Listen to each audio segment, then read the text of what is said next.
Gulliver's Travels. By Jonathan Swift. Gulliver's Travels. Into several remote regions of the world. Part 1. A Voyage to Lilliput. Chapter 1.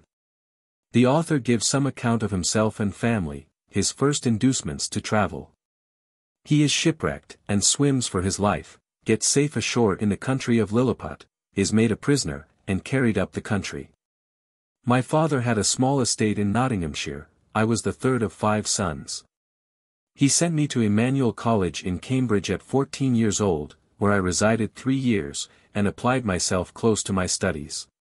But the charge of maintaining me, although I had a very scanty allowance, being too great for a narrow fortune, I was bound apprentice to Mr. James Bates, an eminent surgeon in London, with whom I continued 4 years. And my father now and then sending me small sums of money, I laid them out in learning navigation, and other parts of the mathematics useful to those who intend to travel, as I always believed it would be, some time or other, my fortune to do. When I left Mr. Bates, I went down to my father, where, by the assistance of him, and my Uncle John and some other relations, I got £40, and a promise of £30 a year, to maintain me at Leyden. There I studied physic 2 years and 7 months, knowing it would be useful in long voyages. Soon after my return from Leyden, I was recommended by my good master, Mr. Bates, to be surgeon to the Swallow, Captain Abraham Pennell, commander. With whom I continued 3 years and a half, making a voyage or 2 into the Levant, and some other parts. When I came back I resolved to settle in London, to which Mr. Bates, my master, encouraged me, and by him I was recommended to several patients. I took part of a small house in the Old Jewry, and, being advised to alter my condition, I married Mrs. Mary Burton, second daughter to Mr. Edmund Burton, hosier in Newgate Street, with whom I received £400 for a portion. But my good master, Bates, dying in 2 years after, and I having few friends, my business began to fail. For my conscience would not suffer me to imitate the bad practice of too many among my brethren. Having, therefore, consulted with my wife, and some of my acquaintance, I determined to go again to sea. I was surgeon successively in 2 ships, and made several voyages, for 6 years, to the East and West Indies, by which I got some addition to my fortune. My hours of leisure I spent in reading the best authors, ancient and modern, being always provided with a good number of books. And, when I was ashore, in observing the manners and dispositions of the people, as well as learning their language, wherein I had a great facility, by the strength of my memory. The last of these voyages not proving very fortunate, I grew weary of the sea, and intended to stay at home with my wife and family. I removed from the Old Jewry to Fetter Lane, and from thence to Wapping, hoping to get business among the sailors. But it would not turn to account. After 3 years' expectation that things would mend, I accepted an advantageous offer from Captain William Pritchard, master of the Antelope, who was making a voyage to the South Sea. We set sail from Bristol, May 4, 1699, and our voyage at first was very prosperous. It would not be proper, for some reasons, to trouble the reader with the particulars of our adventures in those seas. Let it suffice to inform him, that, in our passage from thence to the East Indies, we were driven by a violent storm, to the northwest of Van Diemen's Land. By an observation, we found ourselves in the latitude of 30 degrees and 2 minutes south. 12 of our crew were dead by immoderate labor and ill food, the rest were in a very weak condition. On the 5th of November, which was the beginning of summer in those parts, the weather being very hazy, the seamen spied a rock within half a cable's length of the ship. But the wind was so strong, that we were driven directly upon it, and immediately split. 6 of the crew, of whom I was one, having let down the boat into the sea, made a shift to get clear of the ship and the rock. We rowed, by my computation, about 3 leagues, till we were able to work no longer, being already spent with labor, while we were in the ship. We, therefore, trusted ourselves to the mercy of the waves. And, in about half an hour, the boat was overset by a sudden flurry from the north. What became of my companions in the boat, as well as those who escaped on the rock, or were left in the vessel, I cannot tell, but conclude they were all lost. For my own part, I swam as fortune directed me, and was pushed forward by wind and tide. I often let my legs drop, and could feel no bottom, but, when I was almost gone, and able to struggle no longer, I found myself within my depth. And, by this time, the storm was much abated. The declivity was so small that I walked near a mile before I got to the shore, which I conjectured was about 8 o'clock in the evening. I then advanced forward near half a mile, but could not discover any sign of houses or inhabitants. At least, I was in so weak a condition, that I did not observe them. I was extremely tired, and with that, and the heat of the weather, and about half a pint of brandy that I drank as I left the ship, I found myself much inclined to sleep. I lay down on the grass, which was very short and soft, where I slept sounder than ever I remembered to have done in my life, and, as I reckoned, about 9 hours, for, when I awaked, it was just daylight. I attempted to rise, but was not able to stir, for as I happened to lie on my back, I found my arms and legs were strongly fastened on each side to the ground, and my hair, which was long and thick, tied down in the same manner. I likewise felt several slender ligatures across my body, from my armpits to my thighs. I could only look upwards, the sun began to grow hot, and the light offended my eyes. I heard a confused noise about me. But, in the posture I lay, could see nothing except the sky. In a little time, I felt something alive moving on my left leg, which, advancing gently forward over my breast, came almost up to my chin. When, bending my eyes downward, as much as I could, I perceived it to be a human creature, not 6 inches high, with a bow and arrow in his hands, and a quiver at his back. In the meantime I felt at least 40 more of the same kind, as I conjectured, following the first. I was in the utmost astonishment, and roared so loud that they all ran back in a fright. And some of them, as I was afterwards told, were hurt with the falls they got by leaping from my sides upon the ground. However, they soon returned, and one of them, who ventured so far as to get a full sight of my face, lifting up his hands and eyes by way of admiration, cried out in a shrill, but distinct voice, Hecina di Gull. The others repeated the same words several times, but I then knew not what they meant. I lay all this while, as the reader may believe, in great uneasiness. At length, struggling to get loose, I had the fortune to break the strings, and wrench out the pegs, that fastened my left arm to the ground. For by lifting it up to my face, I discovered the methods they had taken to bind me, and, at the same time, with a violent pull, which gave me excessive pain, I a little loosened the strings that tied down my hair on the left side. So that I was just able to turn my head about 2 inches. But the creatures ran off a second time, before I could seize them, whereupon there was a great shout in a very shrill accent, and after it ceased, I heard one of them cry aloud, Talgo Phonak. When, in an instant, I felt above 100 arrows discharged on my left hand, which pricked me like so many needles. And, besides, they shot another flight into the air, as we do bombs in Europe, whereof many, I suppose, fell on my body, though I felt them not, and some on my face, which I immediately covered with my left hand. When this shower of arrows was over, I fell a groaning with grief and pain, and then striving again to get loose, they discharged another volley larger than the first, and some of them attempted with spears to stick me in the sides. But by good luck I had on me a buff jerkin, which they could not pierce. I thought it the most prudent method to lie still, and my design was to continue so till night, when, my left hand being already loose, I could easily free myself. And as for the inhabitants, I had reason to believe I might be a match for the greatest army they could bring against me, if they were all of the same size with him that I saw. I lay all this while in great uneasiness. But fortune disposed otherwise of me. When the people observed I was quiet, they discharged no more arrows, but, by the noise I heard, I knew their numbers increased. And about 4 yards from me, over against my right ear, I heard a knocking for above an hour, like that of people at work. When, turning my head that way, as well as the pegs and strings would permit me, I saw a stage erected, about 1.5 feet from the ground, capable of holding 4 of the inhabitants, with 2 or 3 ladders to mount it. From whence one of them, who seemed to be a person of quality, made me a long speech, whereof I understood not one syllable. But I should have mentioned, that before the principal person began his oration, he cried out 3 times, L'Angro de Bolsan, these words, and the former, were afterwards repeated, and explained to me.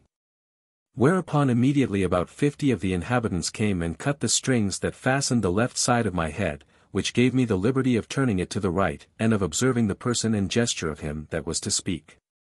He appeared to be of a middle age, and taller than any of the other 3 who attended him, whereof one was a page that held up his train, and seemed to be somewhat longer than my middle finger, the other 2 stood one on each side, to support him.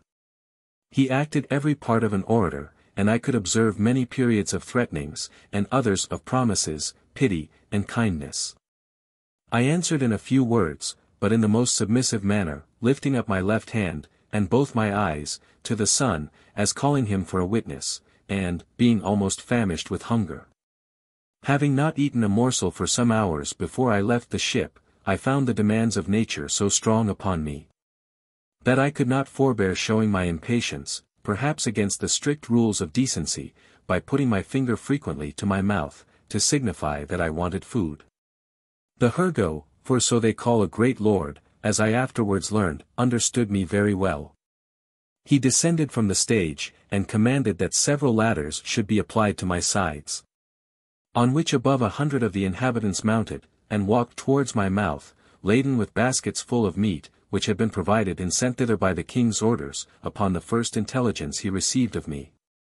I observed there was the flesh of several animals, but could not distinguish them by the taste.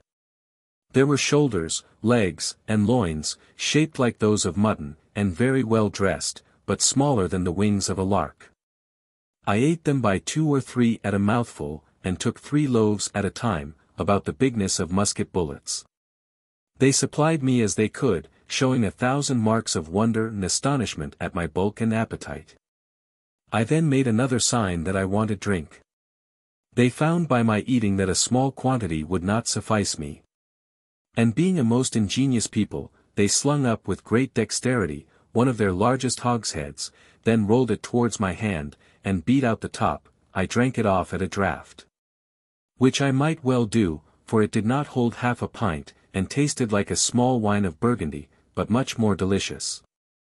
They brought me a second hogshead, which I drank in the same manner, and made signs for more, but they had none to give me.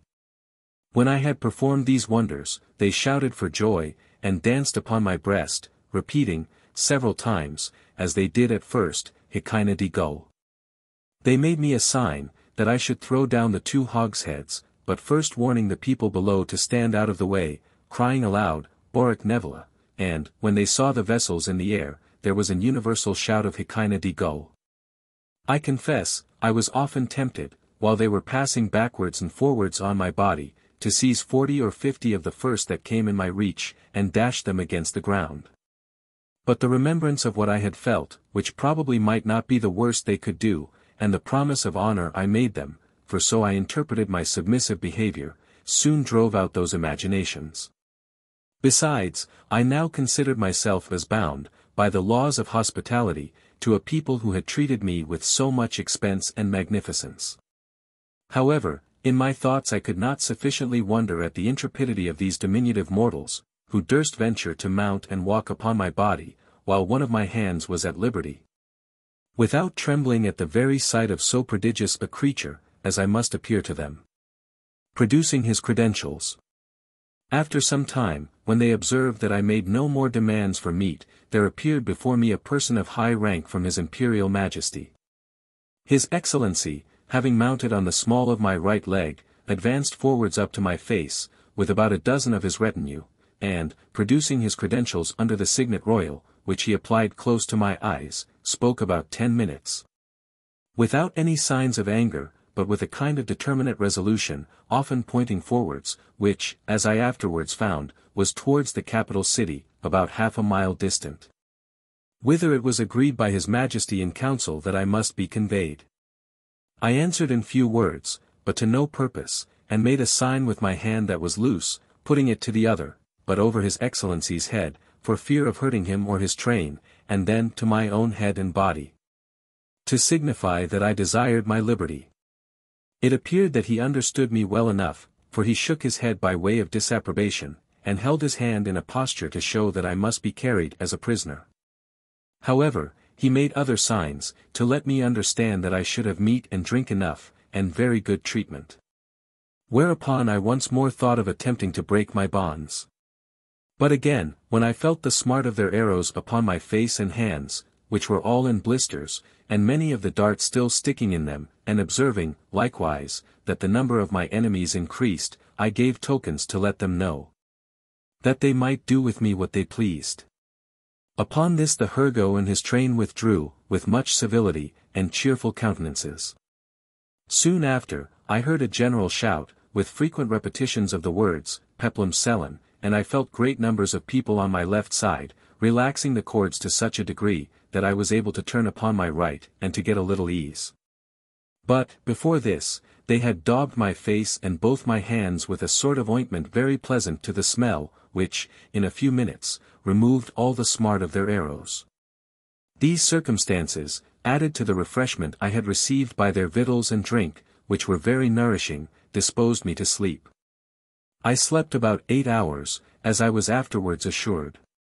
And it was no wonder, for the physicians, by the emperor's order, had mingled a sleepy potion in the hogsheads of wine. It seems that, upon the first moment I was discovered sleeping on the ground after my landing, the emperor had early notice of it, by an express, and determined in council, that I should be tied in the manner I have related, which was done in the night, while I slept, that plenty of meat and drink should be sent to me, and a machine prepared to carry me to the capital city. This resolution, perhaps, may appear very bold and dangerous, and I am confident would not be imitated by any prince in Europe on the like occasion. However, in my opinion, it was extremely prudent, as well as generous. For, supposing these people had endeavored to kill me with their spears and arrows, while I was asleep, I should certainly have awaked with the first sense of smart, which might so far have roused my rage and strength, as to have enabled me to break the strings wherewith I was tied. After which, as they were not able to make resistance, so they could expect no mercy. These people are most excellent mathematicians, and arrived to a great perfection in mechanics, by the countenance and encouragement of the emperor, who is a renowned patron of learning. The prince hath several machines fixed on wheels for the carriage of trees, and other great weights. He often builds his largest men of war, whereof some are 9 feet long, in the woods where the timber grows, and has them carried on these engines 300 or 400 yards to the sea. 500 carpenters and engineers were immediately set to work, to prepare the greatest engine they had. It was a frame of wood, raised 3 inches from the ground, about 7 feet long and 4 wide, moving upon 22 wheels. The shout I heard was upon the arrival of this engine, which, it seems, set out in 4 hours after my landing. It was brought parallel to me, as I lay. But the principal difficulty was, to raise and place me in this vehicle. 80 poles, each of 1 foot high, were erected for this purpose, and very strong cords, of the bigness of packthread, were fastened by hooks to many bandages, which the workmen had girt round my neck, my hands, my body, and my legs. 900 of the strongest men were employed to draw up these cords by many pulleys fastened on the poles, and thus, in less than 3 hours, I was raised and slung into the engine, and tied fast. All this I was told. For, while the whole operation was performing, I lay in a profound sleep, by the force of that soporiferous medicine infused into my liquor. 1,500 of the emperor's largest horses, each about 4 inches and a half high, were employed to draw me towards the metropolis, which, as I said, was half a mile distant. About 4 hours after we began our journey, I awaked, by a very ridiculous accident. For, the carriage being stopped a while, to adjust something that was out of order, 2 or 3 of the young natives had the curiosity to see how I looked, when I was asleep. They climbed up into the engine, and advancing very softly to my face, one of them, an officer in the guards, put the sharp end of his half-pike a good way up into my left nostril, which tickled my nose like a straw, and made me sneeze violently. Whereupon they stole off, unperceived, and it was 3 weeks before I knew the cause of my awaking so suddenly. We made a long march the remaining part of the day, and rested at night with 500 guards on each side of me, half with torches, and half with bows and arrows, ready to shoot me, if I should offer to stir. The next morning, at sunrise, we continued our march, and arrived within 200 yards of the city gates about noon. The emperor, and all his court, came out to meet us. But his great officers would by no means suffer his majesty to endanger his person, by mounting on my body. At the place where the carriage stopped, there stood an ancient temple, esteemed to be the largest in the whole kingdom, which, having been polluted some years before by an unnatural murder, was, according to the zeal of those people, looked upon as profane, and therefore had been applied to common use, and all the ornaments and furniture carried away. In this edifice it was determined I should lodge. The great gate, fronting to the north, was about 4 feet high, and almost 2 feet wide, through which I could easily creep. On each side of the gate was a small window, not above 6 inches from the ground. Into that on the left side the king's smith conveyed 411 chains, like those that hang to a lady's watch in Europe, and almost as large, which were locked to my left leg with 36 padlocks. Over against this temple, on the other side of the great highway, at 20 feet distance, there was a turret at least 5 feet high. Here the emperor ascended, with many principal lords of his court, to have an opportunity of viewing me, as I was told, for I could not see them. It was reckoned that above 100,000 inhabitants came out of the town upon the same errand. And, in spite of my guards, I believe there could not be fewer than 10,000, at several times, who mounted my body, by the help of ladders. But a proclamation was soon issued, to forbid it, upon pain of death. When the workmen found it was impossible for me to break loose, they cut all the strings that bound me, whereupon I rose up, with as melancholy a disposition as ever I had in my life. But the noise and astonishment of the people, at seeing me rise and walk, are not to be expressed. The chains that held my left leg were about 2 yards long, and gave me not only the liberty of walking backwards and forwards in a semicircle, but, being fixed within 4 inches of the gate, allowed me to creep in, and lie at my full length in the temple. Chapter 2. The Emperor of Lilliput, attended by several of the nobility, comes to see the author in his confinement. The Emperor's person and habit described. Learned men appointed to teach the author their language. He gains favor by his mild disposition. His pockets are searched, and his sword and pistols taken from him. When I found myself on my feet, I looked about me, and must confess I never beheld a more entertaining prospect. The country around appeared like a continued garden, and the enclosed fields, which were generally 40 feet square, resembled so many beds of flowers. These fields were intermingled with woods of half a stang, and the tallest trees, as I could judge, appeared to be 7 feet high. I viewed the town on my left hand, which looked like the painted scene of a city in a theatre. The emperor was already descended from the tower, and advancing on horseback towards me, which had like to have cost him dear. For the beast, though very well trained, yet wholly unused to such a sight, which appeared as if a mountain moved before him, reared up on his hind feet. But that prince, who is an excellent horseman, kept his seat, till his attendants ran in and held the bridle, while his majesty had time to dismount. When he alighted, he surveyed me round with great admiration, but kept without the length of my chain. He ordered his cooks and butlers, who were already prepared, to give me victuals and drink, which they pushed forward in a sort of vehicles upon wheels, till I could reach them. I took these vehicles, and soon emptied them all. 20 of them were filled with meat, each afforded me 2 or 3 good mouthfuls. The empress and young princes of the blood of both sexes, attended by many ladies, sat at some distance in their chairs. But upon the accident that happened to the emperor's horse, they alighted, and came near his person, which I am now going to describe. He is taller, by almost the breadth of my nail, than any of his court, which alone is enough to strike an awe into the beholders. His features are strong and masculine, with an Austrian lip and arched nose, his complexion olive, his countenance erect, his body and limbs well proportioned, all his motions graceful, and his deportment majestic. He was then past his prime, being 28 years and 3/4 old, of which he had reigned about 7 in great felicity, and generally victorious.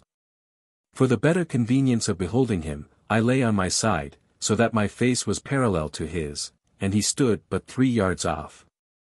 However, I have had him since many times in my hand, and therefore cannot be deceived in the description. His dress was very plain and simple, and the fashion of it between the Asiatic and the European, but he had on his head a light helmet of gold, adorned with jewels, and a plume in the crest. He held his sword drawn in his hand, to defend himself, if I should happen to break loose. It was almost 3 inches long, the hilt and scabbard were gold, enriched with diamonds. His voice was shrill, but very clear and articulate, and I could distinctly hear it, when I stood up. The ladies and courtiers were all most magnificently clad, so that the spot they stood upon seemed to resemble a petticoat spread on the ground, embroidered with figures of gold and silver. His Imperial Majesty spoke often to me, and I returned answers, but neither of us could understand a syllable. There were several of his priests and lawyers present, as I conjectured by their habits, who were commanded to address themselves to me. And I spoke to them in as many languages as I had the least smattering of, which were, High and Low Dutch, Latin, French, Spanish, Italian, and lingua franca, but all to no purpose. After about 2 hours the court retired, and I was left with a strong guard, to prevent the impertinence, and probably the malice of the rabble, who were very impatient to crowd about me as near as they durst. And some of them had the impudence to shoot their arrows at me, as I sat on the ground by the door of my house, whereof one very narrowly missed my left eye. But the colonel ordered 6 of the ringleaders to be seized, and thought no punishment so proper as to deliver them bound into my hands. Which some of his soldiers accordingly did, pushing them forwards with the butt ends of their pikes into my reach.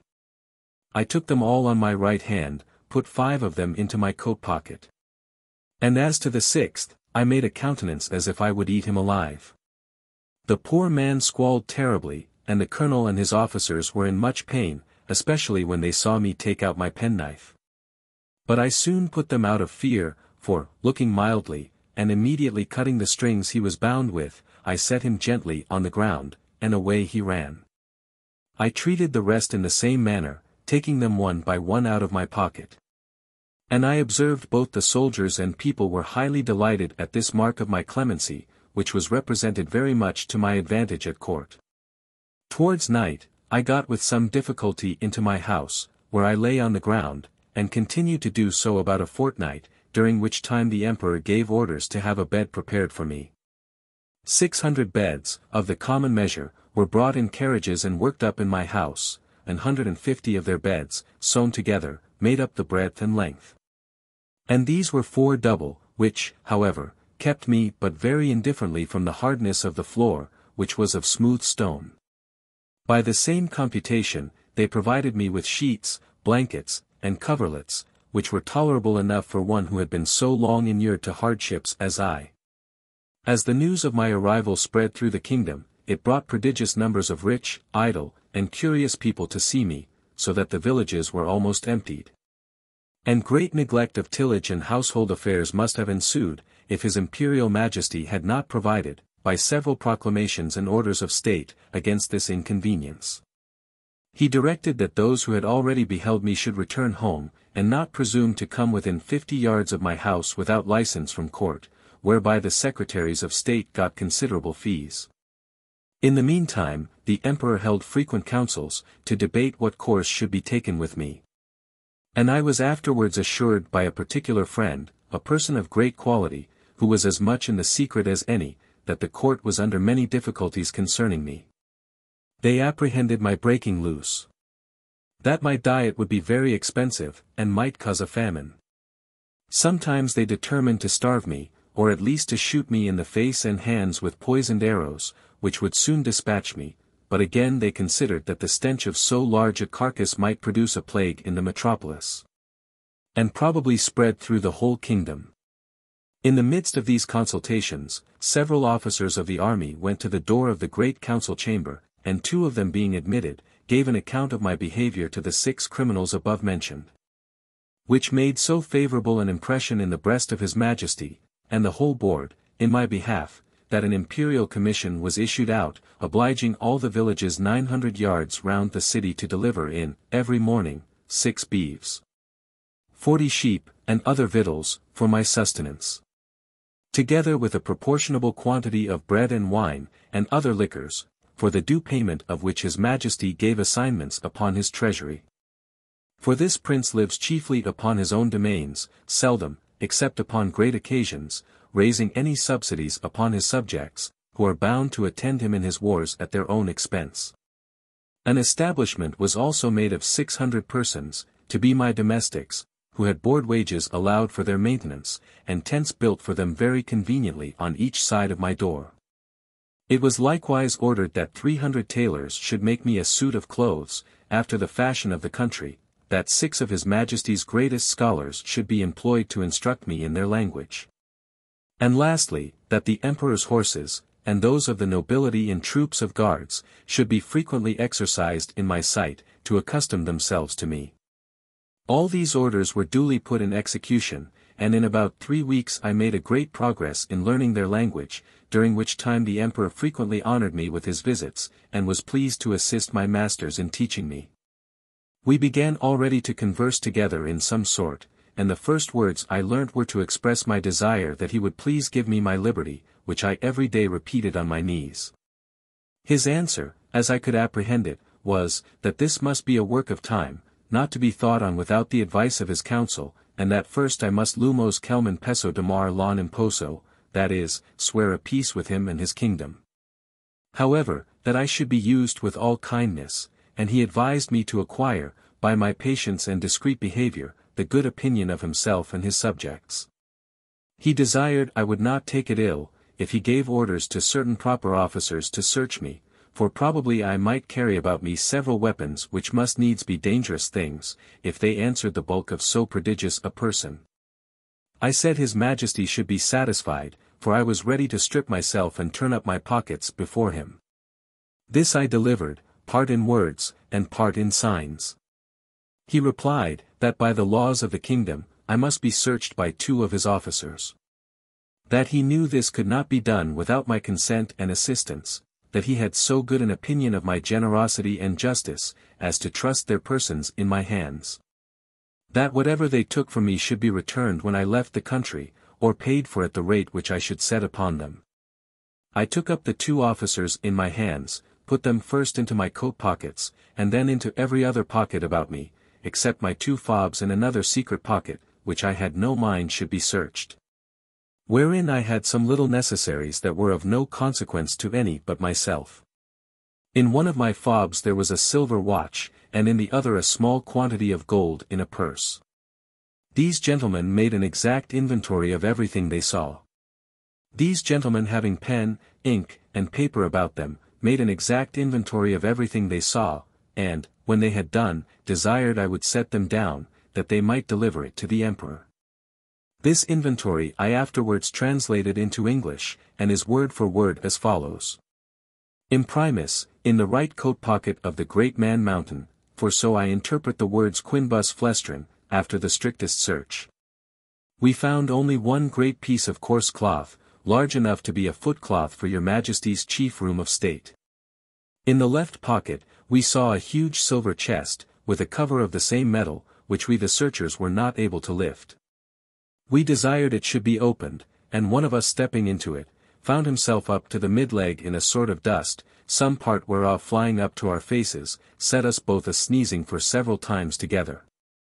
In his right waistcoat pocket we found a prodigious number of white thin substances folded one over another, about the bigness of 3 men, tied with a strong cable, and marked with black figures, which we humbly conceived to be writings, every letter almost half as large as the palm of our hands. In the left, there was a sort of engine, from the back of which were extended 20 long poles, resembling the palisadoes before your Majesty's court. Wherewith we conjecture the Man Mountain combs his head, for we did not always trouble him with questions, because we found it a great difficulty to make him understand us. In the large pocket on the right side of his middle cover, so I translate the word renfouleau, by which they meant my breeches, we saw a hollow pillar of iron, about the length of a man, fastened to a strong piece of timber, larger than the pillar. And upon one side of the pillar were huge pieces of iron sticking out, cut into strange figures, which we know not what to make of. In the left pocket, another engine of the same kind. In the smaller pocket on the right side were several round flat pieces of white and red metal, of different bulk. Some of the white, which seemed to be silver, were so large and so heavy, that my comrade and I could hardly lift them. In the left pocket, were two black pillars irregularly shaped. We could not without difficulty reach the top of them, as we stood at the bottom of his pocket. One of them was covered, and seemed all of a piece. But at the upper end of the other, there appeared a white and round substance, about twice the bigness of our heads. Within each of these was enclosed a prodigious plate of steel, which, by our orders, we obliged him to show us, because we apprehended they might be dangerous engines. He took them out of their cases, and told us that in his own country his practice was to shave his beard with one of these, and to cut his meat with the other. There were two pockets which we could not enter, these he called his fobs. Out of the right fob hung a great silver chain, with a wonderful kind of engine at the bottom.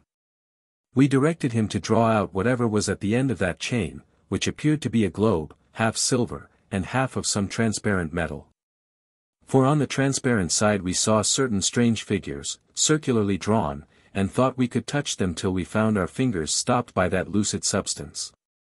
He put this engine to our ears, which made an incessant noise, like that of a watermill, and we conjecture it is either some unknown animal, or the god that he worships.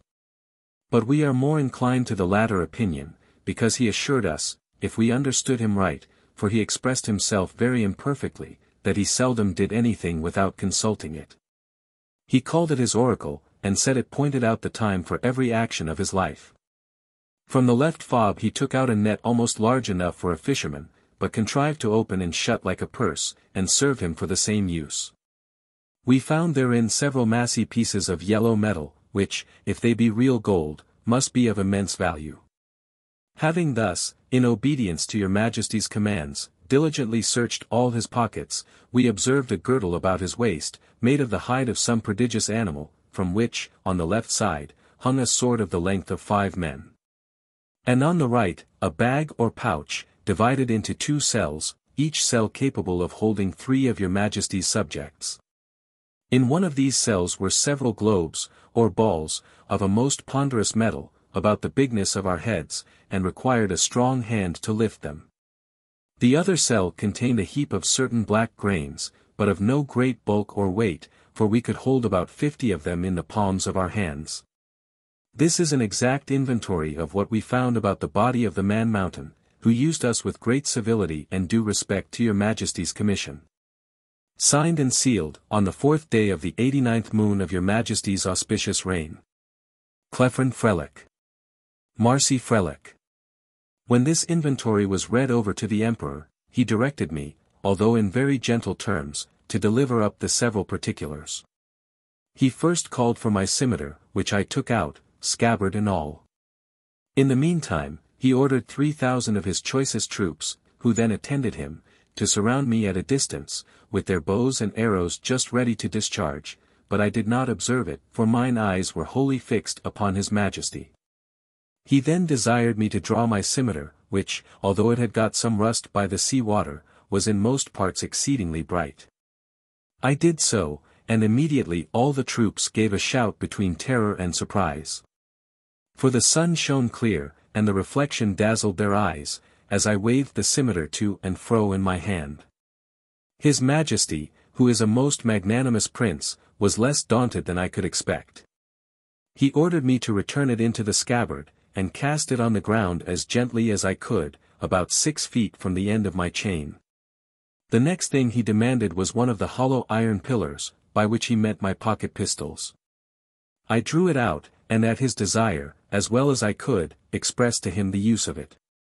And charging it only with powder, which, by the closeness of my pouch, happened to escape wetting in the sea, an inconvenience against which all prudent mariners take special care to provide, I first cautioned the Emperor not to be afraid. And then let it off in the air. The astonishment here was much greater than at the sight of my scimitar. Hundreds fell down as if they had been struck dead. And even the Emperor, although he stood his ground, could not recover himself in some time. I delivered up both my pistols, in the same manner as I had done my scimitar, and then my pouch of powder and bullets. Begging him that the former might be kept from fire, for it would kindle with the smallest spark, and blow up his imperial palace into the air. I likewise delivered up my watch, which the emperor was very curious to see, and commanded 2 of his tallest yeomen of the guards to bear it on a pole upon their shoulders, as draymen in England do a barrel of ale. He was amazed at the continual noise it made and the motion of the minute hand, which he could easily discern, for their sight is much more acute than ours. He asked the opinions of his learned men about it, which were various and remote, as the reader may well imagine without my repeating, although, indeed, I could not very perfectly understand them.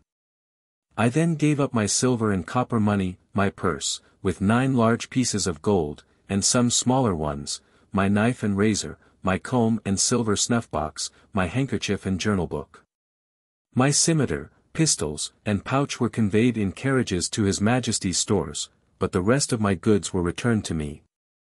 I had, as I before observed, 1 private pocket, which escaped their search, wherein there was a pair of spectacles, which I sometimes use for the weakness of mine eyes, a pocket perspective, and some other little conveniences, which, being of no consequence to the emperor, I did not think myself bound in honor to discover, and I apprehended they might be lost or spoiled if I ventured them out of my possession.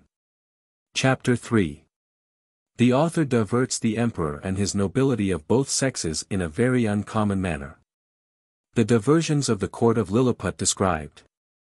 The author has his liberty granted him upon certain conditions.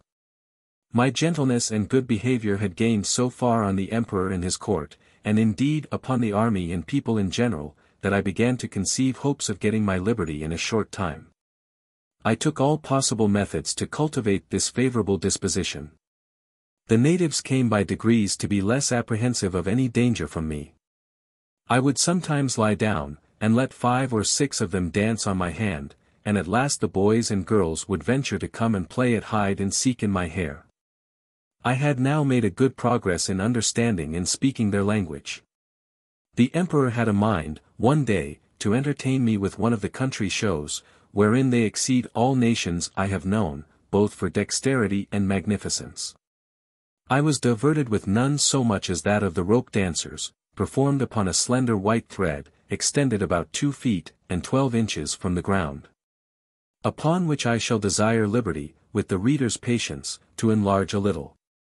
This diversion is only practiced by those persons who are candidates for great employments and high favor at court. They are trained in this art from their youth, and are not always of noble birth or liberal education.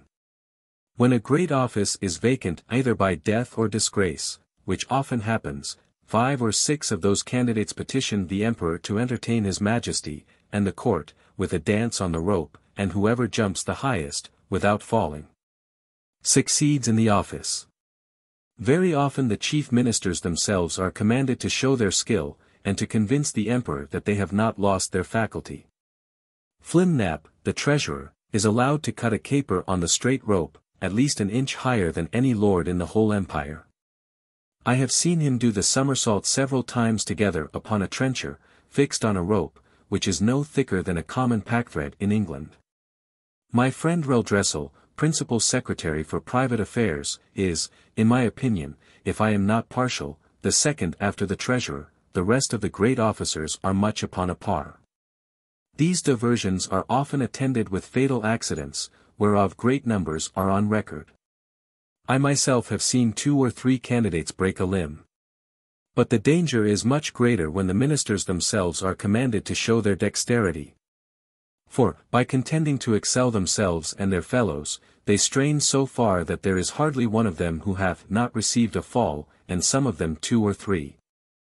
I was assured that a year or 2 before my arrival, Flimnap would have infallibly broke his neck if one of the king's cushions, that accidentally lay on the ground, had not weakened the force of his fall. There is likewise another diversion, which is only shown before the emperor and empress and first minister, upon particular occasions. The emperor lays on the table 3 fine silken threads, of 6 inches long. One is purple, the other yellow, and the third white. These threads are proposed as prizes for those persons whom the emperor hath a mind to distinguish by a peculiar mark of his favor. The ceremony is performed in His Majesty's great chamber of state, where the candidates are to undergo a trial of dexterity very different from the former, and such as I have not observed the least resemblance of in any other country of the Old or New World. The emperor holds a stick in his hands, both ends parallel to the horizon, while the candidates, advancing one by one, sometimes leap over the stick, sometimes creep under it, backwards and forwards several times, according as the stick is advanced or depressed. Sometimes the emperor holds one end of the stick, and his first minister the other, sometimes the minister has it entirely to himself. Whoever performs his part with most agility, and holds out the longest in leaping and creeping, is rewarded with the blue-colored silk, the yellow is given to the next, and the green to the third, which they all wear girt twice about the middle. And you see few great persons round about this court who are not adorned with one of these girdles. The horses of the army, and those of the royal stables, having been daily led before me, were no longer shy, but would come up to my very feet without starting. The riders would leap them over my hand as I held it on the ground. And one of the emperor's huntsmen, upon a large courser, took my foot, shoe and all, which was indeed a prodigious leap. I had the good fortune to divert the emperor one day after a very extraordinary manner. I desired he would order several sticks of 2 feet high, and the thickness of an ordinary cane, to be brought me, whereupon His Majesty commanded the master of his woods to give directions accordingly. And the next morning 6 woodmen arrived with as many carriages, drawn by 8 horses to each. I took 9 of these sticks, and fixing them firmly in the ground in a quadrangular figure, 2 feet and a half square, I took 4 other sticks and tied them parallel at each corner, about 2 feet from the ground. Then I fastened my handkerchief to the 9 sticks that stood erect, and extended it on all sides, till it was as tight as the top of a drum. And the 4 parallel sticks, rising about 5 inches higher than the handkerchief, served as ledges on each side. When I had finished my work, I desired the emperor to let a troop of his best horse, 24 in number, come and exercise upon this plain. His Majesty approved of the proposal, and I took them up one by one in my hands, ready mounted and armed, with the proper officers to exercise them. As soon as they got into order, they divided into 2 parties, performed mock skirmishes, discharged blunt arrows, drew their swords, fled and pursued, attacked and retired, and, in short, discovered the best military discipline I ever beheld. The parallel sticks secured them and their horses from falling over the stage, and the emperor was so much delighted that he ordered this entertainment to be repeated several days, and once was pleased to be lifted up and give the word of command. And, with great difficulty, persuaded even the empress herself to let me hold her in her close chair within 2 yards of the stage, from whence she was able to take a full view of the whole performance. It was my good fortune that no ill accident happened in these entertainments. Only once a fiery horse, that belonged to one of the captains, pawing with his hoof, struck a hole in my handkerchief, and his foot slipping, he overthrew his rider and himself. But I immediately relieved them both, and covering the hole with one hand, I set down the troop with the other, in the same manner as I took them up. The horse that fell was strained in the left shoulder, but the rider got no hurt, and I repaired my handkerchief as well as I could. However, I would not trust to the strength of it any more in such dangerous enterprises. About 2 or 3 days before I was set at liberty, as I was entertaining the court with feats of this kind, there arrived an express to inform His Majesty that some of his subjects riding near the place where I was first taken up had seen a great black substance lying on the ground, very oddly shaped, extending its edges round as wide as His Majesty's bedchamber, and rising up in the middle as high as a man. That it was no living creature, as they had at first apprehended, for it lay on the grass without motion, and some of them had walked round it several times. That, by mounting upon each other's shoulders, they had got to the top, which was flat and even, and, stamping upon it, they found it was hollow within, that they humbly conceived it might be something belonging to the man-mountain. And if His Majesty pleased, they would undertake to bring it with only 5 horses. I presently knew what they meant, and was glad at heart to receive this intelligence. It seems, upon my first reaching the shore after our shipwreck, I was in such confusion that, before I came to the place where I went to sleep, my hat, which I had fastened with a string to my head while I was rowing, and had stuck on all the time I was swimming, fell off after I came to land. The string, as I conjecture, breaking by some accident which I never observed, but thought my hat had been lost at sea. I entreated His Imperial Majesty to give orders it might be brought to me as soon as possible, describing to him the use and nature of it, and the next day the wagoners arrived with it, but not in a very good condition. They had bored 2 holes in the brim, within 1.5 inches of the edge, and fastened 2 hooks in the holes. These hooks were tied by a long cord to the harness, and thus my hat was dragged along for above half an English mile. But the ground in that country being extremely smooth and level, it received less damage than I expected. 2 days after this adventure, the Emperor, having ordered that part of the army which quarters in and about his metropolis to be in readiness, took a fancy of diverting himself in a very singular manner. He desired I would stand like a colossus, with my legs as far asunder as I conveniently could. He then commanded his general, who was an old, experienced leader and a great patron of mine, to draw up the troops in close order and march under me. The foot by 24 abreast and the horse by 16, with drums beating, colors flying, and pikes advanced. This body consisted of 3,000 foot and 1,000 horse. I had sent so many memorials and petitions for my liberty, that His Majesty at length mentioned the matter, first in the cabinet, and then in full council, where it was opposed by none, except Skurry's Bolgolam, who was pleased, without any provocation, to be my mortal enemy. But it was carried against him by the whole board, and confirmed by the Emperor. That minister was Galbet, or Admiral of the realm, very much in his master's confidence, and a person well versed in affairs, but of a morose and sour complexion. However, he was at length persuaded to comply, but prevailed, that the articles and conditions upon which I should be set free, and to which I must swear, should be drawn up by himself. These articles were brought to me by Skurry's Bolgolam in person, attended by 2 under-secretaries, and several persons of distinction.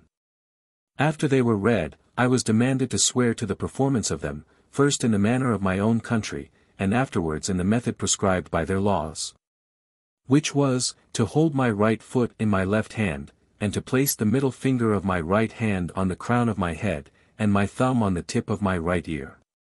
But because the reader may be curious to have some idea of the style and manner of expression peculiar to that people, as well as to know the articles upon which I recovered my liberty, I have made a translation of the whole instrument, word for word, as near as I was able, which I here offer to the public. Galbasto Momran Evlame Girdalo Shifin Moli Oligu, most mighty Emperor of Lilliput, delight and terror of the universe, whose dominions extend 5,000 blustrugs, about 12 miles in circumference, to the extremities of the globe. Monarch of all monarchs, taller than the sons of men, whose feet press down to the center, and whose head strikes against the sun, at whose nod the princes of the earth shake their knees. Pleasant as the spring, comfortable as the summer, fruitful as autumn, dreadful as winter. His most sublime majesty proposeth to the Man Mountain, lately arrived at our celestial dominions, the following articles, which by a solemn oath he shall be obliged to perform. First, the Man Mountain shall not depart from our dominions without our license under our great seal. Second, he shall not presume to come into our metropolis, without our express order, at which time the inhabitants shall have 2 hours' warning to keep within doors. Third, the said Man Mountain shall confine his walks to our principal high roads, and not offer to walk or lie down in a meadow or field of corn. Fourth, as he walks the said roads, he shall take the utmost care not to trample upon the bodies of any of our loving subjects, their horses or carriages, nor take any of our subjects into his hands without their own consent.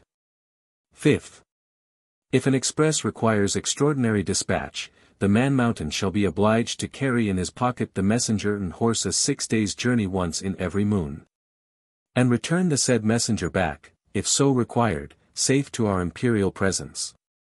Sixth, he shall be our ally against our enemies in the island of Blefuscu, and do his utmost to destroy their fleet, which is now preparing to invade us. 7th. That the said Man Mountain shall at his times of leisure be aiding and assisting to our workmen, in helping to raise certain great stones, towards covering the wall of the principal park, and other our royal buildings. 8th. That the said Man Mountain shall, in 2 moons' time, deliver in an exact survey of the circumference of our dominions, by a computation of his own paces round the coast. Lastly.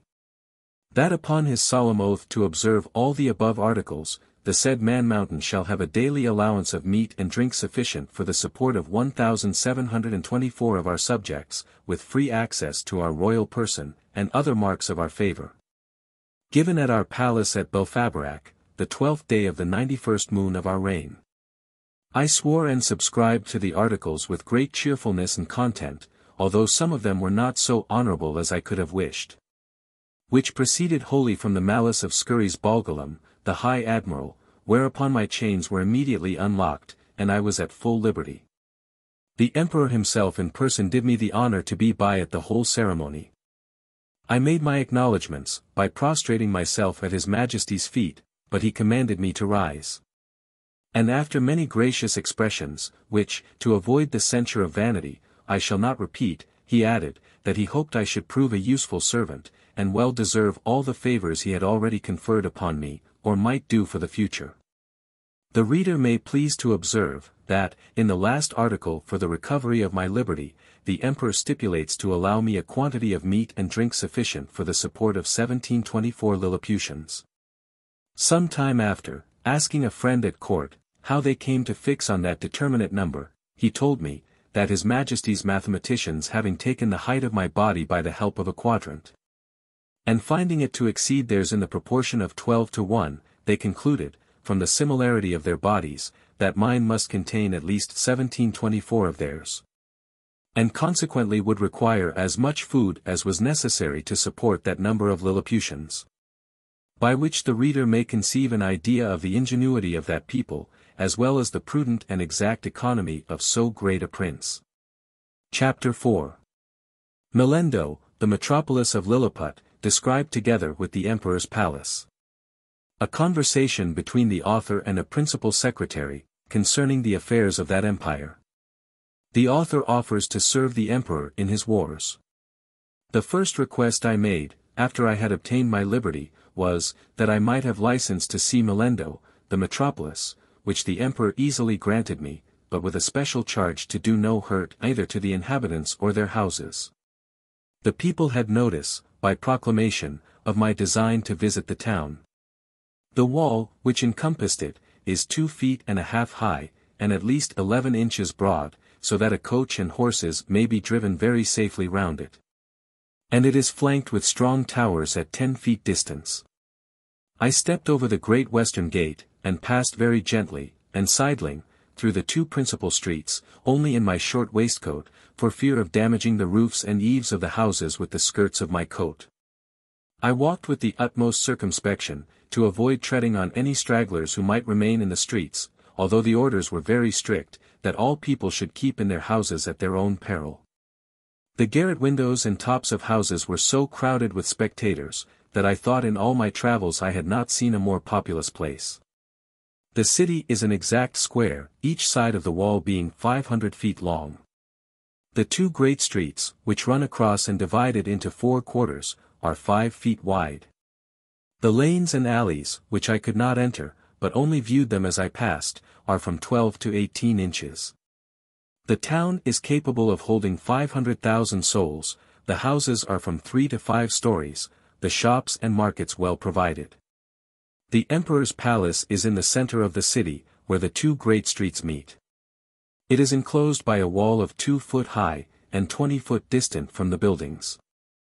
I had His Majesty's permission to step over this wall, and the space being so wide between that and the palace, I could easily view it on every side.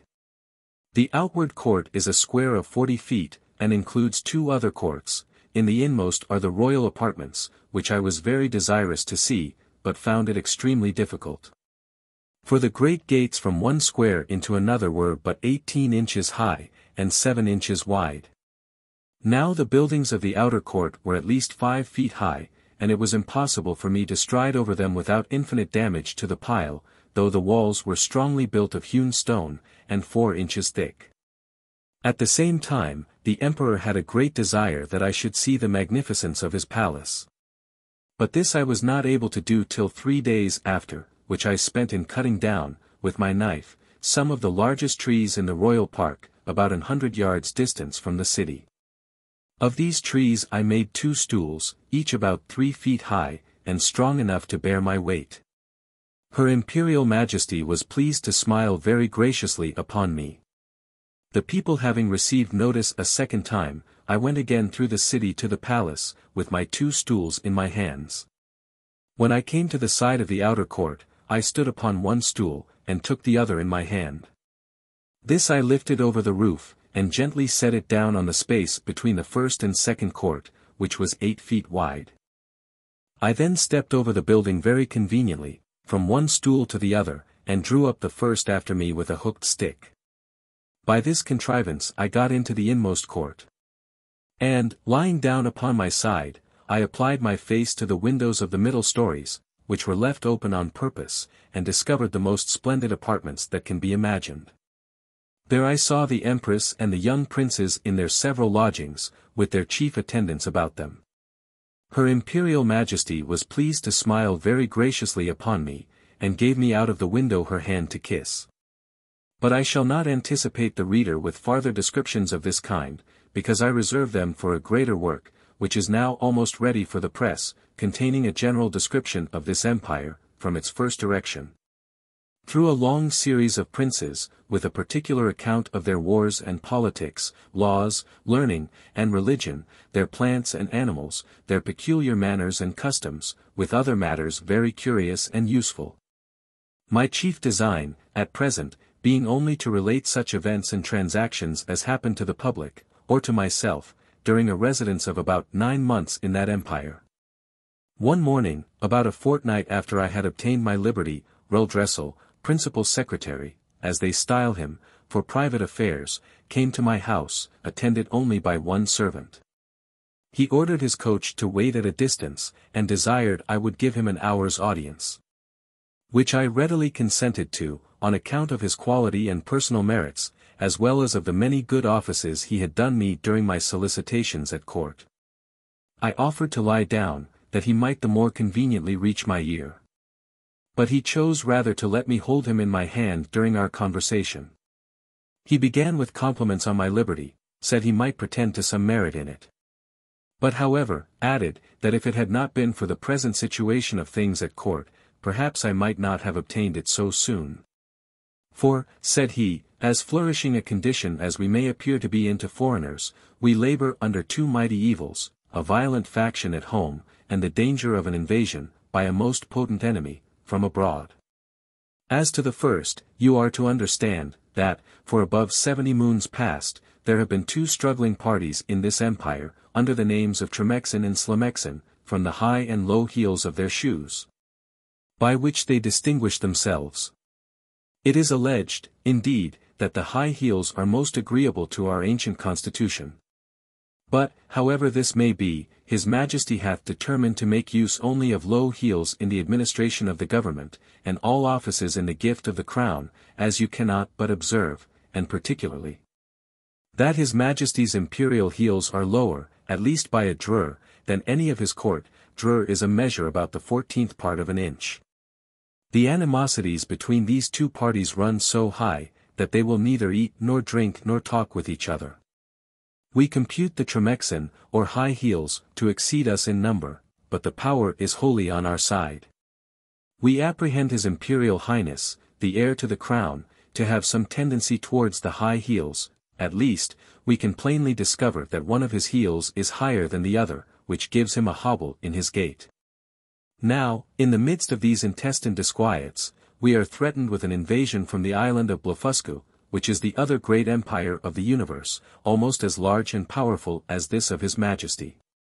For, as to what we have heard you affirm, that there are other kingdoms and states in the world, inhabited by human creatures as large as yourself, our philosophers are in much doubt, and would rather conjecture that you dropped from the moon or one of the stars, because it is certain, that 100 mortals of your bulk would, in a short time, destroy all the fruits and cattle of his Majesty's dominions.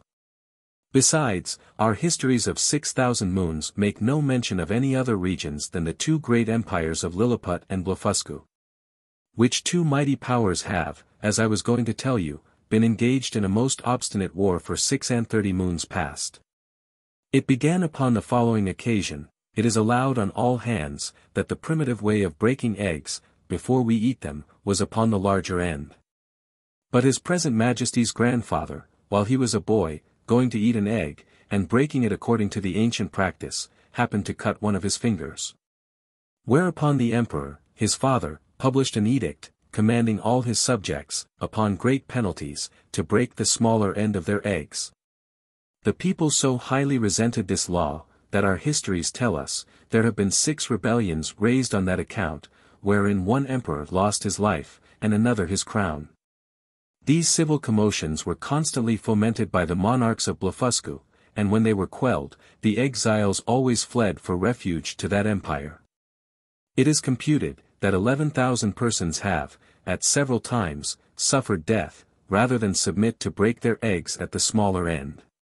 Many hundred large volumes have been published upon this controversy, but the books of the big Indians have been long forbidden, and the whole party rendered incapable, by law, of holding employments. During the course of these troubles, the emperors of Blefuscu did frequently expostulate, by their ambassadors, accusing us of making a schism in religion, by offending against a fundamental doctrine of our great prophet Lustrog. In the 54th chapter of the Blundecral, which is their Alcoran, this, however, is thought to be a mere strain upon the text. For the words are these, that all true believers break their eggs at the convenient end. And which is the convenient end, seems, in my humble opinion, to be left to every man's conscience, or, at least, in the power of the chief magistrate to determine. Now, the big Indian exiles have found so much credit in the Emperor of Blefuscu's court, and so much private assistance and encouragement from their party here at home, that a bloody war hath been carried on between the two empires for 36 moons, with various success. During which time we have lost 40 capital ships, and a much greater number of smaller vessels, together with 30,000 of our best seamen and soldiers, and the damage received by the enemy is reckoned to be somewhat greater than ours. However, they have now equipped a numerous fleet, and are just preparing to make a descent upon us, and His Imperial Majesty, placing great confidence in your valor and strength, hath commanded me to lay this account of his affairs before you. I desired the secretary to present my humble duty to the emperor, and to let him know that I thought it would not become me, who was a foreigner, to interfere with parties. But I was ready, with the hazard of my life, to defend his person and state against all invaders. Chapter 5. The author, by an extraordinary stratagem, prevents an invasion. A high title of honor is conferred upon him. Ambassadors arrive from the Emperor of Blefuscu, and sue for peace. The Empress's apartment on fire, by accident, the author instrumental in saving the rest of the palace. The Empire of Blefuscu is an island, situate to the north-northeast of Lilliput, from whence it is parted only by a channel of 800 yards wide. I had not yet seen it. And upon this notice of an intended invasion, I avoided appearing on that side of the coast, for fear of being discovered by some of the enemy's ships, who had received no intelligence of me. All intercourse between the two empires having been strictly forbidden during the war, upon the pain of death, and an embargo laid by our emperor upon all vessels whatsoever. I communicated to His Majesty a project I had formed, of seizing the enemy's whole fleet, which, as our scouts assured us, lay at anchor in the harbor, ready to sail with the first fair wind. I consulted the most experienced seamen upon the depth of the channel, which they had often plumbed, who told me, that in the middle, at high water, it was 70 glumgluffs deep, which is about 6 feet of European measure. And the rest of it 50 glumgluffs at most. I walked towards the northeast coast, over against Blefuscu, where, lying down behind a hillock, I took out my small perspective glass, and viewed the enemy's fleet at anchor, consisting of about 50 men of war, and a great number of transports. I then came back to my house, and gave orders, for which I had a warrant, for a great quantity of the strongest cable and bars of iron. The cable was about as thick as packthread, and the bars of the length and size of a knitting needle. I trebled the cable, to make it stronger, and, for the same reason, I twisted 3 of the iron bars together, bending the extremities into a hook. Having thus fixed 50 hooks to as many cables, I went back to the northeast coast, and putting off my coat, shoes, and stockings, walked into the sea in my leathern jerkin, about half an hour before high water. I waded with what haste I could, and swam in the middle about 30 yards, till I felt ground. I arrived at the fleet in less than half an hour. The enemy were so frightened, when they saw me, that they leaped out of their ships, and swam to shore, where there could not be fewer than 30,000 souls. I then took my tackling, and fastening a hook to the hole at the prow of each, I tied all the cords together at the end. While I was thus employed, the enemy discharged several thousand arrows, many of which stuck in my hands and face, and, besides the excessive smart, gave me much disturbance in my work. My greatest apprehension was for mine eyes, which I should have infallibly lost, if I had not suddenly thought of an expedient. I kept, among other little necessaries, a pair of spectacles, in a private pocket, which, as I observed before, had escaped the emperor's searchers. These I took out, and fastened as strongly as I could upon my nose, and thus armed, went on boldly with my work, in spite of the enemy's arrows, many of which struck against the glasses of my spectacles, but without any other effect, farther than a little to discompose them. I had now fastened all the hooks, and, taking the knot in my hand, began to pull, but not a ship would stir, for they were all too fast held by their anchors, so that the boldest part of my enterprise remained. I therefore let go the cord, and, leaving the hooks fixed to the ships, I resolutely cut with my knife the cables that fastened the anchors, receiving above 200 shots in my face and hands. Then I took up the knotted end of the cables, to which my hooks were tied, and, with great ease, drew 50 of the enemy's largest men of war after me. The Blefuscudians, who had not the least imagination of what I intended, were at first confounded with astonishment. They had seen me cut the cables, and thought my design was only to let the ships run adrift, or fall foul on each other, but when they perceived the whole fleet moving in order, and saw me pulling at the end, they set up such a scream of grief and despair as it is almost impossible to describe or conceive. When I had got out of danger, I stopped a while to pick out the arrows that stuck in my hands and face, and rubbed on some of the same ointment that was given me at my first arrival, as I have formerly mentioned. I then took off my spectacles, and waiting about an hour, till the tide was a little fallen, I waded through the middle with my cargo, and arrived safe at the royal port of Lilliput. The emperor and his whole court stood on the shore, expecting the issue of this great adventure. They saw the ships move forward in a large half-moon, but could not discern me, who was up to my breast in water. When I advanced to the middle of the channel, they were yet more in pain, because I was under water to my neck. The emperor concluded me to be drowned, and that the enemy's fleet was approaching in an hostile manner, but he was soon eased of his fears, for the channel growing shallower every step I made, I came in a short time within hearing. And holding up the end of the cable, by which the fleet was fastened, I cried in a loud voice, "Long live the most puissant emperor of Lilliput!" This great prince received me at my landing, with all possible encomiums, and created me a nardac upon the spot, which is the highest title of honor among them.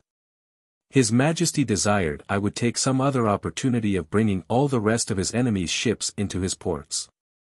And so immeasurable is the ambition of princes, that he seemed to think of nothing less than reducing the whole empire of Blefuscu into a province, and governing it by viceroy.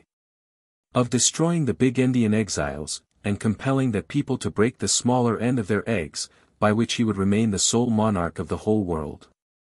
But I endeavored to divert him from this design, by many arguments, drawn from the topics of policy, as well as justice. And I plainly protested, that I would never be an instrument of bringing a free and brave people into slavery. And when the matter was debated in council, the wisest part of the ministry were of my opinion, and created me a nardac upon the spot. This open, bold declaration of mine was so opposite to the schemes and politics of his imperial majesty, that he could never forgive me. He mentioned it, in a very artful manner, at council, where, I was told, that some of the wisest appeared, at least by their silence, to be of my opinion. But others, who were my secret enemies, could not forbear some expressions, which by a side wind reflected on me. And, from this time began an intrigue between His Majesty and a junto of ministers maliciously bent against me, which broke out in less than 2 months, and had like to have ended in my utter destruction. Of so little weight are the greatest services to princes, when put into the balance with a refusal to gratify their passions.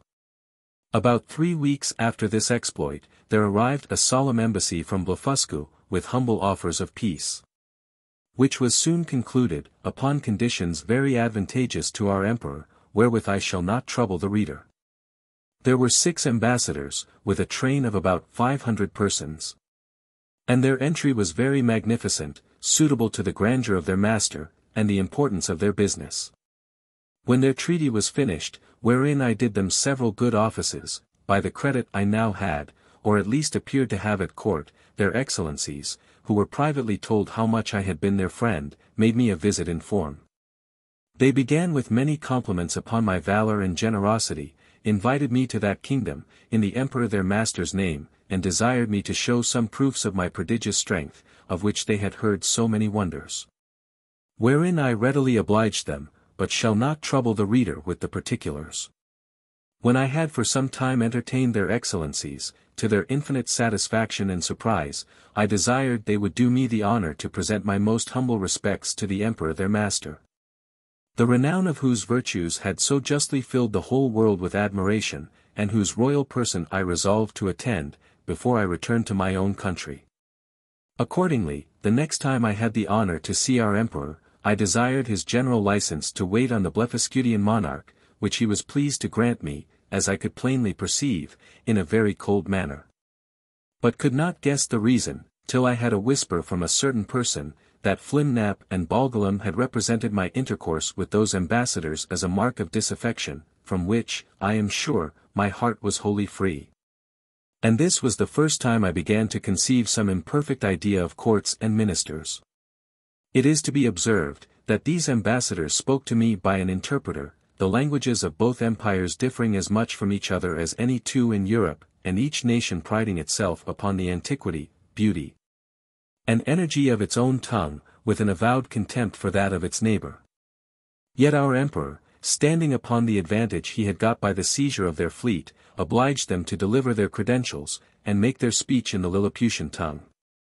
And it must be confessed, that, from the great intercourse of trade and commerce between both realms, from the continual reception of exiles, which is mutual among them, and from the custom in each empire, to send their young nobility, and richer gentry, to the other, in order to polish themselves, by seeing the world, and understanding men and manners.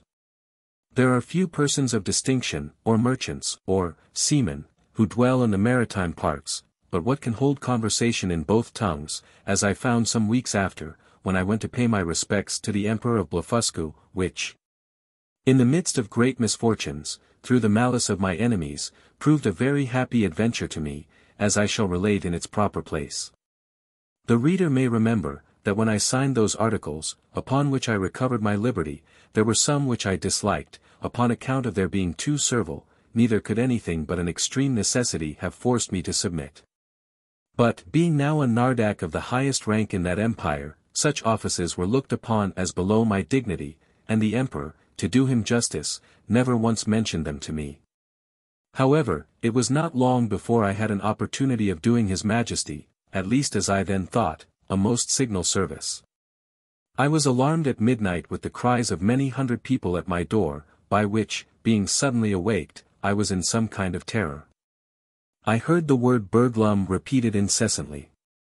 Several of the emperor's court, making their way through the crowd, entreated me to come immediately to the palace, where Her Imperial Majesty's apartment was on fire, by the carelessness of a maid of honor, who fell asleep while she was reading a romance.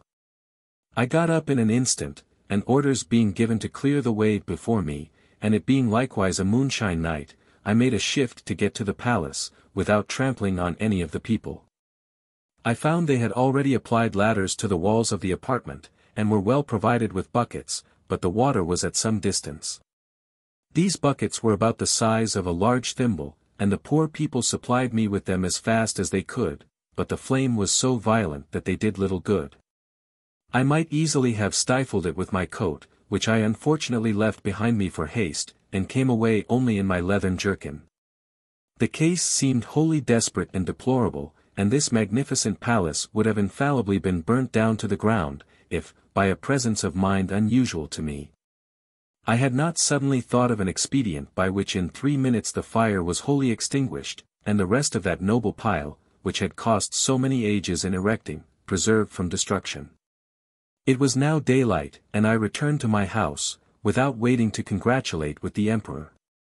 Because, although I had done a very eminent piece of service, yet I could not tell how His Majesty might resent the manner by which I had performed it, for, by the fundamental laws of the realm, it is capital in any man, of what quality soever, to even touch the empress or the royal princesses without invitation.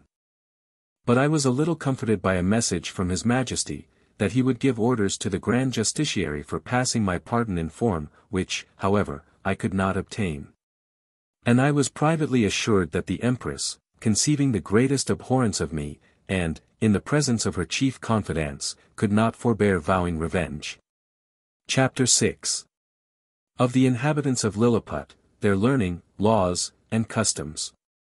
The manner of educating their children. The author's way of living in that country. Although I intend to leave the description of this empire to a particular treatise, yet, in the meantime, I am content to gratify the curious reader with some general ideas. As the common size of the natives is somewhat under 6 inches high, so there is an exact proportion in all other animals, as well as plants and trees. For instance, the tallest horses and oxen are between 4 and 5 inches in height. The sheep 1.5 inches, more or less. Their geese about the bigness of a sparrow, and so the several gradations downwards, till you come to the smallest, which, to my sight, were almost invisible, but nature hath adapted the eyes of the Lilliputians to all objects proper for their view. They see with great exactness, but at no great distance. And, to show the sharpness of their sight, towards objects that are near, I have been much pleased with observing a cook pulling a lark, which was not so large as a common fly. And a young girl threading an invisible needle with invisible silk. Their tallest trees are about 7 feet high, I mean some of those in the great royal park, the tops whereof I could but just reach with my fist clenched. The other vegetables are in the same proportion, but this I leave to the reader's imagination. I shall say but little at present of their learning, which, for many ages, hath flourished in all its branches among them, but their manner of writing is very peculiar, being neither from the left to the right like the Europeans, nor from the right to the left, like the Arabians, nor from up to down, like the Chinese, but aslant, from one corner of the paper to the other, like ladies in England.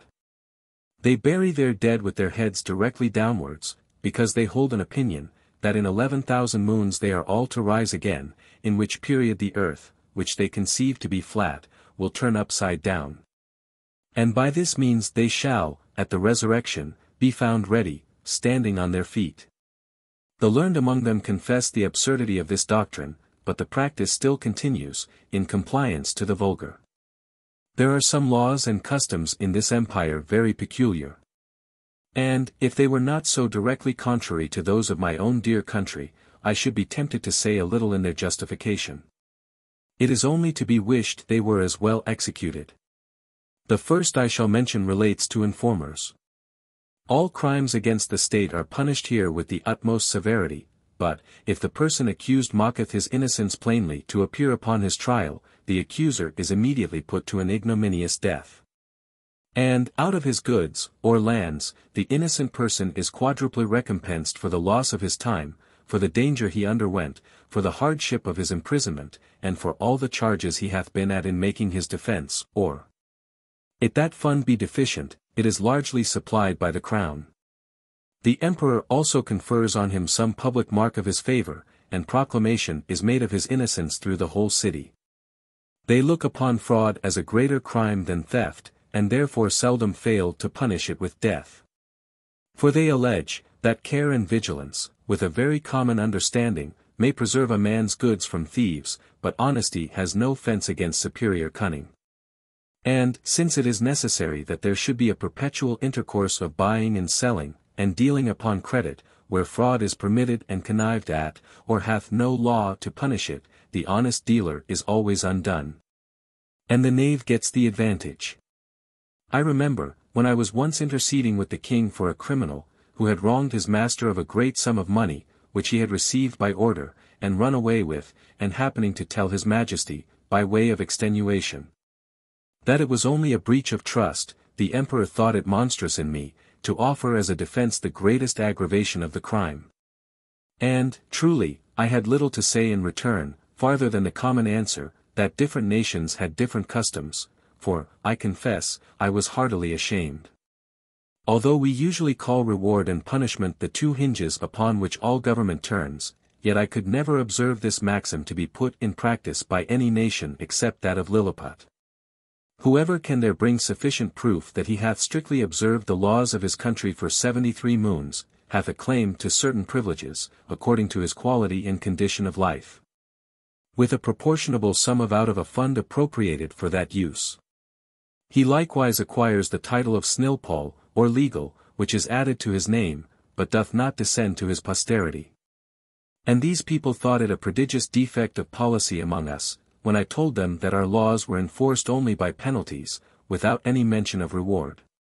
It is upon this account that the image of justice, in their courts of judicature, is formed with 6 eyes, 2 before, as many behind, and on each side one, to signify circumspection, with a bag of gold open in her right hand, and a sword sheath in her left, to show she was more disposed to reward than to punish. In choosing persons for all employments, they have more regard to good morals than to great abilities.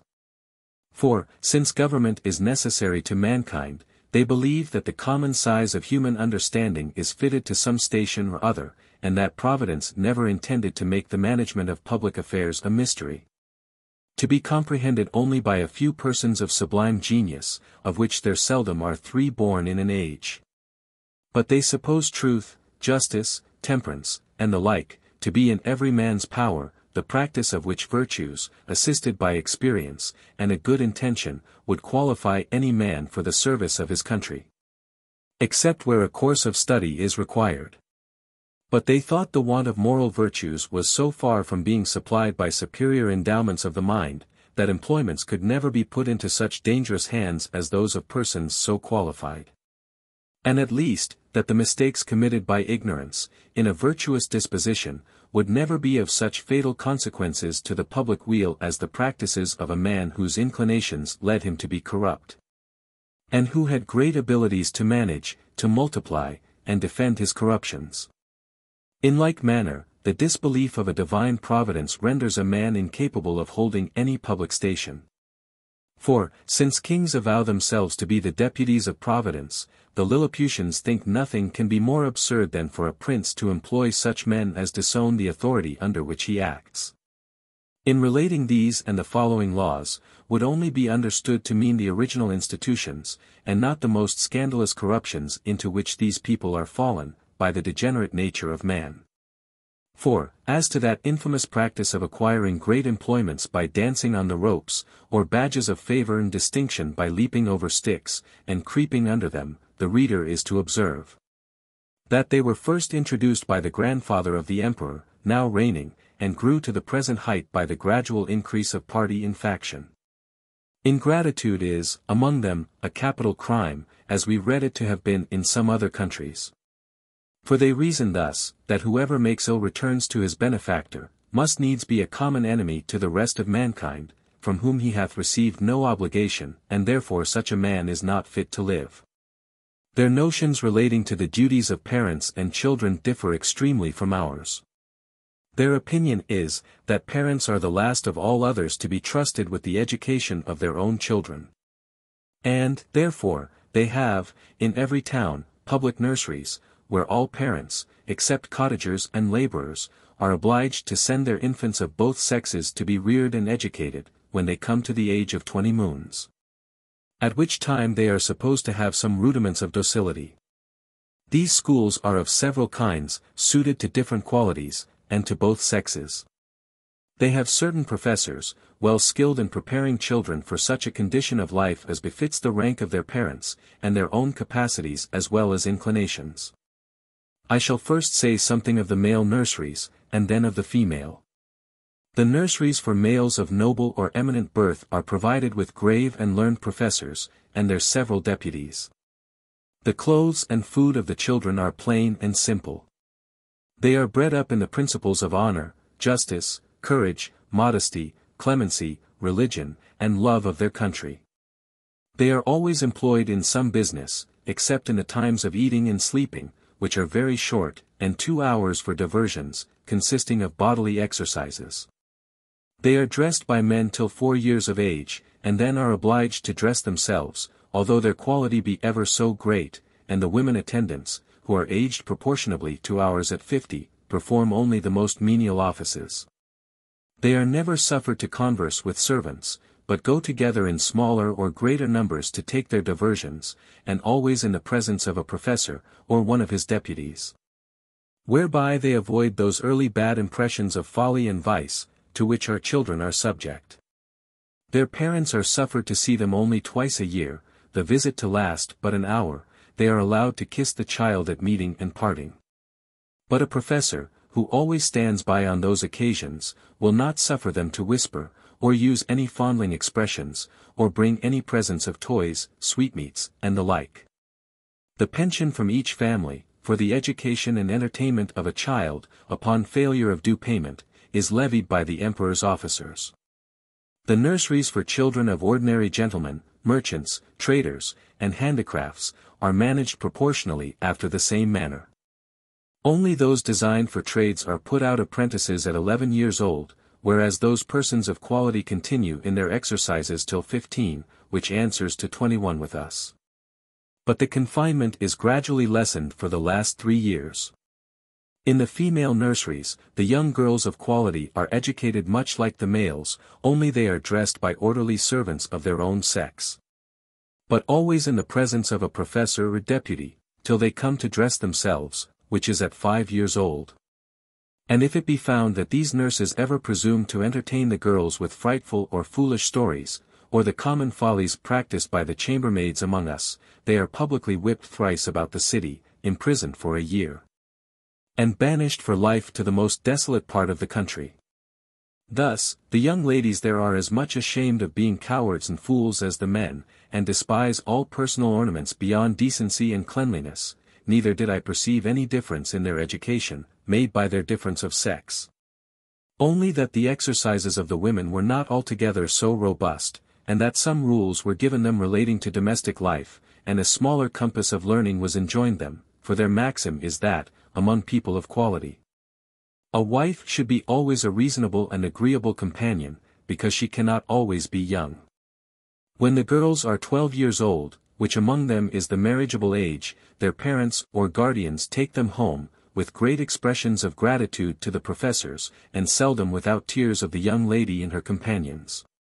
In the nurseries of females of the meaner sort, the children are instructed in all kinds of works proper for their sex and their several degrees. Those intended for apprentices are dismissed at 7 years old, the rest are kept to 11. The meaner families who have children at these nurseries are obliged, besides their annual pension, which is as low as possible, to return to the steward of the nursery a small monthly share of their gettings, to be a portion for the child. And, therefore, all parents are limited in their expenses by the law. For the Lilliputians think nothing can be more unjust than for people to leave the burden of supporting their children on the public. As to persons of quality, they give security to appropriate a certain sum for each child, suitable to their condition, and these funds are always managed with good husbandry and the most exact justice. The cottagers and laborers keep their children at home, their business being only to till and cultivate the earth, and therefore their education is of little consequence to the public, but the old and diseased among them are supported by hospitals. For begging is a trade unknown in this empire. And here it may perhaps divert the curious reader to give some account of my domestic, and my manner of living in this country, during a residence of 9 months and 13 days. Having a head for mechanics, and being likewise forced by necessity, I had made for myself a table and chair, convenient enough, out of the largest trees in the royal park. 200 sempstresses were employed to make me shirts, and linen for my bed and table, all of the strongest and coarsest kind they could get. Which, however, they were forced to quilt together in several folds, for the thickest was some degrees finer than lawn. Their linen is usually 3 inches wide, and 3 feet make a piece. The sempstresses took my measure as I lay on the ground, one standing at my neck, and another at my mid-leg, with a strong cord extended that each held by the end, while a third measured the length of the cord with a rule of an inch long. Then they measured my right thumb, and desired no more. For, by a mathematical computation, that twice round the thumb is once round the wrist, and so on to the neck and the waist, and by the help of my old shirt, which I displayed on the ground before them for a pattern, they fitted me exactly. 300 tailors were employed in the same manner to make me clothes, but they had another contrivance for taking my measure. I kneeled down, and they raised a ladder from the ground to my neck. Upon this ladder one of them mounted, and let fall a plumb line from my collar to the floor, which just answered the length of my coat, but my waist and arms I measured myself. When my clothes were finished, which was done in my house, for the largest of theirs would not have been able to hold them, they looked like the patchwork made by the ladies in England, only that mine were all of a color. 300 tailors were employed to make me clothes. I had 300 cooks to dress my victuals, in little convenient huts built about my house, where they and their families lived, and prepared me 2 dishes apiece. I took up 20 waiters in my hand, and placed them on the table, and 100 more attended below on the ground, some with dishes of meat, and some with barrels of wine and other liquors, flung on their shoulders. All of which the waiters above drew up, as I wanted, in a very ingenious manner, by certain cords, as we draw the bucket up a well in Europe. A dish of their meat was a good mouthful, and a barrel of their liquor a reasonable draught. Their mutton yields to ours, but their beef is excellent. I have had a sirloin so large that I have been forced to make 3 bites of it, but this is rare. My servants were astonished to see me eat it, bones and all, as in our country we do the leg of a lark. Their geese and turkeys I usually eat at a mouthful, and I must confess they far exceed ours. Of their smaller fowl, I could take up 20 or 30 at the end of my knife. One day His Imperial Majesty, being informed of my way of living, desired that himself and his royal consort, with the young princes of the blood of both sexes, might have the happiness, as he was pleased to call it, of dining with me. They came accordingly, and I placed them in chairs of state upon my table, just over against me, with their guards about them. Flimnap, the Lord High Treasurer, attended there likewise, with his white staff. And I observed he often looked on me with a sour countenance, which I would not seem to regard, but eat more than usual, in honor to my dear country, as well as to fill the court with admiration. I have some private reasons to believe that this visit from His Majesty gave Flimnap an opportunity of doing me ill offices to his master. That minister had always been my secret enemy, though he outwardly caressed me more than was usual to the moroseness of his nature. He represented to the emperor the low condition of his treasury. That he was forced to take up money at a great discount, that exchequer bills would not circulate under 9%, below par. That I had cost His Majesty above 1.5 million of sprugs, their greatest gold coin, about the bigness of a spangle, and, upon the whole, that it would be advisable in the emperor to take the first fair occasion of dismissing me. The happiness of dining with me. Chapter 7. The author, being informed of a design to accuse him of high treason, makes his escape to Blefuscu. His reception there. Before I proceed to give an account of my leaving this kingdom, it may be proper to inform the reader of a private intrigue which had been for 2 months forming against me. I had been hitherto all my life a stranger to courts, for which I was unqualified by the meanness of my condition. I had indeed heard and read enough of the dispositions of great princes and ministers, but never expected to have found such terrible effects of them in so remote a country, governed, as I thought, by very different maxims from those in Europe. When I was just preparing to pay my attendance on the Emperor of Blefuscu, a considerable person at court, to whom I had been very serviceable, At a time when he lay under the highest displeasure of his imperial majesty, came to my house very privately at night, in a close chair, and without sending his name, desired admittance. The chairmen were dismissed, I put the chair, with his lordship in it, into my coat pocket. And, giving orders to a trusty servant to say I was indisposed and gone to sleep, I fastened the door of my house, placed the chair on the table, according to my usual custom, and sat down by it. After the common salutations were over, observing his lordship's countenance full of concern, and inquiring into the reason, he desired I would hear him with patience, in a matter that highly concerned my honor and my life. His speech was to the following effect, for I took notes of it as soon as he left me. You are to know, said he, that several committees of council have been lately called in the most private manner on your account. And it is but 2 days since his majesty came to a full resolution. You are very sensible that Skurry's Bolgolam, Galbet or High Admiral, hath been your mortal enemy almost ever since your arrival, his original reasons I know not. But his hatred is increased since your great success against Blefuscu, by which his glory, as admiral, is much obscured. This lord, in conjunction with Flimnap the High Treasurer, whose enmity against you is notorious, Limtok the General, Walcon the Chamberlain, and Balmuff the Grand Justiciary, have prepared articles of impeachment against you, for treason and other capital crimes. This preface made me so impatient, being conscious of my own merits and innocence, that I was going to interrupt, when he entreated me to be silent, and thus proceeded. He desired I would hear him with patience. Out of gratitude for the favors you have done for me, I procured information of the whole proceedings, and a copy of the articles, wherein I venture my head for your service. Articles of impeachment against Quinbus Flestrin, the Man Mountain. Article I. Whereas, by a statute made in the reign of His Imperial Majesty Kalim Defar Plun, it is enacted, that whoever shall lay hands upon the Empress, or upon any of the royal children, shall be liable to the pains and penalties of high treason.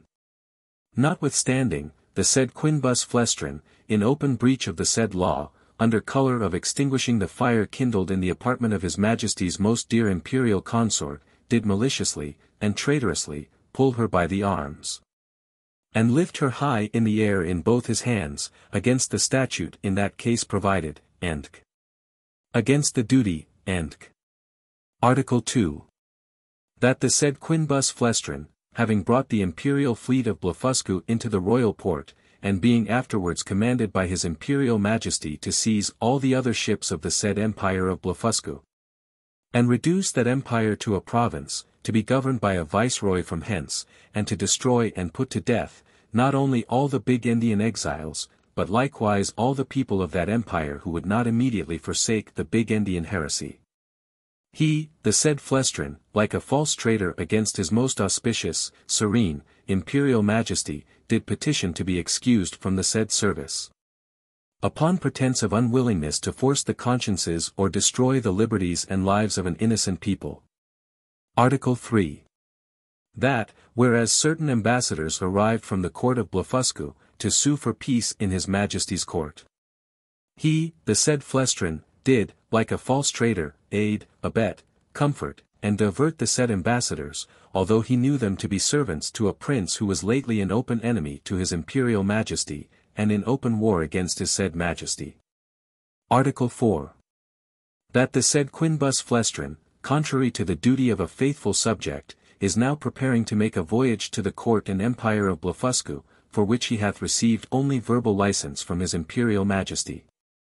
And under colour of the said license, doth falsely and traitorously intend to take the said voyage, and thereby to aid, comfort, and abet the Emperor of Blefuscu, so late an enemy, and in open war with His Imperial Majesty aforesaid. There are some other articles, but these are the most important, of which I have read you an abstract. In the several debates upon this impeachment, it must be confessed that His Majesty gave many marks of his great lenity, often urging the services you had done him, and endeavouring to extenuate your crimes. The Treasurer and Admiral insisted that you should be put to the most painful and ignominious death, by setting fire on your house at night. And the General was to attend, with 20,000 men armed with poisoned arrows, to shoot you on the face and hands. Some of your servants were to have private orders to strew a poisonous juice on your shirts and sheets, which would soon make you tear your own flesh, and die in the utmost torture. The general came into the same opinion. So that for a long time there was a majority against you, but his majesty resolving, if possible, to spare your life, at last brought off the chamberlain. Upon this incident, Reldresal, principal secretary for private affairs, who always approved himself your true friend, was commanded by the emperor to deliver his opinion, which he accordingly did. And therein justified the good thoughts you have of him. He allowed your crimes to be great, but that still there was room for mercy, the most commendable virtue in a prince, and for which his majesty was so justly celebrated. He said, the friendship between you and him was so well known to the world, that perhaps the most honorable board might think him partial. However, in obedience to the command he had received, he would freely offer his sentiments. That if his majesty, in consideration of your services, and pursuant to his own merciful disposition, would please to spare your life, and only give orders to put out both your eyes, he humbly conceived that, by this expedient, justice might in some measure be satisfied, and all the world would applaud the lenity of the emperor, as well as the fair and generous proceedings of those who have the honor to be his counselors, that the loss of your eyes would be no impediment to your bodily strength, by which you might still be useful to his majesty, that blindness is an addition to courage. By concealing dangers from us, that the fear you had for your eyes was the greatest difficulty in bringing over the enemy's fleet, and it would be sufficient for you to see by the eyes of the ministers, since the greatest princes do no more. This proposal was received with the utmost disapprobation by the whole board. Bolgolam, the admiral, could not preserve his temper, but rising up in fury, said he wondered how the secretary durst presume to give his opinion for preserving the life of a traitor, that the services you had performed were, by all true reasons of state, the great aggravation of your crimes, that you, who extinguished the fire in that unprincipled manner, might at another time inundate and drown the whole palace. And the same strength, which enabled you to bring over the enemy's fleet, might serve, upon the first discontent, to carry it back, that he had good reasons to think you were a big Indian in your heart. And, as treason begins in the heart, before it appears in overt acts, so he accused you as a traitor on that account, and therefore insisted you should be put to death. The treasurer was of the same opinion. He showed to what straits his majesty's revenue was reduced, by the charge of maintaining you, which would soon grow insupportable. That the secretary's expedient of putting out your eyes was so far from being a remedy against this evil, that it would probably increase it, as is manifest from the common practice of blinding some sort of fowls, after which they fed the faster, and grew sooner fat. That his sacred majesty, and the council, who are your judges, were to their own consciences fully convinced of your guilt, which was a sufficient argument to condemn you to death without the formal proofs required by the strict letter of the law. But his imperial majesty, fully determined against capital punishment, was graciously pleaded to say, that since the council thought the loss of your eyes too easy a censure, some other might be inflicted hereafter. And your friend, the secretary, humbly desiring to be heard again, in answer to what the treasurer had objected concerning the great charge his majesty was at in maintaining you, said that his excellency, who had the sole disposal of the emperor's revenue, might easily provide against that evil, by gradually lessening your establishment, by which, for want of sufficient food, you would grow weak and faint, and lose your appetite, and consume in a few months, neither would the stench of your carcass be then so dangerous when it should become more than half diminished. And, immediately upon your death, 5,000 or 6,000 of his majesty's subjects might in 2 or 3 days cut your flesh from your bones, take it away by cartloads, and bury it in distant parts, to prevent infection, leaving the skeleton as a monument of admiration to posterity. Thus, by the great friendship of the secretary, the whole affair was compromised. It was strictly enjoined that the project of starving you by degrees should be kept a secret, but the sentence of putting out your eyes was entered on the books, none dissenting except Bolgolam, the admiral, who, being a creature of the empress, was perpetually instigated by her majesty to insist upon your death, she having borne perpetual malice against you, on account of that illegal method you took to remove her and her children the night of the fire. In 3 days, your friend the secretary will be directed to come to your house and read before you the articles of impeachment. And then to signify the great lenity and favor of his majesty and council, whereby you are only condemned to the loss of your eyes, which his majesty doth not question you will gratefully and humbly submit to. And 20 of his majesty's surgeons will attend, in order to see the operation well performed, by discharging very sharp-pointed arrows into the balls of your eyes as you lie on the ground. I leave to your prudence what measures you will take. And, to avoid suspicion, I must immediately return, in as private a manner as I came. His lordship did so, and I remained alone, under many doubts and perplexities of mind. It was a custom, introduced by this prince in his ministry, very different, as I have been assured, from the practices of former times. That after the court had decreed any cruel execution either to gratify the monarch's resentment or the malice of a favorite, the emperor always made a speech to his whole council, expressing his great lenity and tenderness, as qualities known and confessed by all the world. This speech was immediately published through the kingdom, nor did anything terrify the people so much as those encomiums on his majesty's mercy. Because it was observed that, the more these praises were enlarged and insisted on, the more inhuman was the punishment, and the sufferer more innocent. Yet, as to myself, I must confess, having never been designed for a courtier, either by my birth or education, I was so ill a judge of things that I could not discover the lenity in favor of this sentence, but conceived it, perhaps erroneously, rather to be rigorous than gentle. I sometimes thought of standing my trial. For although I could not deny the facts alleged in the several articles, yet I hoped they would admit of some extenuation. But having in my life perused many state trials, which I ever observed to terminate as the judges thought fit to direct, I durst not rely on so dangerous a decision, in so critical a juncture, and against such powerful enemies. Once I was strongly bent upon resistance, for, while I had liberty, the whole strength of that empire could hardly subdue me, and I might easily with stones pelt the metropolis to pieces.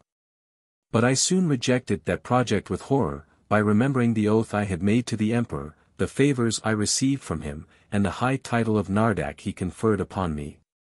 Neither had I so soon learned the gratitude of courtiers as to persuade myself that his majesty's present 70s acquitted me of all past obligations. At last I fixed upon a resolution, for which it is probable I may incur some censure, and not unjustly, for I confess I owe the preserving mine eyes, and consequently my liberty, to my own great rashness and want of experience. Because if I had then known the nature of princes and ministers, which I have since observed in many other courts, and their methods of treating criminals less obnoxious than myself, I should with great alacrity and readiness have submitted to so easy a punishment. But, hurried on by the precipitancy of youth, and having his imperial majesty's license to pay my attendance upon the emperor of Blefuscu, I took this opportunity, before the 3 days were elapsed, to send a letter to my friend the secretary, signifying my resolution of setting out that morning for Blefuscu pursuant to the leave I had got. And, without waiting for an answer, I went to that side of the island where our fleet lay. I seized a large man-of-war, tied a cable to the prow, and lifting up the anchors, I stripped myself, put my clothes, together with my coverlet, which I carried under my arm, into the vessel, and drawing it after me, between wading and swimming arrived at the royal port of Blefuscu, where the people had long expected me. They lent me 2 guides to direct me to the capital city, which is of the same name. I held them in my hands until I came within 200 yards of the gate, and desired them to signify my arrival to one of the secretaries, and let him know I there waited his majesty's command. I had an answer in about an hour, that his majesty, attended by the royal family and great officers of the court, was coming out to receive me. I advanced 100 yards.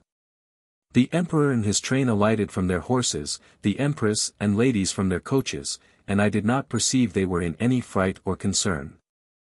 I lay on the ground to kiss his majesty's and the empress's hand. I told his majesty that I was come, according to my promise, and with the license of the emperor, my master, to have the honor of seeing so mighty a monarch, and to offer him any service in my power consistent with my duty to my own prince.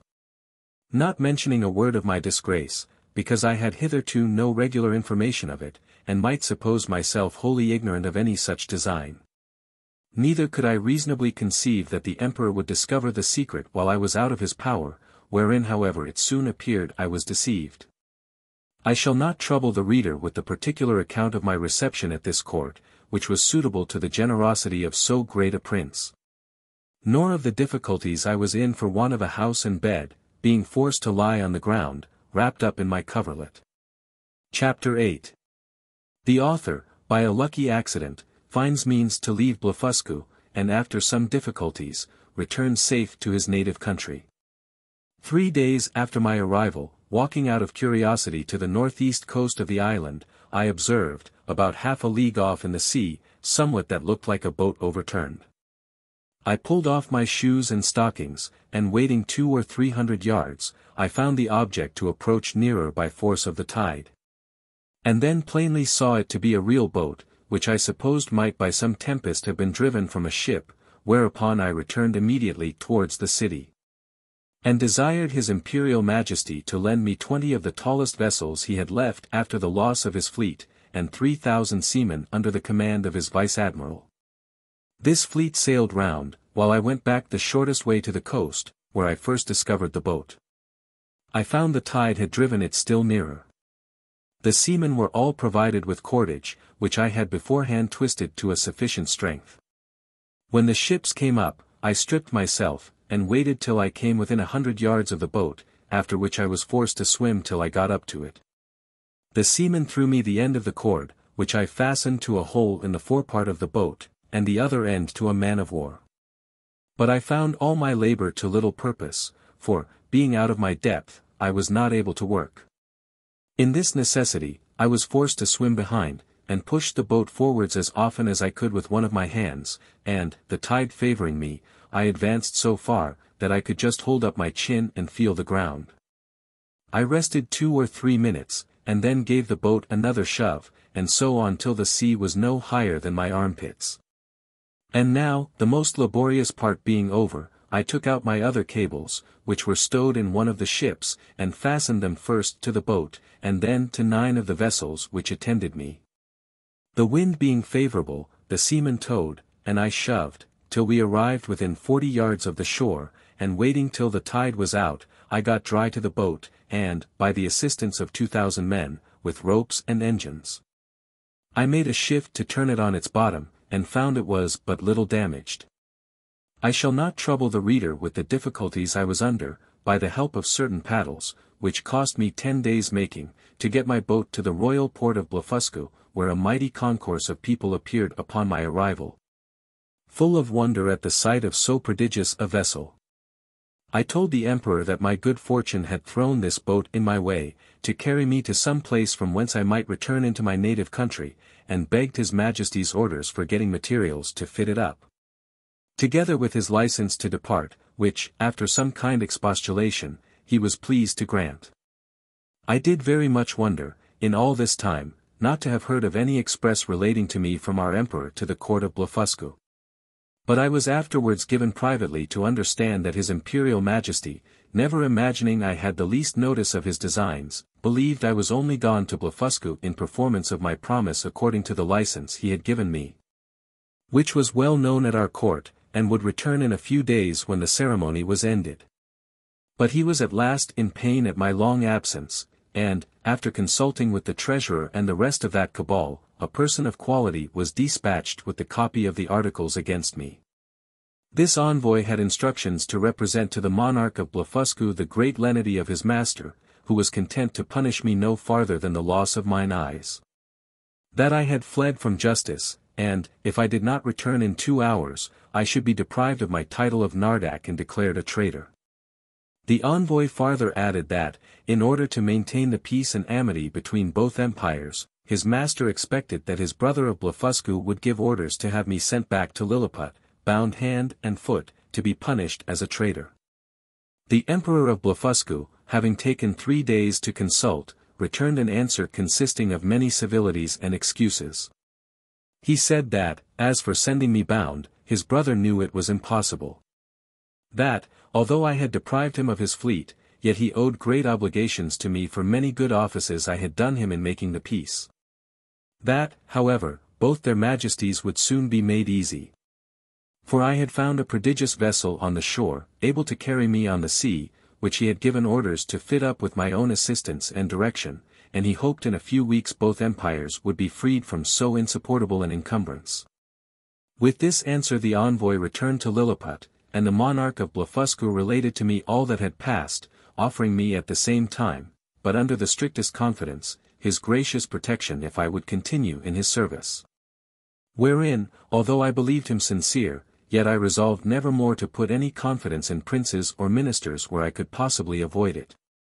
And, therefore, with all due acknowledgments for his favorable intentions, I humbly begged to be excused.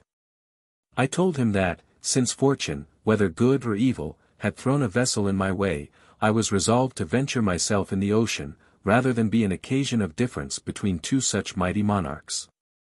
Neither did I find the emperor at all displeased, and I discovered, by a certain accident, that he was very glad of my resolution, and so were most of his ministers. These considerations moved me to hasten my departure somewhat sooner than I intended, to which the court, impatient to have me gone, very readily contributed. 500 workmen were employed to make 2 sails to my boat, according to my directions, by quilting 13 folds of their strongest linen together.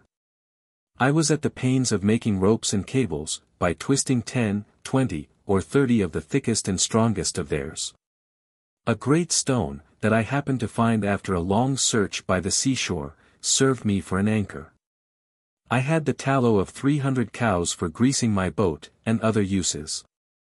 I was at incredible pains in cutting down some of the largest timber trees for oars and masts, wherein I was, however, much assisted by His Majesty's ship carpenters, who helped me in smoothing them after I had done the rough work. In about a month, when all was prepared, I sent to receive His Majesty's commands, and to take my leave. The Emperor and royal family came out of the palace. I lay down on my face to kiss his hand, which he very graciously gave me. So did the Empress and young princes of the blood. His Majesty presented me with 50 purses of 200 sprugs apiece, together with his picture at full length, which I put immediately into one of my gloves, to keep it from being hurt. The ceremonies at my departure were too many to trouble the reader with at this time. I set sail at 6 in the morning. I stored the boat with the carcasses of 100 oxen, and 300 sheep, with bread and drink proportionable, and as much meat ready dressed as 400 cooks could provide. I took with me 6 cows and 2 bulls alive, with as many ewes and lambs, intending to carry them into my own country, and propagate the breed. And to feed them on board, I had a good bundle of hay and a bag of corn. I would gladly have taken a dozen of the natives, but this was a thing the Emperor would by no means permit. And, besides a diligent search into my pockets, His Majesty engaged my honor not to carry away any of his subjects, although with their own consent and desire. Having thus prepared all things as well as I was able, I set sail on the 24th day of September, 1701, at 6 in the morning.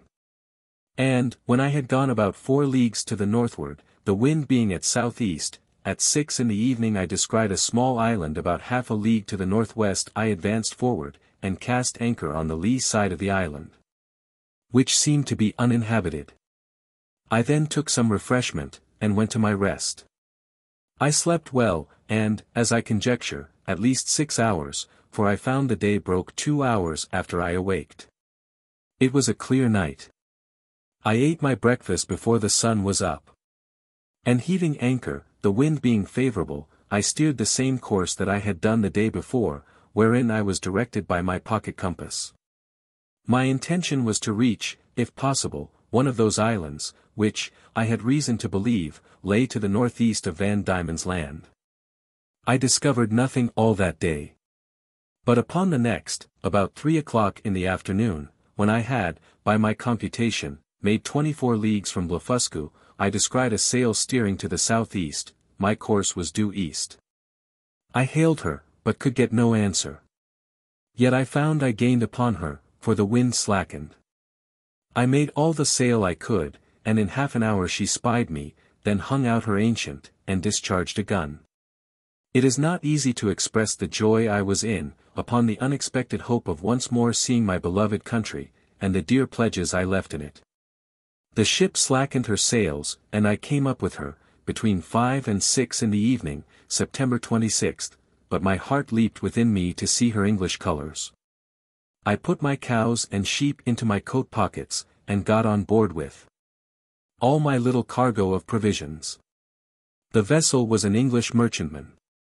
Returning from Japan by the North and South Seas, the captain, Mr. John Biddle, of Deptford, a very civil man and an excellent sailor. We were now in the latitude of 30 degrees south. There were about 50 men in the ship. And here I met an old comrade of mine, one Peter Williams, who gave me a good character to the captain. This gentleman treated me with kindness, and desired I would let him know what place I came from last, and whither I was bound. Which I did in few words, but he thought I was raving, and that the dangers I had underwent had disturbed my head, whereupon I took my black cattle and sheep out of my pocket, which, after great astonishment, clearly convinced him of my veracity. I then showed him the gold given me by the Emperor of Blefuscu, together with His Majesty's picture at full length, and some other rarities of that country. I gave him 2 purses of 200 sprugs each, and promised, when we arrived in England, to make him a present of a cow and a sheep. I shall not trouble the reader with a particular account of this voyage, which was very prosperous for the most part. We arrived in the Downs on the 13th of April, 1702. I had only one misfortune, that the rats on board carried away one of my sheep. I found her bones in a hole, picked clean from the flesh. I got the rest of my cattle safe ashore, and set them grazing in a bowling green at Greenwich, where the fineness of the grass made them feed very heartily. Though I had always feared the contrary, neither could I possibly have preserved them in so long a voyage, if the captain had not allowed me some of his best biscuits, which, rubbed to powder, and mingled with water, was their constant food. The short time I continued in England, I made a considerable profit by showing my cattle to many persons of quality and others, and before I began my second voyage I sold them for £600. Since my last return, I find the breed is considerably increased, especially the sheep, which I hope will prove much to the advantage of the woolen manufacture, by the fineness of the fleeces. I stayed but 2 months with my wife and family, for my insatiable desire of seeing foreign countries would suffer me to continue no longer. I left £1,500 with my wife and fixed her in a good house at Redriff. My remaining stock I carried with me, part in money, and part in goods, in hopes to improve my fortune. My eldest uncle, John, had left me an estate in land, near Epping, of about £30 a year. And I had a long lease of the Black Bull, in Fetter Lane, which yielded me as much more, so that I was not in any danger of leaving my family upon the parish. My son Johnny, named so after his uncle, was at the grammar school, and a towardly child. My daughter Betty, who is now well married, and has children, was then at her needlework. I took leave of my wife and boy and girl, with tears on both sides, and went on board the Adventure, a merchant ship of 300 tons, bound for Surat, Captain John Nicholas, of Liverpool, commander. But my account of this voyage must be referred to the second part of my travels. The end of the first part. They concluded that I was only Relplum Scalcath. Travels. Part 2. A Voyage to Brobdingnag. Chapter 1. A great storm described, the longboat sent to fetch water, the author goes with it to discover the country. He is left on shore, is seized by one of the natives, and carried to a farmer's house. His reception, with several accidents that happened there. A description of the inhabitants. Having been condemned by nature and fortune to an active and restless life, in 2 months after my return I again left my native country, and took shipping in the Downs on the 20th day of June, 1702, in the Adventure, Captain John Nicholas, a Cornish man, commander, bound for Surat. We had a very prosperous gale till we arrived at the Cape of Good Hope, where we landed for fresh water. But, discovering a leak, we unshipped our goods and wintered there, for, the captain falling sick of an ague, we could not leave the Cape till the end of March. We then set sail, and had a good voyage till we passed the Straits of Madagascar. But having got northward of that island, and to about 5 degrees south latitude, the winds, which in those seas are observed to blow a constant equal gale, between the north and west, from the beginning of December to the beginning of May. On the 19th of April began to blow with much greater violence and more westerly than usual, continuing so for 20 days together, during which time we were driven a little to the east of the Molucca Islands. And about 3 degrees northward of the line, as our captain found by an observation he took the 2nd of May, at which time the wind ceased and it was a perfect calm. Whereat I was not a little rejoiced. But, he, being a man well experienced in the navigation of those seas, bid us all prepare against a storm, which accordingly happened the day following, for the southern wind, called the southern monsoon, began to set in. And soon it was a fierce storm. Finding it was like to overblow, we took in our spritsail, and stood by to hand the foresail, but making foul weather, we looked the guns were all fast, and handed the mizzen. The ship lay very broad off, so we thought it better spooning before the sea, than trying, or hulling. We reefed the foresail and set him, we hauled aft the foresheet, the helm was hard a-weather. The ship wore bravely. We belayed the fore downhaul, but the sail was split, and we hauled down the yard, and got the sail into the ship, and unbound all the things clear of it. It was a very fierce storm, the sea broke strange and dangerous. We hauled off the lanyard of the whipstaff, and helped the man at the helm. We could not get down our topmast, but let all stand, because she scud before the sea very well, and we knew that the topmast being aloft, the ship was the wholesomer, and made better way through the sea, seeing we had sea-room. When the storm was over, we set foresail and mainsail, and brought the ship to. Then we set the mizzen, maintopsail, and the foretopsail. Our course was east-northeast, the wind was at southwest. We got the starboard tacks aboard, we cast off our weather braces and lifts. We set in the lee braces, and hauled forward by the weather bowlings, and hauled them tight and belayed them, and hauled over the mizzen tack to windward and kept her full and by, as near as she could lie. During this storm, which was followed by a strong wind, west-southwest, we were carried, by my computation, about 500 leagues to the east, so that the oldest sailor on board could not tell in what part of the world we were. Our provisions held out well, our ship was staunch, and our crew all in good health, but we lay in the utmost distress for water. We thought it best to hold on the same course, rather than turn more northerly, which might have brought us to the northwest parts of Great Tartary, and into the frozen sea. On the 16th day of June, 1703, a buoy on the topmast discovered land. On the 17th, we came in full view of a great island or continent, for we knew not which, on the south side whereof was a small neck of land, jutting out into the sea, and a creek too shallow to hold a ship of above 100 tons. We cast anchor within a league of this creek, and our captain sent a dozen of his men well armed in the longboat, with vessels for water, if any could be found. I desired his leave to go with them, that I might see the country, and make what discoveries I could. When we came to land, we saw no river or spring, nor any sign of inhabitants. Our men therefore wandered on the shore to find out some fresh water ere the sea, and I walked alone about a mile on the other side, where I observed the country all barren and rocky.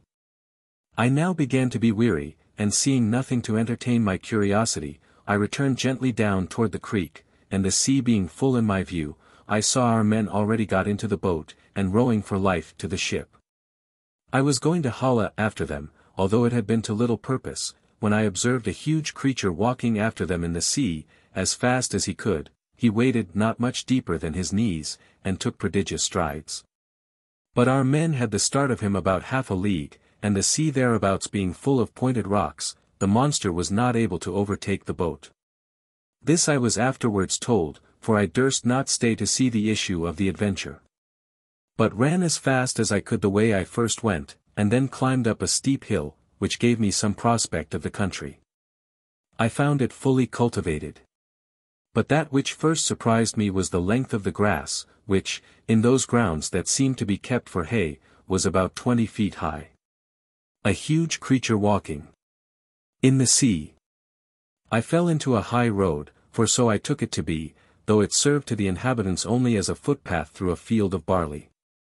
Here I walked on for some time, but could see little on either side, it being now near harvest, and the corn rising at least 40 feet. I was an hour walking to the end of this field, which was fenced in with a hedge of at least 120 feet high, and the trees so lofty that I could make no computation of their altitude. There was a stile to pass from this field into the next. It had 4 steps, and a stone to cross over when you came to the uppermost. It was impossible for me to climb this stile because every step was 6 feet high, and the upper stone above 20. I was endeavoring to find some gap in the hedge, when I discovered one of the inhabitants in the next field, advancing towards the stile, of the same size with him whom I saw in the sea pursuing our boat. He appeared as tall as an ordinary spire steeple, and took about 10 yards at every stride, as near as I could guess. I was struck with the utmost fear and astonishment, and ran to hide myself in the corn, from whence I saw him at the top of the stile, looking back into the next field on the right hand. And heard him call in a voice many degrees louder than a speaking trumpet. But the noise was so high in the air that at first I certainly thought it was thunder. Whereupon 7 monsters, like himself, came towards him with reaping hooks in their hands, each hook about the largeness of 6 scythes. These people were not so well clad as the first, whose servants or laborers they seemed to be, for, upon some words he spoke, they went to reap the corn in the field where I lay. I kept from them at as great a distance as I could, but was forced to move, with extreme difficulty, for the stalks of the corn were sometimes not above a foot distance, so that I could hardly squeeze my body betwixt them. However, I made a shift to go forward till I came to a part of the field where the corn had been laid by the rain and wind. Here it was impossible for me to advance a step. For the stalks were so interwoven that I could not creep through, and the beards of the fallen ears so strong and pointed that they pierced through my clothes into my flesh. At the same time I heard the reapers not above 100 yards behind me. Being quite dispirited with toil, and wholly overcome by grief and despair, I lay down between 2 ridges, and heartily wished I might there end my days. I bemoaned my desolate widow and fatherless children. I lamented my own folly and wilfulness in attempting a second voyage against the advice of all my friends and relations. In this terrible agitation of mind, I could not forbear thinking of Lilliput, whose inhabitants looked upon me as the greatest prodigy that ever appeared in the world. Where I was able to draw an imperial fleet in my hand, and perform those other actions which will be recorded forever in the chronicles of that empire, while posterity shall hardly believe them, although attested by millions. I reflected what a mortification it must prove to me to appear as inconsiderable in this nation as one single Lilliputian would be among us. But this I conceived was to be among the least of my misfortunes, for, as human creatures are observed to be more savage and cruel in proportion to their bulk. What could I expect but to be a morsel in the mouth of the first among these enormous barbarians that should happen to seize me? Undoubtedly philosophers are in the right when they tell us that nothing is great or little otherwise than by comparison. It might have pleased fortune to let the Lilliputians find some nation where the people were as diminutive with respect to them as they were to me. And who knows but that even this prodigious race of mortals might be equally overmatched in some distant part of the world, whereof we have yet no discovery. Scared and confounded as I was, I could not forbear going on with these reflections, when one of the reapers, approaching within 10 yards of the ridge where I lay, made me apprehend that with the next step I should be squashed to death under his foot, or cut in 2 with his reaping hook. And, therefore, when he was again about to move, I screamed as loud as fear could make me. Whereupon the huge creature trod short, and looking round about under him for some time, at last espied me as I lay on the ground. He considered a while, with the caution of one who endeavors to lay hold on a small dangerous animal in such a manner that it shall not be able either to scratch or to bite him, as I myself have sometimes done with a weasel in England. Whereupon the huge creature trod short. At length he ventured to take me up between his forefinger and thumb, and brought me within 3 yards of his eyes, that he might behold my shape more perfectly. I guessed his meaning, and my good fortune gave me so much presence of mind that I resolved not to struggle in the least as he held me in the air, above 60 feet from the ground, although he grievously pinched my sides, for fear I should slip through his fingers. All I ventured was to raise my eyes towards the sun, and place my hands together in a supplicating posture, and to speak some words in an humble melancholy tone, suitable to the condition I then was in. For I apprehended every moment that he would dash me against the ground, as we usually do any little hateful animal which we have a mind to destroy. But my good star would have it that he appeared pleased with my voice and gestures, and began to look upon me as a curiosity, much wondering to hear me pronounce articulate words, although he could not understand them. In the meantime I was not able to forbear groaning and shedding tears, and turning my head towards my sides, letting him know, as well as I could, how cruelly I was hurt by the pressure of his thumb and finger. He seemed to apprehend my meaning. For, lifting up the lappet of his coat, he put me gently into it, and immediately ran along with me to his master, who was a substantial farmer, and the same person I had first seen in the field. The farmer, having, as I suppose by their talk, received such an account of me as his servant could give him, took a piece of a small straw, about the size of a walking staff, and therewith lifted up the lappets of my coat, which it seems he thought to be some kind of covering that nature had given me. He blew my hair aside, to take a better view of my face. He called his hinds about him, and asked them, as I afterwards learned, whether they had ever seen in the fields any little creature that resembled me. He then placed me softly on the ground upon all fours, but I got immediately up, and walked slowly backwards and forwards to let those people see that I had no intent to run away. They all sat down in a circle about me, the better to observe my motions. I pulled off my hat, and made a low bow towards the farmer. I fell on my knees, and lifted up my hands and eyes, and spoke several words as loud as I could. I took a purse of gold out of my pocket, and humbly presented it to him.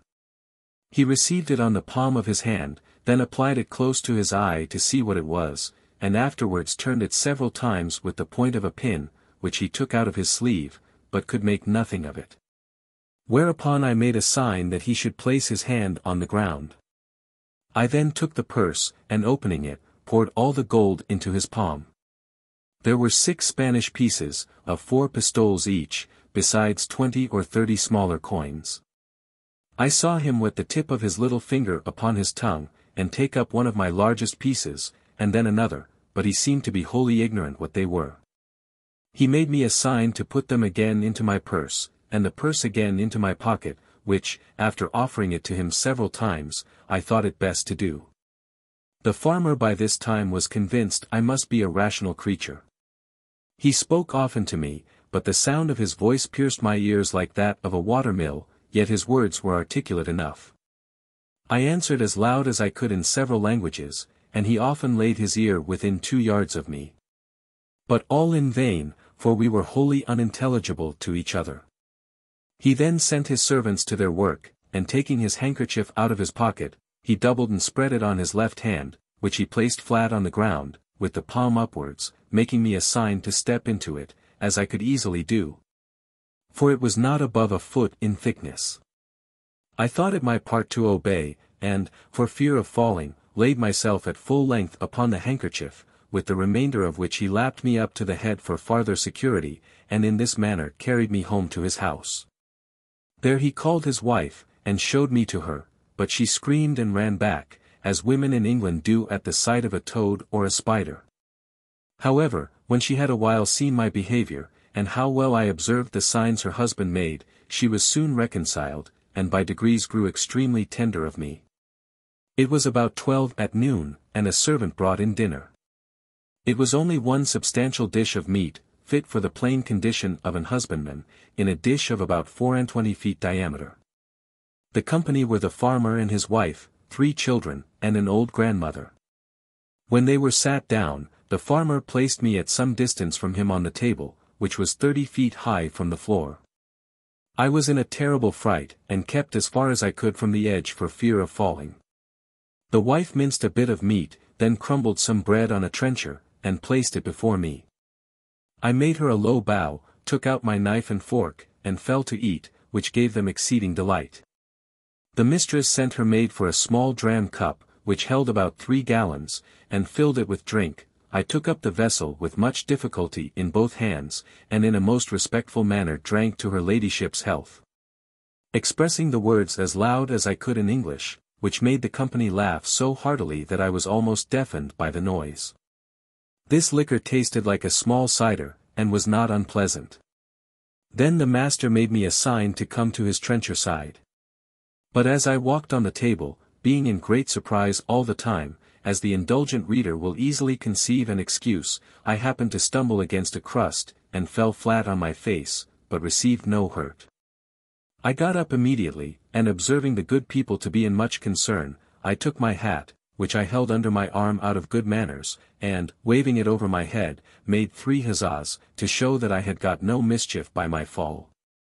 But advancing forwards towards my master, as I shall henceforth call him, his youngest son, who sat next him, an arch boy of about 10 years old, took me up by the legs, and held me so high in the air, that I trembled in every limb.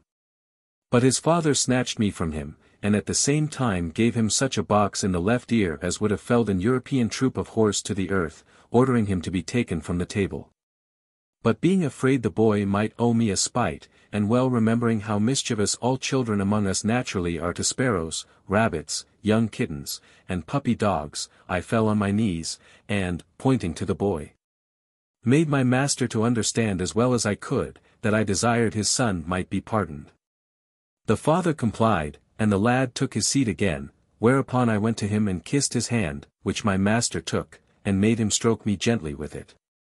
In the midst of dinner, my mistress's favorite cat leapt into her lap. I heard a noise behind me like that of a dozen stocking weavers at work. And, turning my head, I found it proceeded from the purring of that animal, who seemed to be 3 times larger than an ox, as I computed by the view of her head and one of her paws, while her mistress was feeding and stroking her. The fierceness of this creature's countenance altogether discomposed me, though I stood at the further end of the table, above 50 feet off, and although my mistress held her fast, for fear she might give a spring and seize me in her talons. But it happened there was no danger, for the cat took not the least notice of me, when my master placed me within 3 yards of her. And as I have been always told, and found true by experience in my travels, that flying or discovering fear before a fierce animal is a certain way to make it pursue or attack you. So I resolved in this dangerous juncture to show no manner of concern. I walked with intrepidity 5 or 6 times before the very head of the cat, and came within half a yard of her, whereupon she drew herself back, as if she were more afraid of me. I had less apprehension concerning the dogs, whereof 3 or 4 came into the room, as it is usual in farmers' houses, one of which was a mastiff equal in bulk to 4 elephants, and a greyhound somewhat taller than the mastiff, but not so large.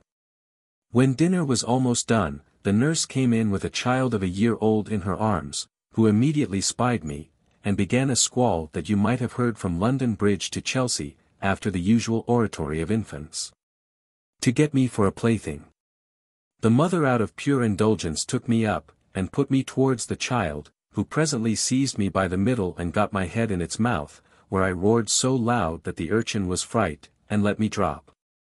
And I should infallibly have broke my neck if the mother had not held her apron under me. The nurse, to quiet her babe, made use of a rattle, which was a kind of hollow vessel filled with great stones, and fastened by a cable to the child's waist. As she sat down close to the table on which I stood, her appearance astonished me not a little. This made me reflect upon the fair skins of our English ladies, who appear so beautiful to us, only because they are of our own size, and their defects not to be seen but through a magnifying glass. Where we find by experiment that the smoothest and whitest skins look rough, and coarse, and ill-colored. I remember, when I was at Lilliput, the complexions of those diminutive people appeared to me the fairest in the world. And talking upon this subject with a person of learning there, who was an intimate friend of mine, he said that my face appeared much fairer and smoother when he looked on me from the ground than it did upon a nearer view. When I took him up in my hand and brought him close, which he confessed was at first a very shocking sight. He said he could discover great holes in my skin. That the stumps of my beard were 10 times stronger than the bristles of a boar, and my complexion made up of several colors altogether disagreeable, although I must beg leave to say for myself that I am as fair as most of my sex and country. And very little sunburnt by my travels. On the other side, discoursing of the ladies of that emperor's court, he used to tell me one had freckles, another too wide a mouth, a third too large a nose, nothing of which I was able to distinguish. I confess this reflection was obvious enough. Which, however, I could not forbear, lest the reader might think those vast creatures were actually deformed, for I must do them justice to say they are a comely race of people. And particularly the features of my master's countenance, although he were but a farmer, when I beheld him from the height of 60 feet, appeared very well proportioned. When dinner was done my master went out to his labors, and, as I could discover by his voice and gestures, gave his wife a strict charge to take care of me. I was very much tired and disposed to sleep, which, my mistress perceiving, she put me on her own bed, and covered me with a clean white handkerchief, but larger and coarser than the mainsail of a man-of-war. I slept about 2 hours, and dreamed I was at home with my wife and children, which aggravated my sorrows when I awaked and found myself alone in a vast room, between 200 and 300 feet wide, and above 200 high. Lying in a bed 20 yards wide. My mistress was gone about her household affairs, and had locked me in. The bed was 8 yards from the floor. I drew my hanger to defend myself. Presently 2 rats crept up the curtains, and ran smelling backwards and forwards on my bed. One of them came almost up to my face, whereupon I rose in a fright, and drew out my hanger to defend myself. The horrible animals had the boldness to attack me both sides, and one of them held his 4 feet at my collar. But I killed him before he could do me any mischief. He fell down at my feet. And the other, seeing the fate of his comrade, made his escape, but not without one good wound on the back, which I gave him as he fled, and made the blood run trickling from him. After this exploit I walked gently to and fro on the bed to recover my breath and loss of spirits. These creatures were of the size of a large mastiff, but infinitely more nimble and fierce. So that, if I had taken off my belt before I went to sleep, I must infallibly have been torn to pieces and devoured. I measured the tail of the dead rat, and found it to be 2 yards long wanting an inch. But it went against my stomach to draw the carcass off the bed, where it still lay bleeding.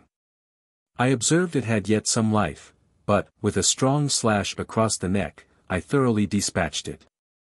I hope the gentle reader will excuse me for dwelling on these and the like particulars, which, however insignificant they may appear to groveling vulgar minds, yet will certainly help a philosopher to enlarge his thoughts and imagination, and apply them to the benefit of public as well as private life, which was my sole design in presenting this and other accounts of my travels to the world. Wherein I have been chiefly studious of truth, without affecting any ornaments of teaming or style. But the whole scene of this voyage made so strong an impression on my mind, and is so deeply memory, that in committing it to paper I did not omit one material circumstance. However, upon a strict review, I blotted out several passages of less moment which were in my first copy, for fear of being censured as tedious and trifling, whereof travellers are often, perhaps not without justice, accused. Chapter 2. A description of the farmer's daughter. The author carried to a market town, and then to the metropolis. The particulars of this journey. My mistress had a daughter of 9 years old, a child of toward parts for her age, very dexterous at her needle, and skilful in dressing her baby. Her mother and she contrived to fit up the baby's cradle for me against night. The cradle was put into a small drawer cabinet, and the drawer placed upon a hanging shelf for fear of the rats. This was my bed all the time I stayed with these people, though made more convenient by degrees, as I began to learn their language and make my wants known. She made me 7 shirts, and some other linen, of as fine cloth as could be got, which indeed was coarser than sackcloth, and these she constantly washed for me with her own hands. She was likewise my schoolmistress, to teach me the language. When I pointed to anything, she told me the name of it in her own tongue, so that in a few days I was able to call for whatever I had a mind to. She was very good-natured, and not above 40 feet high, being little for her age. She gave me the name of Grildrig, which the family took up, and afterwards the whole kingdom. The word imports what the Latins call nunculus, the Italians homunculatino, and the English mannikin. To her I chiefly owe my preservation in that country. We never parted while I was there. I called her my Glumdalclitch, or little nurse. And should be guilty of great ingratitude if I omitted this honorable mention of her care and affection towards me, which I heartily wish it lay in my power to requite as she deserves. It now began to be known and talked of in the neighborhood, that my master had found a strange animal in the field, about the bigness of a splachnock, but exactly shaped in every part like a human creature. Which it likewise imitated in all its actions, seemed to speak in a little language of its own, had already learned several words of theirs, went erect upon 2 legs, was tame and gentle, would come when it was called, do whatever it was bid. Had the finest limbs in the world, and a complexion fairer than a nobleman's daughter of 3 years old. Another farmer, who lived hard by, and was a particular friend of my master, came on a visit on purpose to inquire into the truth of this story. I was immediately produced and placed upon a table, where I walked as I was commanded, drew my hanger, put it up again, made my reverence to my master's guest, asked him in his own language how he did, and told him he was welcome. Just as my little nurse had instructed me. This man, who was old and dim-sighted, put on his spectacles to behold me better, at which I could not forbear laughing very heartily, for his eyes appeared like the full moon shining into a chamber at 2 windows. Our people, who discovered the cause of my mirth, bore me company in laughing, at which the old fellow was fool enough to be angry and out of countenance. He had the character of a great miser. And, to my misfortune, he well deserved it by the cursed advice he gave my master, to show me as a sight upon a market day in the next town, which was half an hour's riding, about 22 miles from our house. I guessed there was some mischief contriving, when I observed my master and his friend whispering long together, sometimes pointing at me, and my fears made me fancy that I overheard and understood some of their words. I called her my Glumdalclitch. But the next morning, Glumdalclitch, my little nurse, told me the whole matter, which she had cunningly picked out from her mother. The poor girl laid me on her bosom, and fell a-weeping with shame and grief. She apprehended some mischief would happen to me from rude vulgar folks, who might squeeze me to death, or break one of my limbs by taking me in their hands. She had also observed how modest I was in my nature, how nicely I regarded my honor, and what an indignity conceive it to be exposed for money, as a public spectacle, to the meanest of the people. She said her papa and mamma had promised that Grildrig should be hers, but now she found they meant to serve her as they did last year when they pretended to give her a lamb, and yet as soon as it was fat sold it to a butcher. For my own part one may truly affirm that I was less concerned than my nurse. I had a strong hope, which left me, that I should one day recover my liberty. To the ignominy of being carried about for a monster, I considered myself to be a perfect stranger in the country, and that such a misfortune could never be charged upon me as a reproach if ever I should return to England. Since the King of Great Britain himself, in my condition, must have undergone the same distress. My master, pursuant to the advice of his friend, carried me in a box the next market day, to the neighboring town, and took along with him his little daughter, my nurse, upon a pillion behind him. The box was close on every side, with a little door for me to go in and out, and a few gimlet holes to let in air. The girl had been so careful as to put the quilt of her baby's bed into it, for me to lie down on. However, I was terribly shaken and discomposed in this journey, though it were but of half an hour. For the horse went about 40 feet at every step, and trotted so high that the agitation was equal to the rising and falling of a ship in a great storm, but much more frequent. Our journey was somewhat farther than from London to St. Albans. My master alighted at an inn which he used to frequent. And after consulting a while with the innkeeper and making some necessary preparations, he hired the Groltrud, or crier, to give notice through the town, of a strange creature to be seen at the sign of the Green Eagle.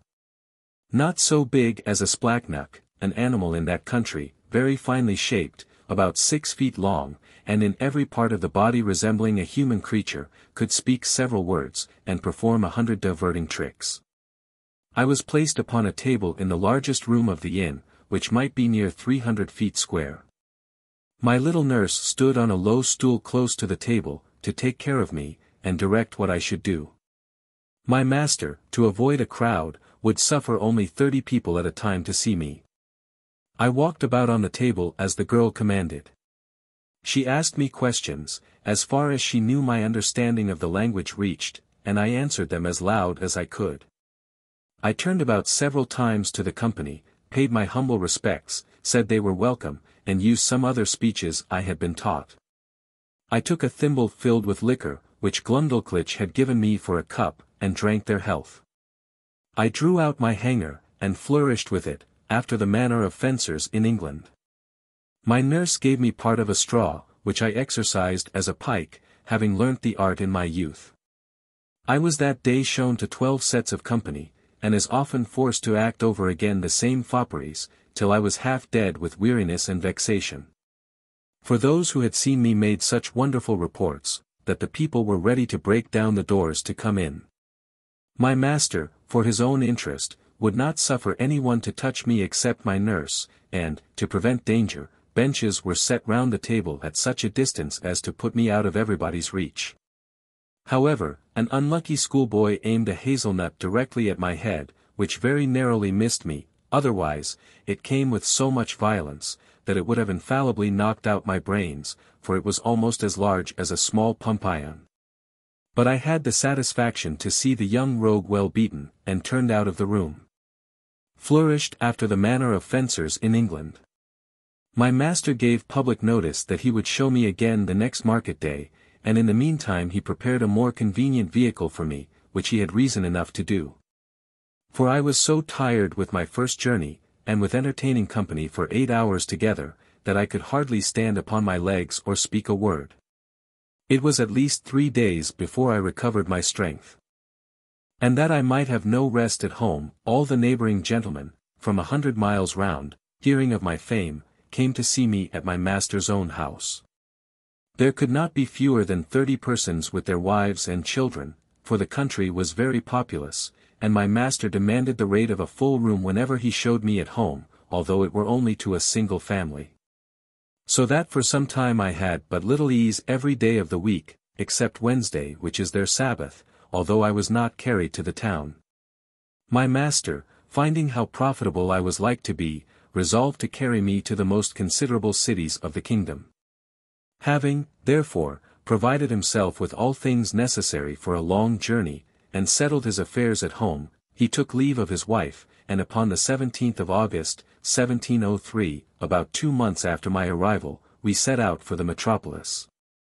Situated the middle of that empire, and about 3,000 miles distance from our house. My master made his daughter Glumdalclitch ride behind him. She carried me on her lap, in a box tied about her waist. The girl had lined it on all sides with the softest cloth she could get, well quilted underneath, furnished it with her baby's bed, provided me with linen and other necessaries, and made everything as conveniently as she could. We had no other company but a boy of the house, who rode after us with the luggage. My master's design was to show me in all the towns by the way, and to step out of the road for 50 or 100 miles, to any village, or person of quality's house, where he might expect custom. We made easy journeys of not above 7 or 8 score miles a day, for Glumdalclitch, on purpose to spare me, complained she was tired with the trotting of the horse. She often took me out of my box at my own desire, to give me air and show me the country, but always held me fast by a leading string. We passed over 5 or 6 rivers, many degrees broader and deeper than the Nile or the Ganges. And there was hardly a rivulet so small as the Thames at London Bridge. We were 10 weeks in our journey, and I was shown in 18 large towns, besides many villages and private families. On the 26th of October we arrived at the metropolis, called in their language, Lorbrograd, or Pride of the Universe. My master took a lodging in the principal street of the city, not far from the royal palace, and put out bills in the usual form, containing an exact description of my person and parts. He hired a large room between 300 and 400 feet wide. He provided a table 60 feet in diameter, upon which I was to act my part, and palisaded it round 3 feet from the edge, and as many high, to prevent my falling over. I was shown 10 times a day, to the wonder and satisfaction of all people. I could now speak the language tolerably well, and perfectly understood every word that was spoken to me. Besides, I had learned their alphabet, and could make a shift to explain a sentence here and there. For Glumdalclitch had been my instructor while we were at home, and at leisure hours during our journey. She carried a little book in her pocket, not much larger than a Sanson's Atlas. It was a common treatise for the use of young girls, giving a short account of their religion. Out of this she taught me my letters, and interpreted the words. Chapter 3. The author sent for to court. The queen buys him of his master the farmer, and presents him to the king. He disputes with his majesty's great scholars. An apartment at court provided for the author. He is in high favor with the queen. He stands up for the honor of his own country. He quarrels with the queen's dwarf. The frequent labors I underwent every day, made in a few weeks a very considerable change in my health. The more my master got by me, the more insatiable he grew. I had quite lost my stomach, and was almost reduced to a skeleton. The farmer observed it, and, concluding I must soon die, resolved to make as good a hand of me as he could. While he was thus reasoning and resolving with himself, a slardrel, or gentleman usher, came from court, commanding my master to carry me immediately thither, for the diversion of the queen and her ladies. Some of the latter had already been to see me, and reported strange things of my beauty, behavior, and good sense. Her Majesty, and those who attended her, were beyond measure delighted with my demeanor. I fell on my knees and begged the honor of kissing her imperial foot. But this gracious princess held out her little finger towards me, after I was set on a table, which I embraced in both my arms, and put the tip of it with the utmost respect to my lip. She made me some general questions about my country, and my travels, which I answered as distinctly, and in as few words, as I could. She asked whether I would be content to live at court. I bowed down to the board of the table, and humbly answered that I was my master's slave, but if I were at my own disposal, I should be proud to devote my life to Her Majesty's service. She then asked my master whether he were willing to sell me at a good price. He, who apprehended I could not live a month, was ready enough to part with me, and demanded 1,000 pieces of gold, which were ordered him on the spot, each piece being the bigness of 800 moidores.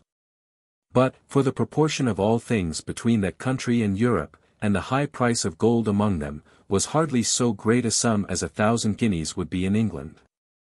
I then said to the Queen, since I was now Her Majesty's most humble creature and vassal, I must beg the favour, that Glumdalclitch, who had always attended me with so much care and kindness, and understood to do it so well, might be admitted into her service, and continue to be my nurse and instructor. Her Majesty agreed to my petition, and easily got the farmer's consent, who was glad enough to have his daughter preferred at court, and the poor girl herself was not able to hide her joy. My late master withdrew, bidding me farewell, and saying he had left me in good service, to which I replied not a word, only making him a slight bow. This gracious princess held out her little finger. The queen observed my coldness, and, when the farmer was gone out of the apartment, asked me the reason. I made bold to tell Her Majesty that I owed no other obligation to my late master, than his not dashing out the brains of a poor harmless creature, found by chance in his field.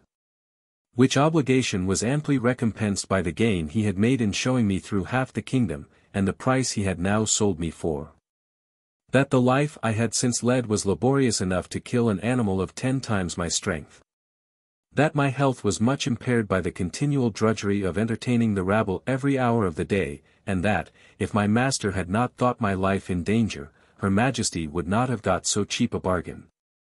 But as I was out of all fear of being ill-treated under the protection of so great and good an empress, the ornament of nature, the darling of the world, the delight of her subjects, the phoenix of the creation. So, I hoped my late master's apprehensions would appear to be groundless, for I already found my spirits to revive, by the influence of her most august presence.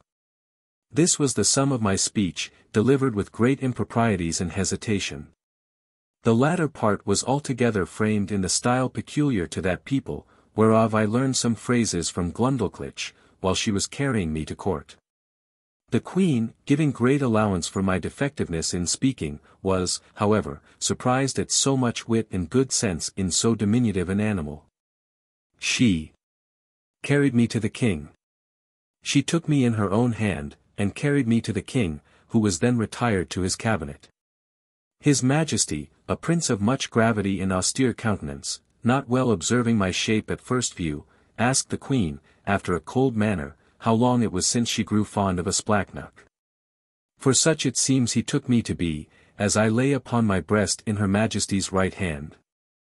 But this princess, who hath an infinite deal of wit and humour, set me gently on my feet upon the scrutoire, and commanded me to give his Majesty an account of myself, which I did in a very few words. And Glumdalclitch, who attended at the cabinet door, and could not endure I should be out of her sight, being admitted, confirmed all that had passed from my arrival at her father's house. The king, although he be as learned a person as any in his dominions, had been educated in the study of philosophy, and particularly mathematics. Yet, when he observed my shape exactly, and saw me walk erect, before I began to speak, conceived I might be a piece of clockwork, which is in that country arrived to a very great perfection, contrived by some ingenious artist. But when he heard my voice, and found what I delivered to be regular and rational, he could not conceal his astonishment. He was by no means satisfied with the relation I gave him of the manner I came into his kingdom, but thought it a story concerted between Glumdalclitch and her father, who had taught me a set of words, to make me sell at a better price. Upon this imagination he put several other questions to me, and still received rational answers, no otherwise defective than by a foreign accent, and an imperfect knowledge in the language, with some rustic phrases, which I had learned at the farmer's house, and did not suit the polite style of a court. His Majesty sent for 3 great scholars, who were then in their weekly waiting according to the custom in that country. These gentlemen, after they had a while examined my shape with much nicety, were of different opinions concerning me. They all agreed that I could not be produced according to the regular laws of nature, because I was not framed with a capacity of preserving my life either by swiftness or climbing of trees, or digging holes in the earth. They observed by my teeth, which they viewed with great exactness, that I was a carnivorous animal. Yet most quadrupeds being an overmatch for me, and field mice, with some others, too nimble, they could not imagine how I should be able to support myself, unless I fed upon snails and other insects, which they offered, by many learned arguments, to evince that I could not possibly do. They would not allow me to be a dwarf, because my littleness was beyond all degrees of comparison, for the Queen's favourite dwarf, the smallest ever known in that kingdom, was nearly 30 feet high. After much debate, they concluded unanimously that I was only Relplum Scalcath, which is interpreted literally, lusus naturae. A determination exactly agreeable to the modern philosophy of Europe, whose professors, disdaining the old evasion of occult causes, whereby the followers of Aristotle endeavored in vain to disguise their ignorance, have invented this wonderful solution of all difficulties, to the unspeakable advancement of human knowledge. After this decisive conclusion, I entreated to be heard a word or two. I applied myself to the king, and assured his Majesty that I came from a country which abounded with several millions of both sexes, and of my own stature, where the animals, trees, and houses were all in proportion, and where, by consequence, I might be as able to defend myself, and to find sustenance, as any of his Majesty's subjects could do here. Which I took for a full answer to those gentlemen's arguments. To this they only replied with a smile of contempt, saying, that the farmer had instructed me very well in my lesson. The king, who had a much better understanding, dismissing his learned men, sent for the farmer, who, by good fortune, was not yet gone out of town. Having therefore first examined him privately, and then confronted him with me and the young girl, his Majesty began to think that what we had told him might possibly be true. He desired the Queen to order that a particular care should be taken of me, and was of opinion that Glumdalclitch should still continue in her office of tending me, because he observed that we had a great affection for each other. A convenient apartment was provided for her at court, she had a sort of governess appointed to take care of her education, a maid to dress her, and 2 other servants for menial offices, but the care of me was wholly appropriated to herself. The Queen commanded her own cabinet maker to contrive a box, that might serve me for a bedchamber, after the model that Glumdalclitch and I should agree upon. This man was a most ingenious artist, and, according to my directions, in 3 weeks finished to me a wooden chamber of 16 feet square and 12 high, with sash windows, a door, and 2 closets, like a London bedchamber. The board that made the ceiling was to be lifted up and down by 2 hinges, to put in a bed ready furnished by Her Majesty's upholsterer, which Glumdalclitch took out every day to air, made it with her own hands, and, letting it down at night, locked up the roof over me. A nice workman, who was famous for little curiosities, undertook to make me 2 chairs, with backs and frames, of a substance not unlike ivory, and 2 tables, with a cabinet to put my things in. The room was quilted on all sides, as well as the floor and the ceiling, to prevent any accident from the carelessness of those who carried me, and to break the force of a jolt when I went in a coach. I desired a lock for my door, to prevent rats and mice from coming in. The smith, after several attempts, made the smallest that ever was seen among them, for I have known a larger at the gate of a gentleman's house in England. I made a shift to keep the key in a pocket of my own, fearing Glumdalclitch might lose it.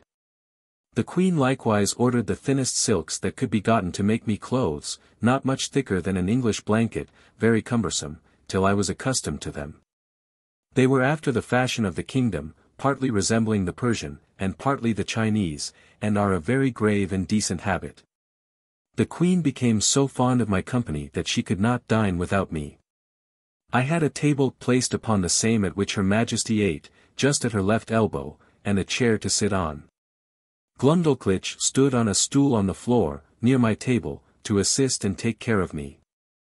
I had an entire set of silver dishes and plates, and other necessaries, which, in proportion to those of the Queen, were not much bigger than what I have seen in a London toy shop for the furniture of a baby house. These my little nurse kept in her pocket in a silver box, and gave me at meals as I wanted them, always cleaning them herself. No person dined with the Queen but the 2 princesses royal, the elder 16 years old, and the younger at that time 13 and a month. Her Majesty used to put a bit of meat upon one of my dishes, out of which I carved for myself, and her diversion was to see me eat in miniature. For the Queen, who had, indeed, but a weak stomach, took up at one mouthful as much as a dozen English farmers could eat at a meal, which to me was for some time a very nauseous sight. She would crunch the wing of a lark, bones and all, between her teeth, although it were 9 times as large as that of a full-grown turkey, and put a bit of bread in her mouth as big as 2 12-penny loaves. She drank out of a golden cup, above a hogshead at a draught. Her knives were twice as long as a scythe, set straight upon the handle. The spoons, forks, and other instruments, were all in the same proportion. I remember when Glumdalclitch carried me, out of curiosity, to see some of the tables at court, where 10 or a dozen of these enormous knives and forks were lifted up together, I thought I had never till then beheld so terrible a sight. It is the custom that every Wednesday, which, as I have before observed, is their Sabbath, the King and Queen, with the royal issue of both sexes dine together in the apartment of His Majesty, to whom I was now become a great favourite. And, at these times, my little chair and table were placed at his left hand, before one of the salt-cellars. This prince took a pleasure in conversing with me, inquiring into the manners, religion, laws, government, and learning of Europe. Wherein I gave him the best account I was able. His apprehension was so clear, and his judgment so exact, that he made very wise reflections and observations upon all I said. But I confess that after I had been a little too copious in talking of my own beloved country, of our trade, and wars by sea and land, of our schisms in religion, and parties in the state, the prejudices of his education prevailed so far that he could not forbear taking me up in his right hand, and, stroking me gently with the other, after a hearty fit of laughing, asked me, whether I was a Whig or a Tory. Then turning to his first minister, who waited behind him with a white staff, near as tall as the mainmast of the royal sovereign, he observed how contemptible a thing was human grandeur, which could be mimicked by such diminutive insects as I, and yet, says he, I dare engage these creatures have their titles and distinctions of honor. They contrive little nests and burrows, that they call houses and cities, they make a figure in dress and equipage, they love, they fight, they dispute, they cheat, they betray. And thus he continued on, while my color came and went several times with indignation, to hear our noble country, the mistress of arts and arms, the scourge of France, the arbitress of Europe, the seat of virtue, piety, honor, and truth, the pride and envy of the world, so contemptuously treated. But, as I was not in a condition to resent injuries, so upon mature thoughts, I began to doubt whether I was injured or no. For, after having been accustomed, several months, to the sight and converse of this people, and observed every object upon which I cast mine eyes to be of proportionable magnitude, the horror I had at first conceived from their bulk and aspect was so far worn off, that, if I had then beheld a company of English lords and ladies in their finery, and birthday clothes, acting their several parts in the most courtly manner of strutting and bowing and prating, to say the truth, I should have been strongly tempted to laugh as much at them as the king and his grandees did at me. Neither, indeed, could I forbear smiling at myself, when the queen used to place me upon her hand towards a looking-glass, by which both our persons appeared before me in full view together.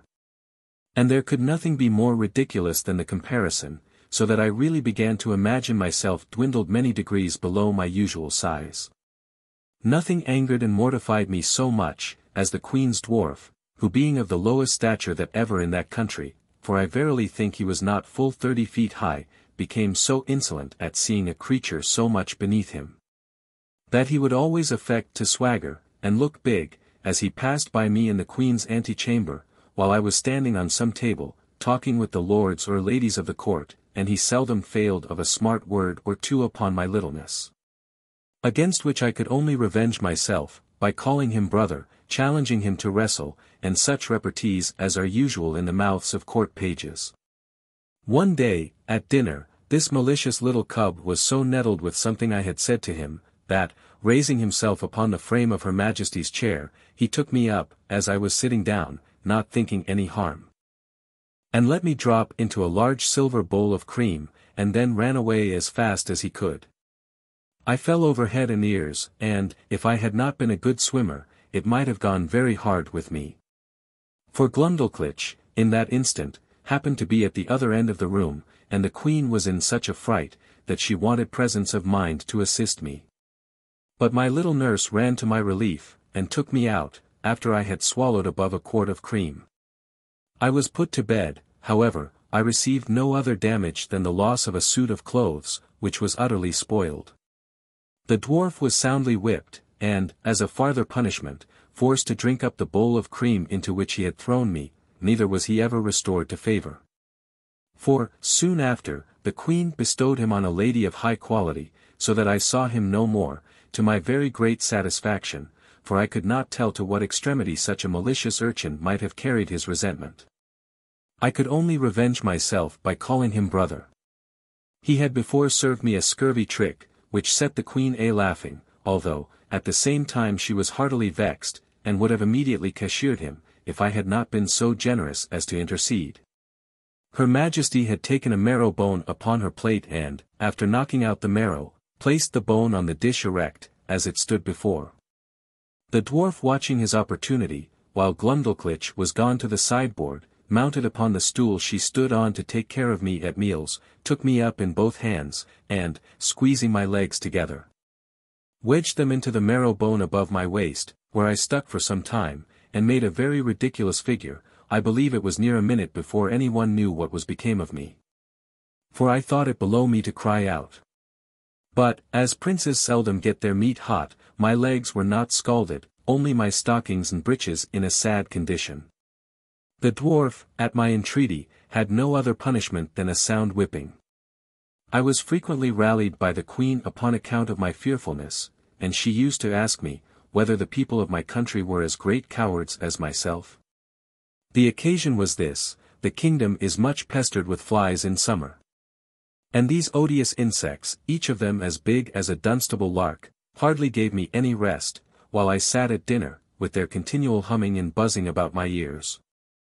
They would sometimes alight upon my victuals. Sometimes they would fix upon my nose or forehead, where they stung me to the quick, and I had much ado to defend myself against these detestable animals, and could not forbear starting when they came on my face. It was the common practice of the dwarf, to catch a number of these insects in his hand, as schoolboys do among us, and let them out suddenly under my nose, on purpose to frighten me, and divert the queen. My remedy was, to cut them in pieces with my knife, as they flew in the air, wherein my dexterity was much admired. I remember, one morning, when Glumdalclitch had set me in my box upon a window, as she usually did in fair days, to give me air, for I durst not venture to let the box be hung on a nail out of the window.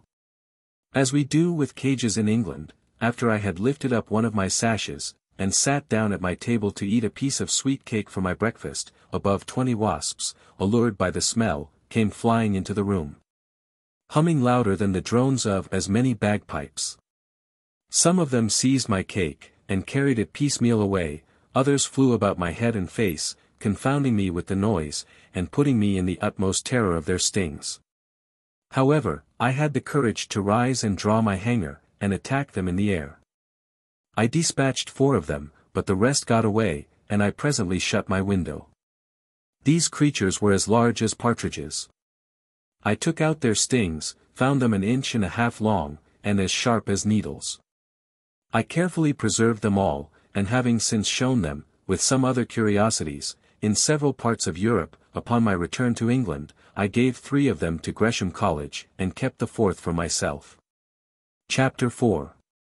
The Country Described. A Proposal for Correcting Modern Maps. The King's Palace, and Some Account of the Metropolis. The Author's Way of Travelling. The Chief Temple Described.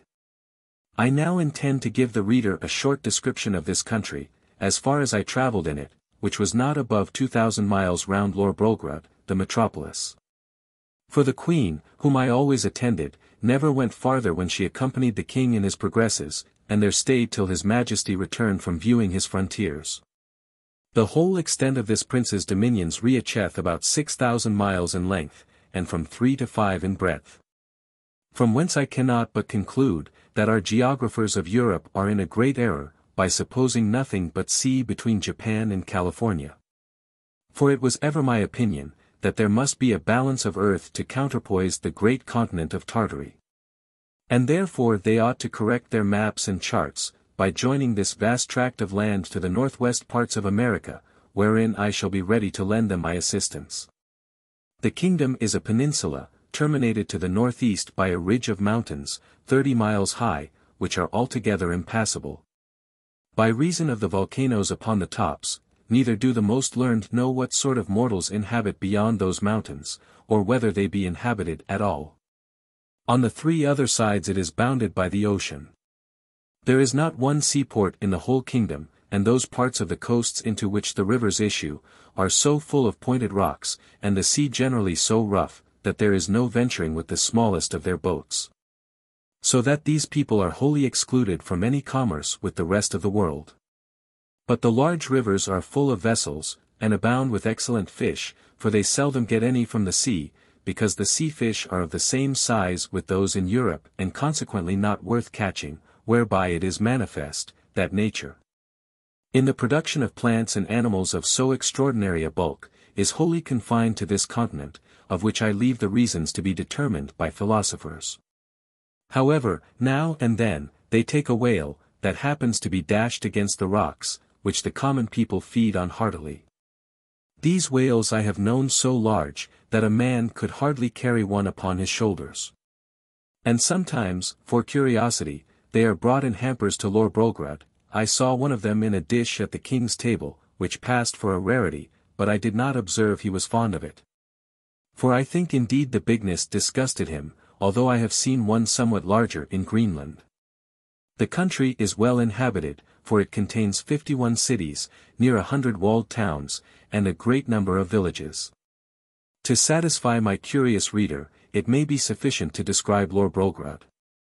This city stands upon almost 2 equal parts on each side the river that passes through. It contains above 80,000 houses, and about 600,000 inhabitants.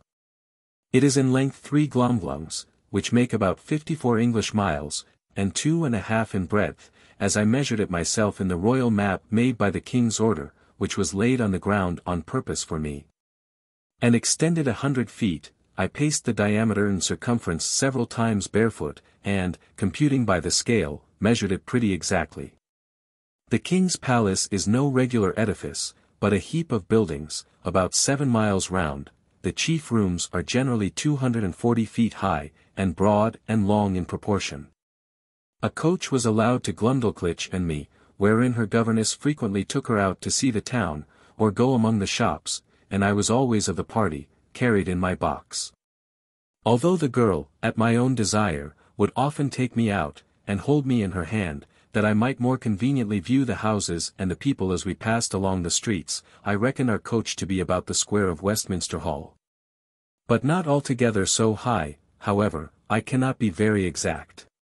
Besides the large box in which I was usually carried, the Queen ordered a smaller one to be made for me, of about 12 feet square and 10 high, for the convenience of travelling, because the other was somewhat too large for Glumdalclitch's lap, and cumbersome in the coach. It was made by the same artist, whom I directed in the whole contrivance. This travelling closet was an exact square, with a window in the middle of 3 of the squares, and each window was latticed with iron wire on the outside, to prevent accidents in long journeys. On the 4th side, which had no window, 2 strong staples were fixed, through which the person who carried me, when I had a mind to be on horseback, put a leathern belt, and buckled it about his waist. This was always the office of some grave, trusty servant, in whom I could confide, whether I attended the king and queen in their progresses, or were disposed to see the gardens, or pay a visit to some great lady or minister of state in the court. For I soon began to be known and esteemed among the greatest officers, I suppose more on account of their majesty's favour than any merit of my own. In journeys, when I was weary of the coach, a servant on horseback would buckle on my box, and place it upon a cushion before him, and there I had a full prospect of the country on 3 sides from my 3 windows. I had in this closet a field bed, and a hammock hung from the ceiling, 2 chairs and a table, neatly screwed to the floor, to prevent being tossed about by the agitation of the horse or the coach. And having been long used to sea voyages, those motions, although sometimes very violent, did not much discompose me.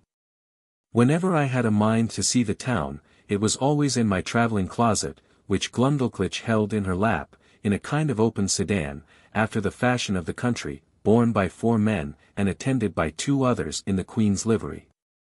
The people, who had often heard of me, were very curious to crowd about the sedan, and the girl was complaisant enough to make the bearers stop, and to take me in her hand, that I might be more conveniently seen. I was very desirous to see the chief temple, and particularly the tower belonging to it, which is reckoned the highest in the kingdom. Accordingly, one day my nurse carried me thither, but I must truly say I came back disappointed. For the height is not above 3,000 feet, reckoning from the ground to the highest pinnacle top. Which, allowing for the difference between the size of those people and us in Europe, is no great matter for admiration, nor at all equal in proportion, if I rightly remember, to Salisbury steeple. But, not to detract from a nation, to which during my life I shall acknowledge myself extremely obliged, it must be allowed that whatever this famous tower wants in height is amply made up in beauty and strength. For the walls are nearly 100 feet thick, built of hewn stone, whereof each is about 40 feet square, and adorned on all sides with statues of gods and emperors, cut in marble larger than life, placed in their several niches. I measured a little finger which had fallen down from one of these statues, and lay unperceived among some rubbish, and found it exactly 4 feet and an inch in length. Glumdalclitch wrapped it up in her handkerchief and carried it home in her pocket, to keep among other trinkets, of which the girl was very fond, as children at her age usually are. The king's kitchen is indeed a noble building, vaulted at top, and about 600 feet high. The great oven is not so wide by 10 paces as the cupola at St. Paul's, for I measured the latter on purpose after my return. But if I should describe the kitchen grate, the prodigious pots and kettles, the joints of meat turning on the spits, with many other particulars, perhaps I should be hardly believed. At least, a severe critic would be apt to think I enlarged a little, as travelers are often suspected to do.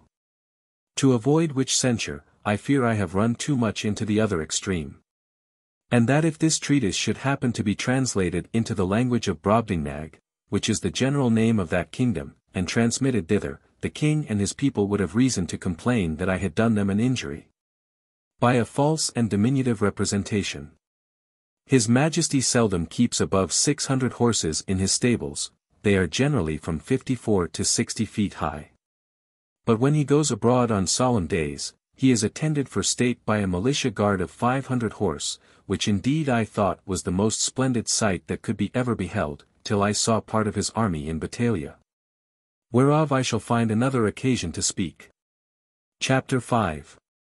Several adventures that happened to the author. The author shows his skill in navigation. I should have lived happily enough in that country, if my littleness had not exposed me to several ridiculous and troublesome accidents, some of which I shall venture to relate. Glumdalclitch often carried me into the gardens of the court in my smaller box, and would sometimes take me out of it, and hold me in her hand, or set me down to walk. I remember, before the dwarf left the Queen, he followed us one day into those gardens, and my nurse having set me down, he and I being close together, near some dwarf apple trees. I must needs show my wit by a silly allusion between him and the trees, which happens to hold in their language, as it doth in ours. Whereupon the malicious rogue, watching his opportunity, when I was walking under one of them, shook it directly over my head, by which a dozen apples, each of them near as large as a Bristol barrel, came tumbling about my ears. One of them hit me on the back as I chanced to stoop, and knocked me down flat on my face, but I received no other hurt, and the dwarf was pardoned at my desire, because I had given the provocation. Another day, Glumdalclitch left me on a smooth grass plot to divert myself, while she walked at some distance with her governess. In the meantime there suddenly fell such a violent shower of hail, that I was immediately, by the force of it, struck to the ground. And when I was down, the hailstones gave me such cruel bangs all over the body as if I had been pelted with tennis balls. However, I made a shift to creep on all fours, and shelter myself by lying flat on my face on the lee side of a border of lemon thyme, but so bruised from head to foot that I could not go abroad in 10 days. Neither is this at all to be wondered at, because nature, in that country, observing the same proportion through all her operations, a hailstone is near 1800 times as large as one in Europe, which I can assert upon experience, having been so curious to weigh and measure them. But a more dangerous accident happened to me in the same garden, when my little nurse, believing she had put me in a secure place, which I often entreated her to do, that I might enjoy my own thoughts, and having left my box at home, to avoid the trouble of carrying it, went to another part of the garden with governess and some ladies of her acquaintance. She was absent and out of hearing, a small wight belonging to one of the chief gardeners. Having got by accident into the garden, happened to place where I lay, the dog, following the scent, came directly up, and taking me in his mouth, ran straight to his master, wagging his tail, and set me gently on the ground. By good fortune, he had been so well taught, that I was carried between his teeth without the least hurt, or even tearing my clothes. But the poor gardener, who knew me well, and had a great kindness for me, was in a terrible fright. He gently took me up in both his hands, and asked me how I did, but I was so amazed and out of breath, that I could not speak a word. In a few minutes I came to myself, and he carried me safe to my little nurse, who by this time had returned to the place where she left me, and was in cruel agonies when I did not appear nor answer when she called.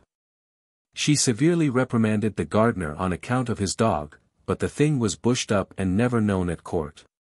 For the girl was afraid of the Queen's anger, and truly, as to myself, I thought it would not be for my reputation that such a story should go about.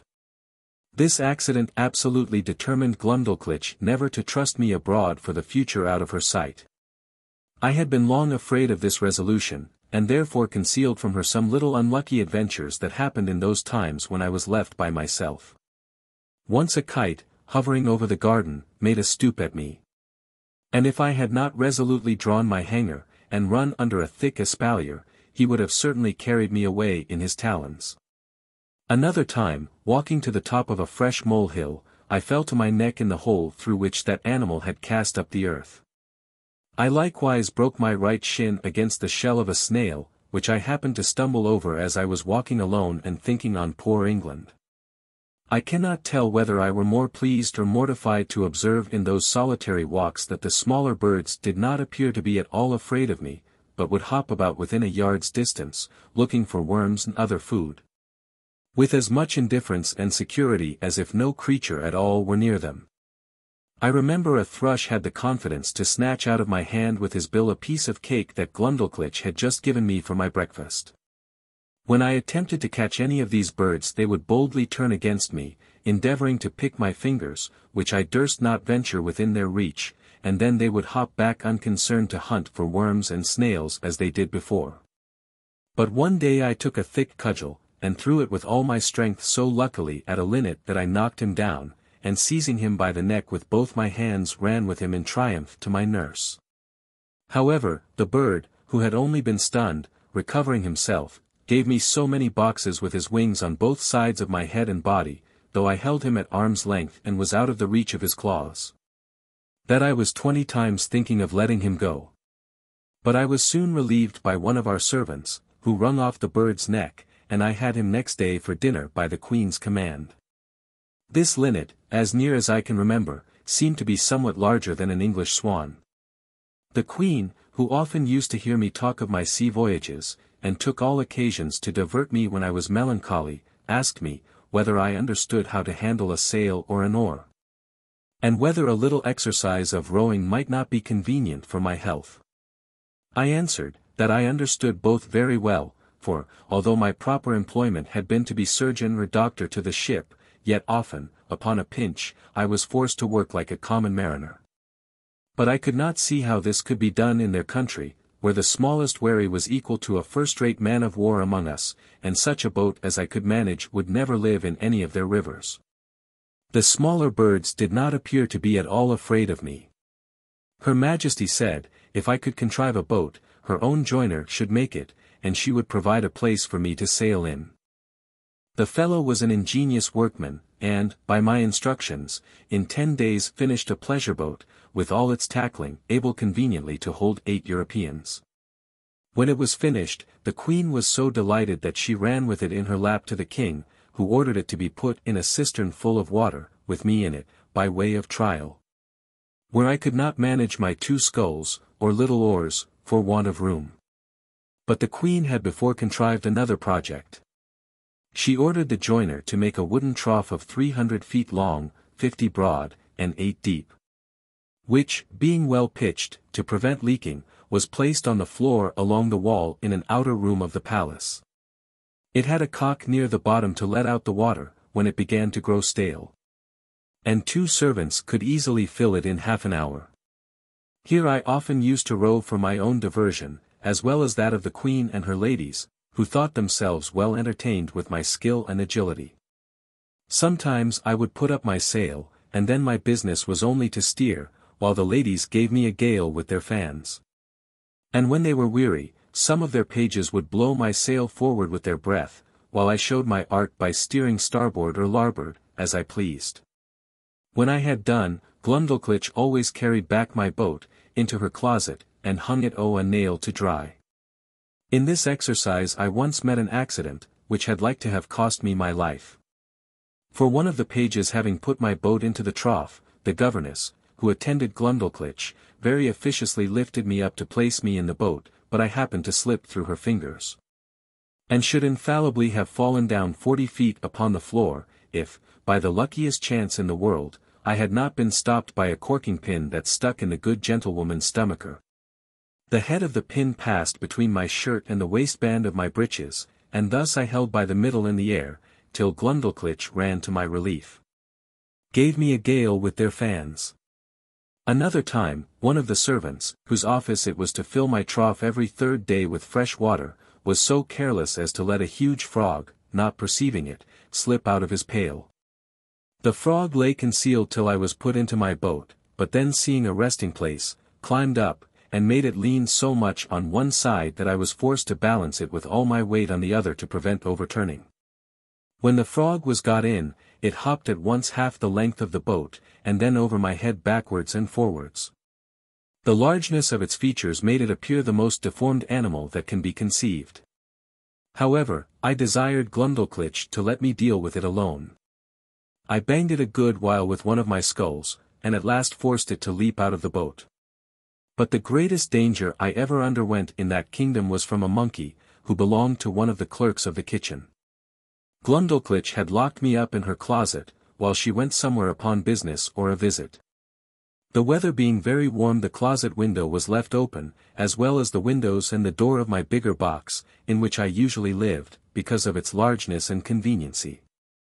As I sat quietly meditating at my table, I heard something bounce in at the closet window, and skip about from one side to the other, whereat, although I was much alarmed, yet I ventured to look out, but not stirring from my seat. And then I saw this frolicsome animal frisking and leaping up and down, till at last he came to my box, which he seemed to view with great pleasure and curiosity, peeping in at the door and every window.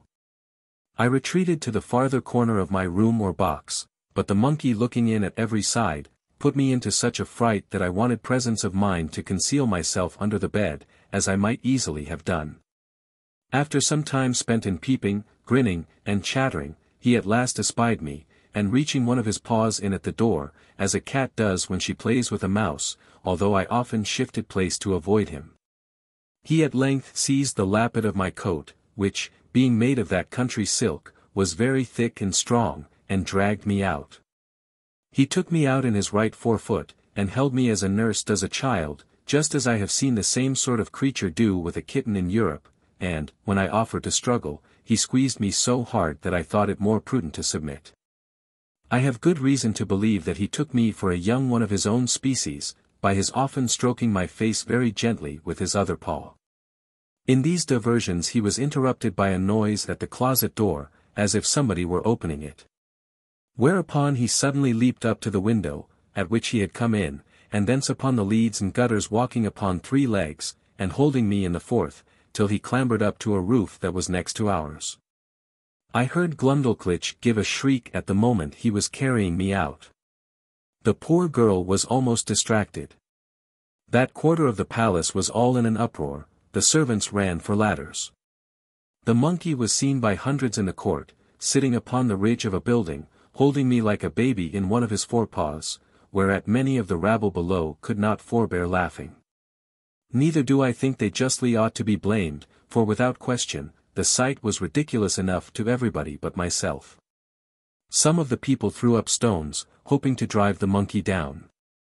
But this was strictly forbidden, or else very probably my brains had been dashed out.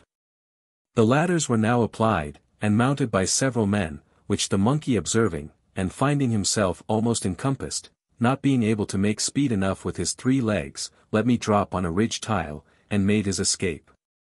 Here I sat for some time, 500 yards from the ground, expecting every moment to be blown down by the wind, or to fall by my own giddiness, and come tumbling over and over from the ridge to the eaves.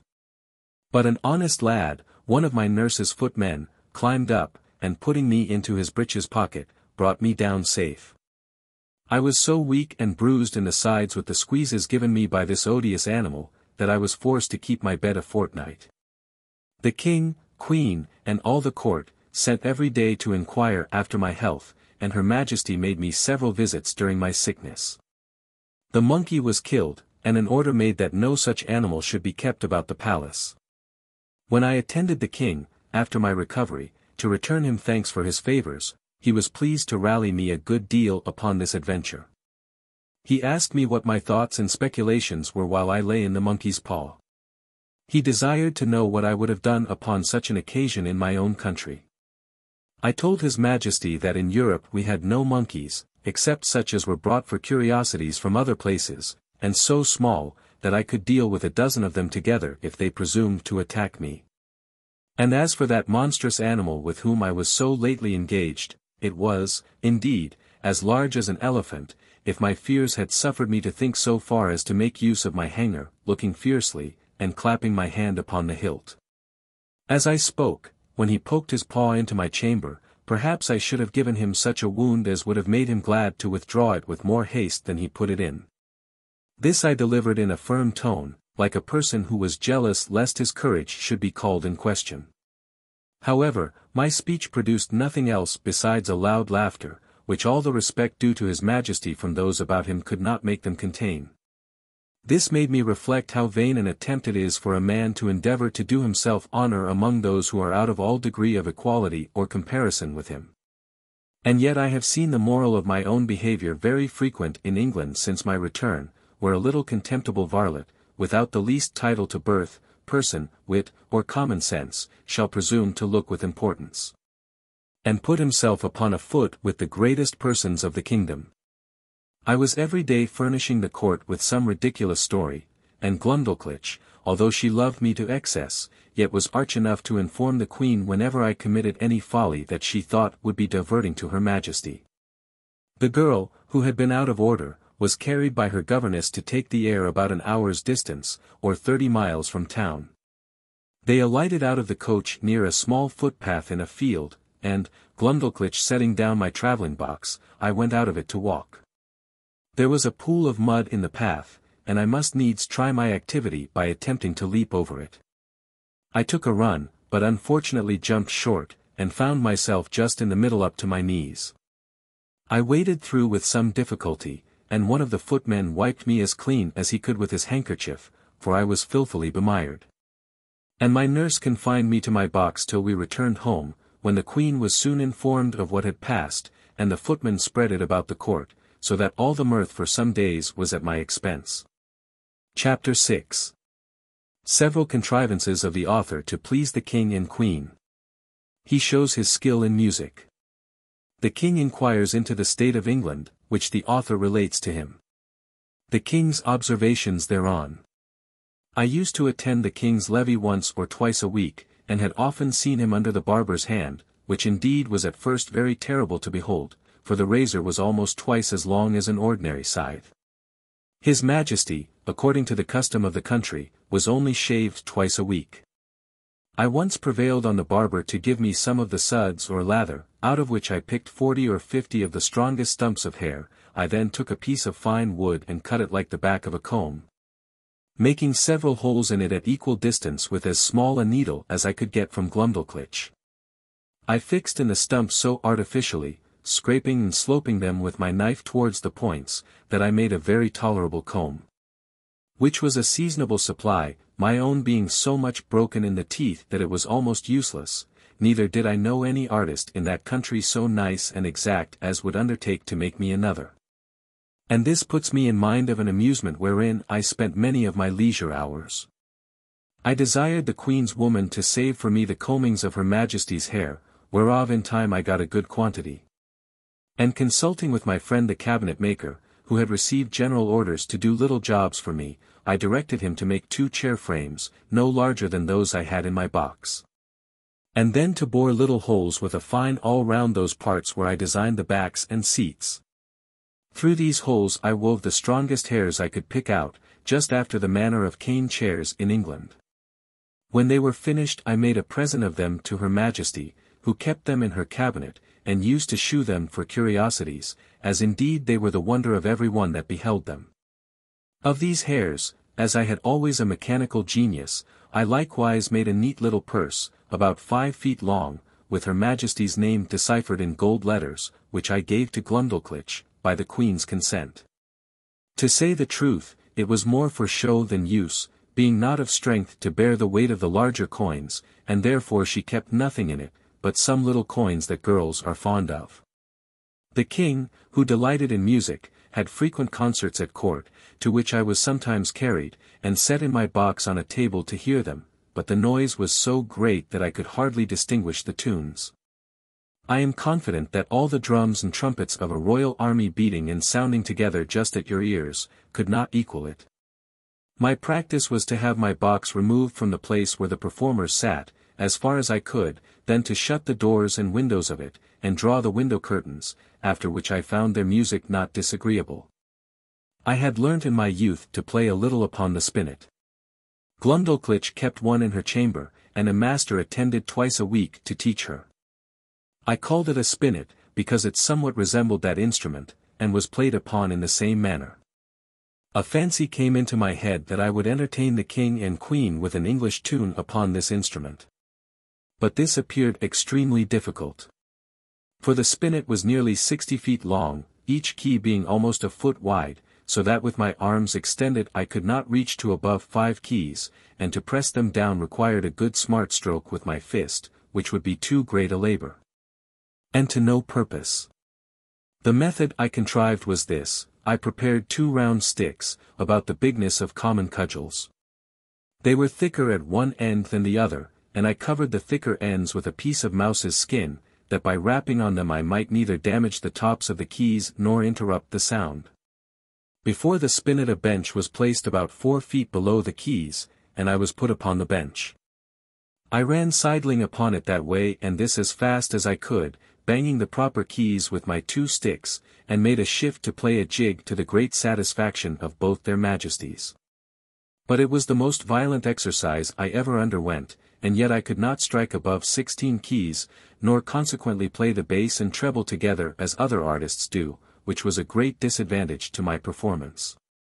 The king, who, as I before observed, was a prince of excellent understanding, would frequently order that I should be brought in my box, and set upon the table in his closet. He would then command me to bring one of my chairs out of the box, and sit down within 3 yards distance upon the top of the cabinet, which brought me almost to a level with his face. In this manner I had several conversations with him. I one day took the freedom to tell His Majesty that the contempt he discovered towards Europe and the rest of the world did not seem answerable to those excellent qualities of mind that he was master of. That reason did not extend itself with the bulk of the body. On the contrary, we observed in our country that the tallest persons were usually least provided with it. That, among other animals, bees and ants had the reputation of more industry, art, and sagacity than many of the larger kinds, and that, as inconsiderable as he took me to be, I hoped I might live to do His Majesty some signal service. The king heard me with attention, and began to conceive a much better opinion of me than he had ever before. He desired I would give him as exact an account of the government of England as I possibly could because, as fond as princes commonly are of their own customs, for he conjectured of other monarchs by my former discourses, he should be glad to hear of anything that might deserve imitation. Imagine with thyself, courteous reader, how often I then wished for the tongue of Demosthenes or Cicero, that might have enabled me to celebrate the praise of my own dear native country, in a style equal to its merits and felicity. The most violent exercise I ever underwent. I began my discourse by informing His Majesty that our dominions consisted of 2 islands, which composed 3 mighty kingdoms, under one sovereign, besides our plantations in America. I dwelt long upon the fertility of our soil and the temperature of our climate. I then spoke at large upon the constitution of an English Parliament, partly made up of an illustrious body, called the House of Peers, persons of the noblest blood and of the most ancient and ample patrimonies.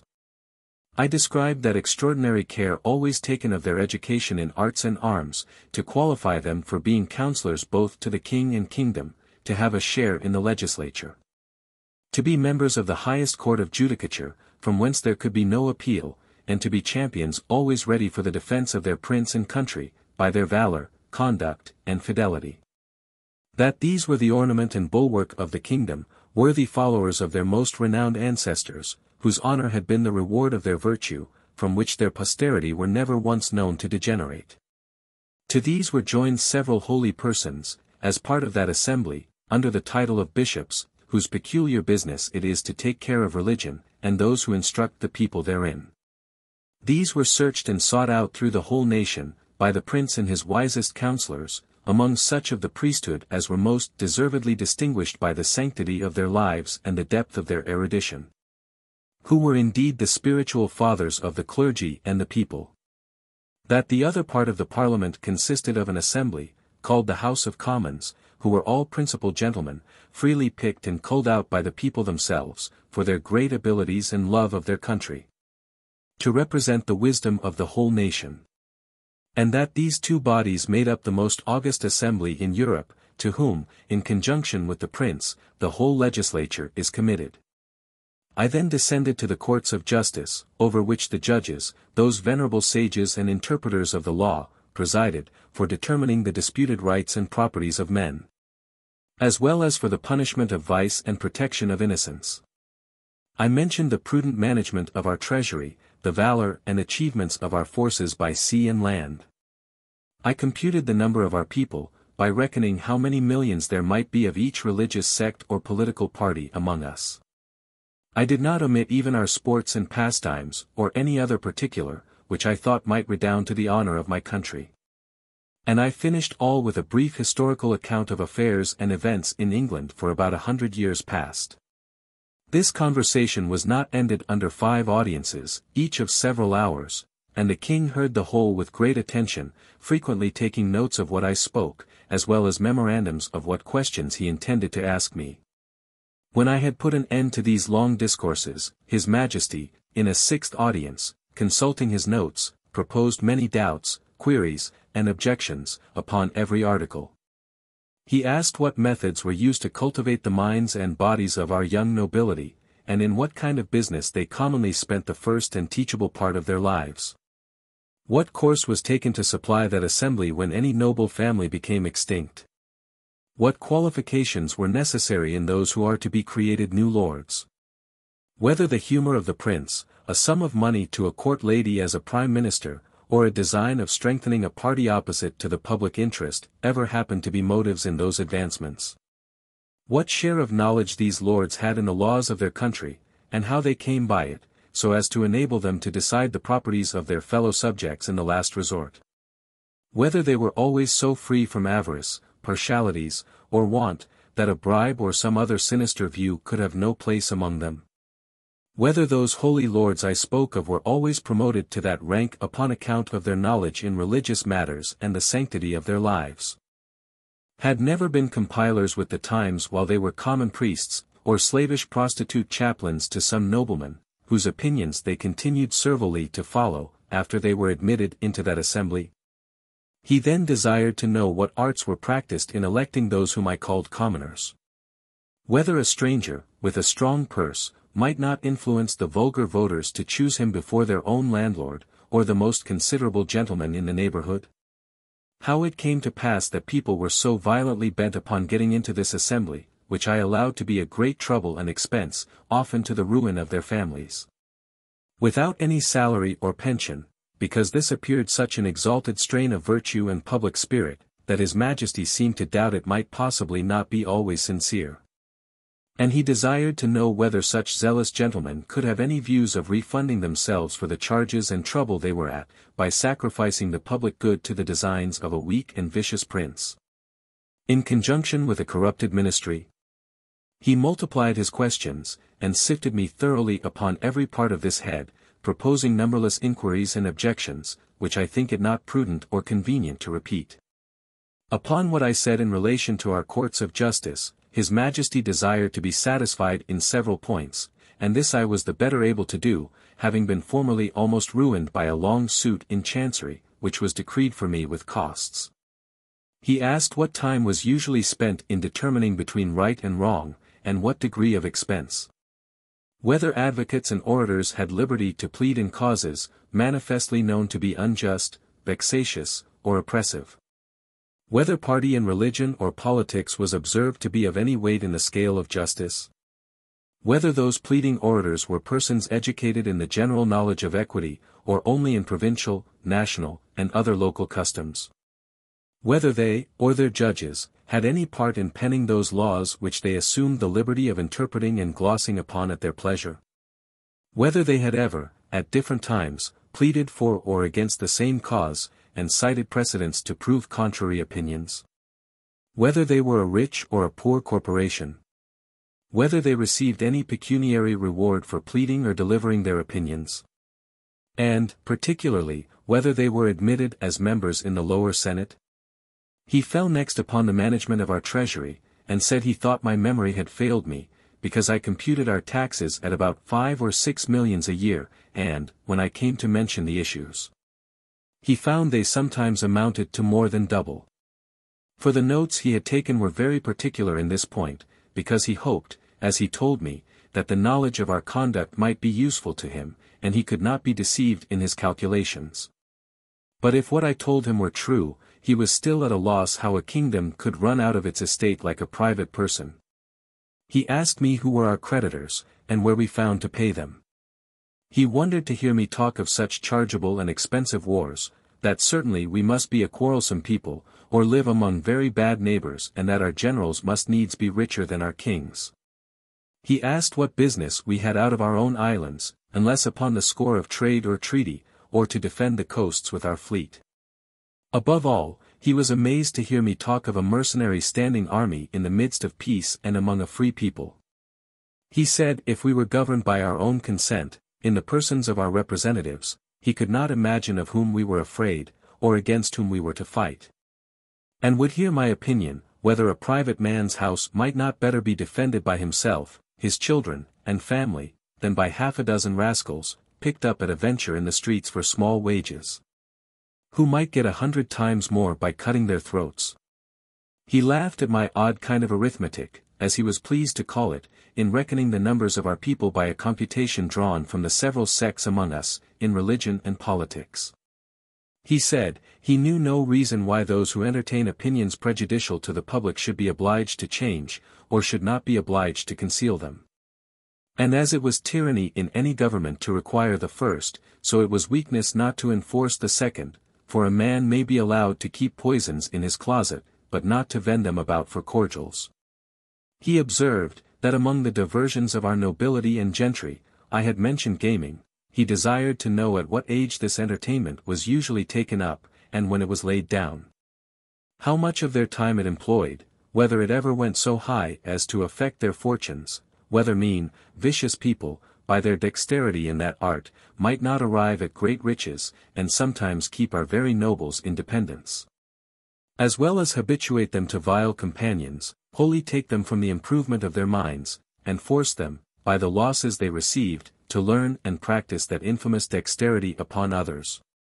He was perfectly astonished with the historical account I gave him of our affairs during the last century, protesting it was only a heap of conspiracies, rebellions, murders, massacres, revolutions, banishments, the very worst effects that avarice, faction, hypocrisy, perfidiousness, cruelty, rage, madness, hatred, envy, lust, malice, and ambition, could produce.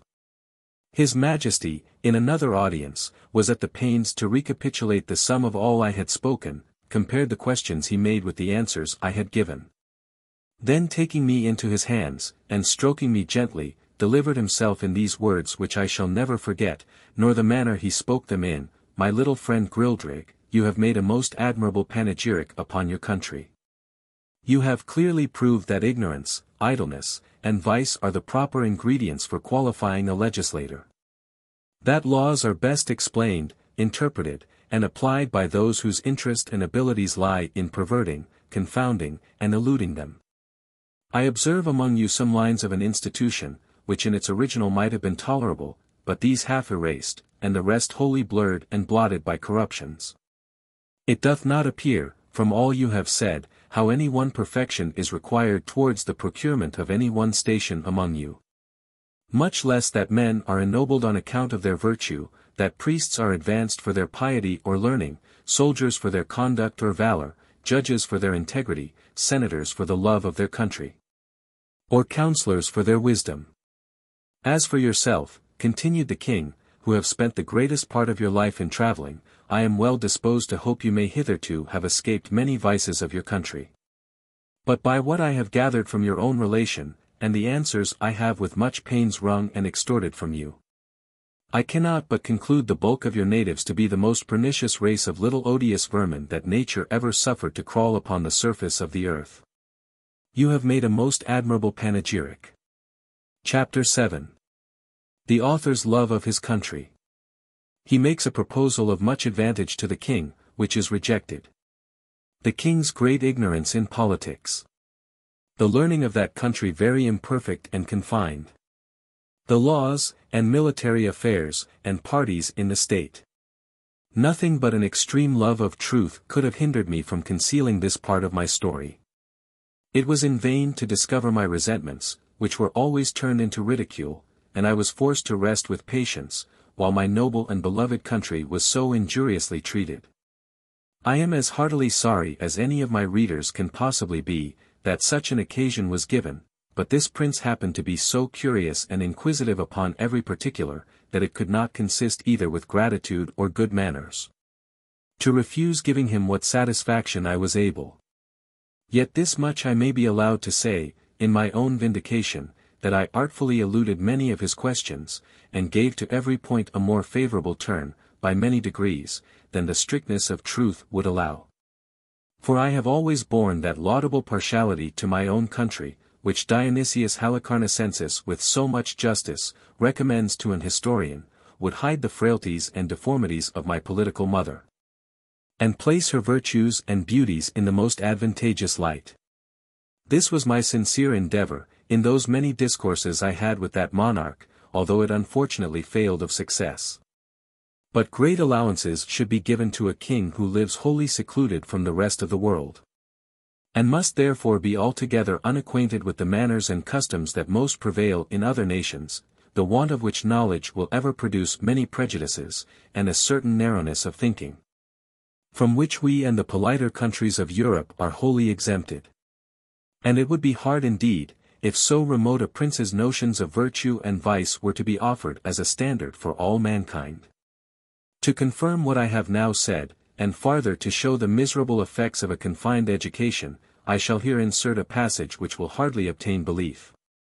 In hopes to ingratiate myself farther into His Majesty's favour, I told him of an invention discovered between 300 and 400 years ago, to make a certain powder into a heap, on which the smallest spark of fire falling would kindle the whole in a moment, although it were as big as a mountain, and make it all fly up in the air together with a noise and agitation greater than thunder. That a proper quantity of this powder rammed into a hollow tube of brass or iron, according to its bigness, would drive a ball of iron or lead with such violence and speed as nothing was able to sustain its force. That the largest balls thus discharged would not only destroy whole ranks of an army at once, but batter the strongest walls to the ground, sink down ships with 1,000 men in each to the bottom of the sea, and, when linked together by a chain, would cut through masts and rigging, divide hundreds of bodies in the middle, and lay all waste before them. That we often put this powder into large hollow balls of iron, and discharged them by an engine into some city we were besieging, which would rip up the pavements, tear the houses to pieces, burst and throw splinters on every side, dashing out the brains of all who came near. That I knew the ingredients very well, which were cheap and common. I understood the manner of compounding them, and could direct his workmen how to make those tubes of a size proportionable to all other things in His Majesty's kingdom, and the largest need not to be above 100 feet long. 20 or 30 of which tubes, charged with the proper quantity of powder and balls, would batter down the walls of the strongest town in his dominions in a few hours, or destroy the whole metropolis if ever it should pretend to dispute his absolute commands. This I humbly offered to His Majesty as a small tribute of acknowledgment, in return for so many marks that I had received of his royal favour and protection. The king was struck with horror at the description I had given him of those terrible engines, and the proposal I had made. He was amazed, how so impotent and grovelling an insect as I, these were his expressions, could entertain such inhuman ideas, and in so familiar a manner, as to appear wholly unmoved at all the scenes of blood and desolation, which I had painted, as the common effects of those destructive machines, whereof, he said, some evil genius, enemy to mankind, must have been the first contriver. As for himself, he protested, that although few things delighted him so much as new discoveries in art or in nature, yet he would rather lose half his kingdom than be privy to such a secret, which he commanded me, as I valued my life, never to mention any more. A strange effect of narrow principles and short views. That a prince possessed of every quality which procures veneration, love, and esteem. Of strong parts, great wisdom, and profound learning, endowed with admirable talents for government, and almost adored by his subjects, should, from a nice unnecessary scruple, whereof in Europe we can have no conception, Let slip an opportunity put into his hands, that would have made him absolute master of the lives, the liberties, and the fortunes of his people. Neither do I say this with the least intention to detract from the many virtues of that excellent king, whose character I am sensible will on this account be very much lessened in the opinion of an English reader. But I take this defect among them to have arisen from their ignorance, by not having hitherto reduced politics into a science, as the more acute wits of Europe have done. For I remember very well, in a discourse one day with the king, when I happened to say there were several thousand books among us, written upon the art of government. It gave him, directly contrary to my intention, a very mean opinion of our understandings. He professed both to abominate and despise all mystery, refinement, and intrigue, either in a prince or a minister. He could not tell what I meant by secrets of state, where an enemy or some rival nation were not in the case. He confined the knowledge of governing within very narrow bounds, to common sense and reason, to justice and lenity, to the speedy determination of civil and criminal causes, with some other obvious topics, which are not worth considering. And he gave it for his opinion, that whoever could make 2 ears of corn, or 2 blades of grass to grow upon a spot of ground, where only one grew before, would deserve better of mankind, and do more essential service to his country than the whole race of politicians put together. The learning of this people is very defective, consisting only in morality, history, poetry, and mathematics, wherein they must be allowed to excel. But the last of these is wholly applied to what may be useful in life, to the improvement of agriculture, and all mechanical arts, so that among us it would be little esteemed. And as to ideas, entities, abstractions, and transcendentals, I could never drive the least conception into their heads. No law of that country must exceed in words the number of letters in their alphabet, which consists only in 22. But indeed few of them extend even to that length. They are expressed in the most plain and simple terms, wherein those people are not mercurial enough to discover above one interpretation, and to write a comment upon any law is a capital crime. As to the decision of civil causes, or proceedings against criminals, their precedents are so few, that they have little reason to boast of any extraordinary skill in either. They have had the art of printing, as well as the Chinese, time out of mind, but their libraries are not very large. For that of the king, which is reckoned the largest, doth not amount to above 1,000 volumes, placed in a gallery of 1,200 feet long, from whence I had liberty to borrow what books I pleased. The Queen's joiner had contrived in one of Glumdalclitch's rooms, a kind of wooden machine, 25 feet high, formed like a standing ladder. The steps were each 50 feet long, it was indeed a movable pair of stairs, the lowest end placed at 10 feet distance from the wall of the chamber. The book I had a mind to read was put up leaning against the wall. I first mounted to the upper step of the ladder, and turning my face towards the book began at the top of the page, and so walking to the right and left about 8 or 10 paces, according to the length of the lines, till I had gotten a little below the level of mine eyes, and then descending gradually, till I came to the bottom, after which I mounted again, and began the other page in the same manner. And so turned over the leaf, which I could easily do with both my hands, for it was as thick and stiff as a pasteboard, and in the largest folios not above 18 or 20 feet long. Their style is clear, masculine, and smooth, but not florid, for they avoid nothing more than multiplying unnecessary words, or using various expressions. I have perused many of their books, especially those in history and morality. Among the rest, I was much diverted with a little old treatise, which always lay in Glumdalclitch's bedchamber, and belonged to her governess, a grave elderly gentlewoman, who dealt in writings of morality and devotion. The book treats of the weakness of humankind, and is in little esteem, except among the women and the vulgar. However, I was curious to see what an author of that country could say upon such a subject. This writer went through all the usual topics of European moralists, showing how diminutive, contemptible, and helpless an animal was man in his own nature, how unable to defend himself from inclemencies of the air, or the fury of wild beasts. How much he was excelled by one creature in strength, by another in speed, by a third in foresight, by a fourth in industry. He added, that nature was degenerated in these latter declining ages of the world, and could now produce only small births, in comparison to those in ancient times. He said, it was very reasonable to think, not only that the species of men were originally much larger, but also, that there must have been giants in former ages. Which as it is asserted by history and tradition, so it hath been confirmed by huge bones and skulls, casually dug up in several parts of the kingdom, far exceeding the common dwindled race of man in our days. He argued, that the very laws of nature absolutely required we should have been made in the beginning of a size more large and robust, not so liable to destruction, from every little accident, of a tile falling from a house, or a stone cast from the hand of a boy, or being drowned in a little brook. From this way of reasoning the author drew several moral applications, useful in the conduct of life, but needless here to repeat. For my own part, I could not avoid reflecting, how universally this talent was spread, of drawing lectures in morality, or, indeed, rather matter of discontent and repining, from the quarrels we raise with nature. And I believe, upon a strict inquiry, those quarrels might be shown as ill-grounded among us as they are among that people. As to their military affairs, they boast that the king's army consists of 176,000 foot, and 32,000 horse, if that may be called an army which is made up of tradesmen in the several cities, and farmers in the country, whose commanders are only the nobility and gentry, without pay or reward. They are indeed perfect enough in their exercises, and under very good discipline, wherein I saw no great merit.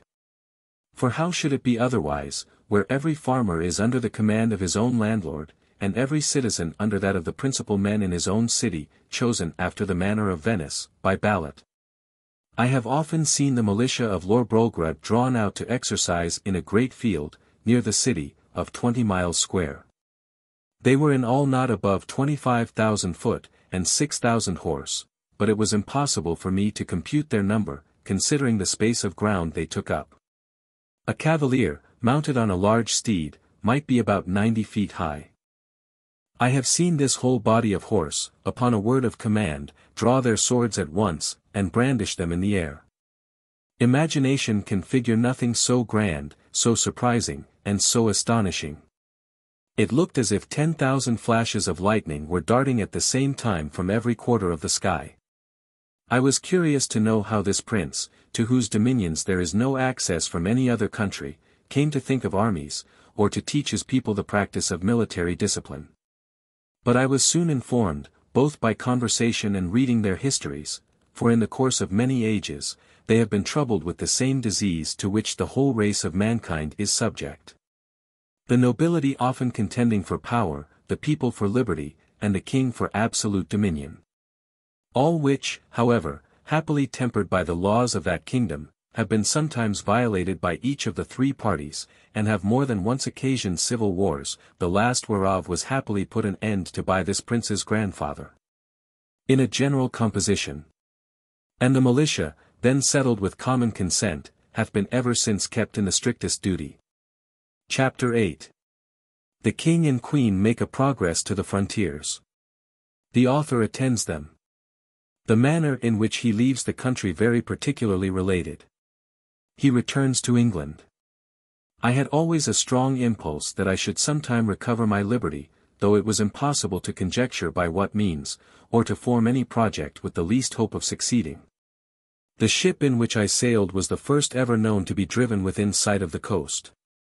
And the king had given strict orders, that if at any time another appeared, it should be taken ashore, and with all its crew and passengers brought in a tumbril to Lorbrulgrud.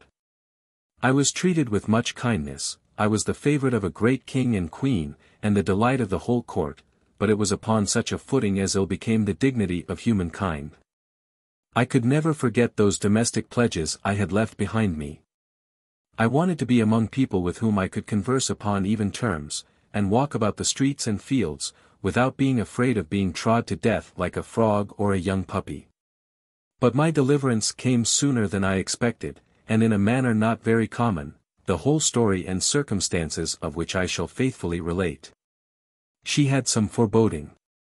I had now been 2 years in this country. And about the beginning of the third, Glundulklich and I attended the king and queen in a progress to the south coast of the kingdom. I was carried, as usual, in my traveling box, which, as I have already described, was a very convenient closet of 12 feet wide. And I had ordered a hammock to be fixed by silken ropes from the four corners at the top, to break the jolts, when a servant carried me before him on horseback, as I sometimes desired, and would often sleep in my hammock while we were upon the road.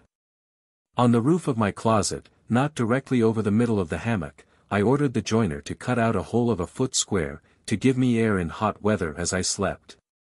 Which hole I shut at pleasure with a board that drew backwards and forwards through a groove. When we came to our journey's end, the king thought proper to pass a few days at a palace he hath near Llanflasnic, a city within 18 English of the seaside Glumdalclitch, and I were much fatigued. I had gotten a small cold. But the poor girl was so ill as to be confined to her chamber.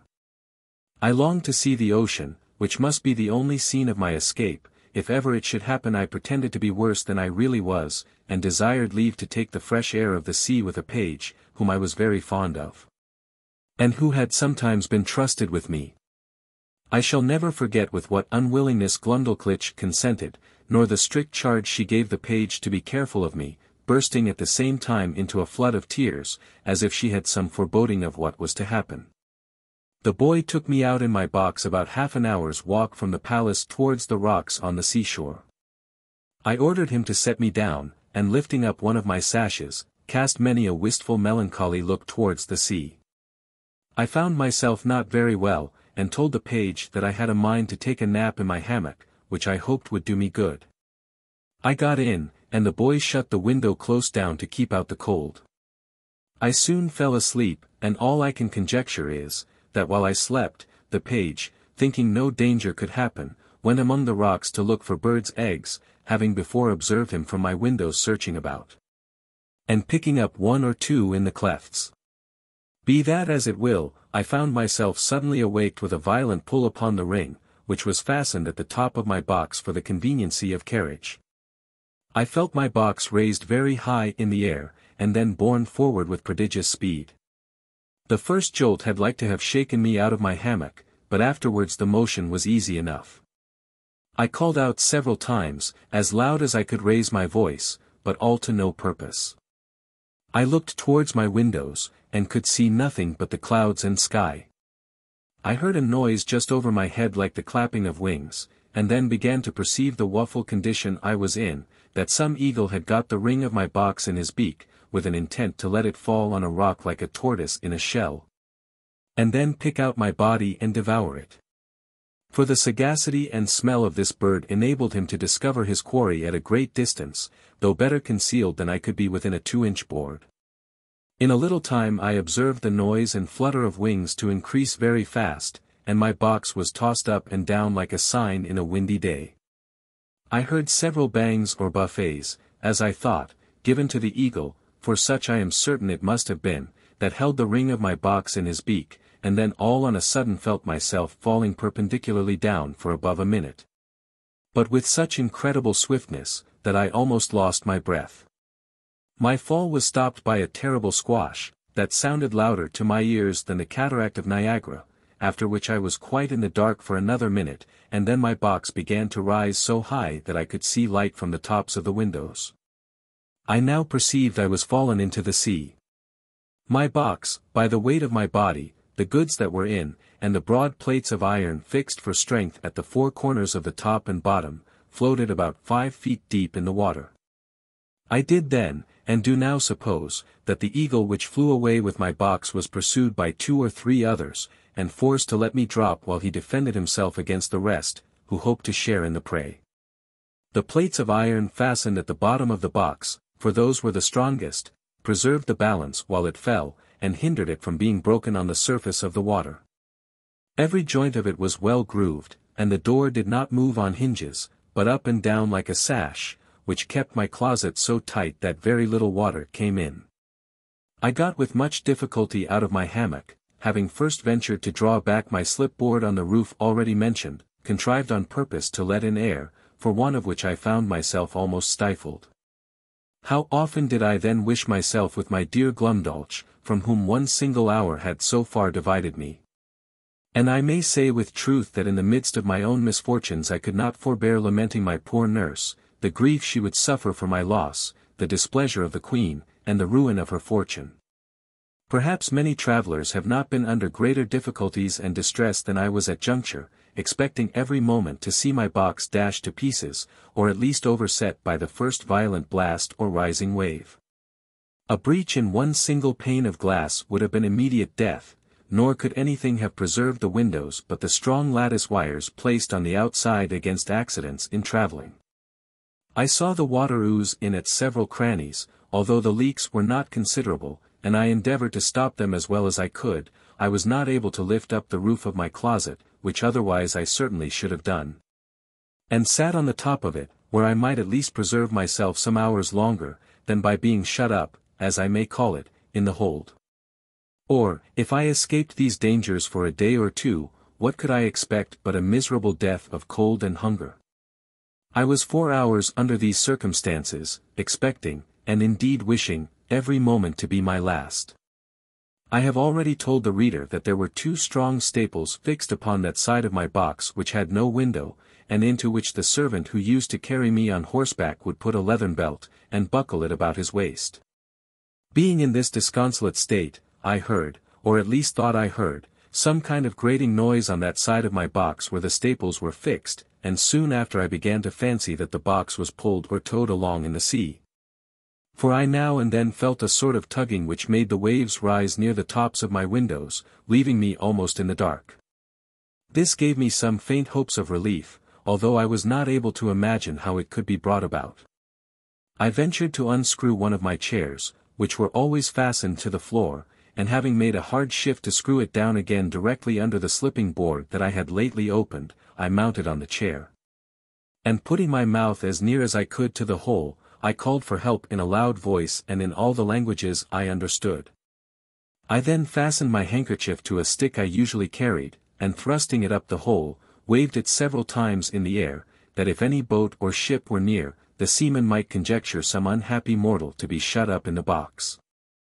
I found no effect from all I could do, but plainly perceived my closet to be moved along, and in the space of an hour or better, that side of the box where the staples were and had no window struck against something that was hard.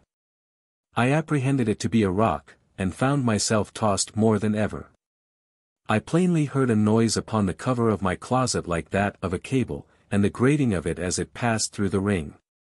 I then found myself hoisted up by degrees, at least 3 feet higher than I was before. Whereupon I again thrust up my stick and handkerchief, calling for help till I was almost hoarse. In return to which I heard a great shout repeated 3 times, giving me such transports of joy as are not to be conceived but by those who feel them. I now heard a trampling over my head, and somebody calling through the hole with a loud voice in the English tongue. "If there be anybody below, let them speak." I answered I was an Englishman, drawn by ill fortune into the greatest calamity that ever any creature underwent, and begged by all that was moving to be delivered out of the dungeon I was in. The voice replied I was safe, for my box was fastened to their ship, and the carpenter should immediately come and saw a hole in the cover, large enough to pull me out. I answered that was needless, and would take up too much time, for there was no more to be done, but let one of the crew put his finger into the ring, and take the box out of the sea into the ship, and so into the captain's cabin. Some of them upon hearing me talk so wildly thought I was mad, others laughed, for indeed it never came into my head that I was now got among people of my own stature and strength. The carpenter came, and in a few minutes sawed a passage about 4 feet square, then let down a small ladder upon which I mounted, and from thence was taken into the ship in a very weak condition. Somebody calling in the English tongue. The sailors were all in amazement, and asked me 1,000 questions, which I had no inclination to answer. I was equally confounded at the sight of so many pygmies, for such I took them to be, after having so long accustomed mine eyes to the monstrous objects I had left. But the captain, Mr.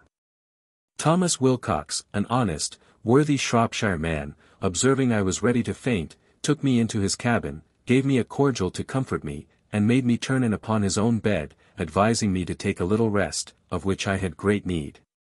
Before I went to sleep, I gave him to understand that I had some valuable furniture in my box, too good to be lost, a fine hammock, a handsome 2 chairs, a table, and a cabinet. That my closet was hung on all sides, or rather quilted, with silk and cotton, that if he would let one of the crew bring my closet into his cabin, I would open it there before him, and show him my goods. The captain, hearing me utter these absurdities, concluded I was raving. However, I suppose to pacify me, he promised to give orders as I desired, and going upon deck, sent some of his men down into my closet. From whence, as I afterwards found, they drew up all my goods, and stripped off the quilting. But the chairs, cabinet, and bedstead, being screwed to the floor, were much damaged by the ignorance of the seamen, who tore them up by force. Then they knocked off some of the boards for the use of the ship, and when they had got all they had a mind for, let the hull drop into the sea, which, by reason of so many breaches made in the bottom and sides, sunk to rights. And indeed I was glad not to have been a spectator of the havoc they made, because I am confident it would have sensibly touched me, by bringing former passages into my mind, which I had rather forgotten. I slept some hours, but was perpetually disturbed with dreams of the place I had left, and the dangers I had escaped. However, upon waking, I found myself much recovered. It was now about 8 o'clock at night, and the captain ordered supper immediately, thinking I had already fasted too long. He entertained me with great kindness, observing me not to look wildly, or talk inconsistently. And when we were left alone, desired I would give him a relation of my travels, and by what accident I came to be set adrift in that monstrous wooden chest. He said that about 12 o'clock at noon, as he was looking through his glass, he spied it at a distance, and thought it was a sail, which he had a mind to make, being not much out of his course, in hopes of buying some biscuit. His own beginning to fall short. That upon coming nearer and finding his error, he sent out his longboat to discover what it was, that his men came back in a fright, swearing they had seen a swimming house. That he laughed at their folly, and went himself in the boat, ordering his men to take a strong cable along with them. That the weather being calm, he rowed round me several times, observed my windows and wire lattices that defenced them. That he discovered 2 staples upon one side, which was all of boards, without any passage for light. He then commanded his men to row up to that side, and fastening a cable to one of the staples, ordered them to tow my chest, as they called it, towards the ship. When it was there, he gave directions to fasten another cable to the ring fixed in the cover, and to raise up my chest with pulleys, which all the sailors were not able to do above 2 or 3 feet. He said they saw my stick and handkerchief thrust out of the hole, and concluded that some unhappy man must be shut up in the cavity. I asked whether he or the crew had seen any prodigious birds in the air about the time he first discovered me. To which he answered, that, discoursing this matter with the sailors while I was asleep, one of them said he had observed 3 eagles flying towards the north, but remarked nothing of their being larger than the usual size. Which I suppose must be imputed to the great height they were at. And he could not guess the reason of my question. I then asked the captain how far he reckoned we might be from land. He said, by the best computation he could make, we were at least 100 leagues. I assured him that he must be mistaken by almost half, for I had not left the country from whence I came above 2 hours before I dropped into the sea. Whereupon he began again to think that my brain was disturbed, of which he gave me a hint, and advised me to go to bed in a cabin he had provided. I assured him I was well refreshed with his good entertainment and company, and as much in my senses as ever I was in my life. He then grew serious, and desired to ask me freely whether I were not troubled in mind by the consciousness of some enormous crime, for which I was punished by the command of some prince, by exposing me in that chest. As great criminals in other countries have been forced to sea in a leaky vessel without provisions. For although he should be sorry to have taken so ill a man into his ship, yet he would engage his word to set me safe ashore in the first port where we arrived. He added that his suspicions were much increased by some very absurd speeches I had delivered, at first to his sailors, and afterwards to himself, in relation to my closet chest, as well as by my odd looks and behavior while I was at supper.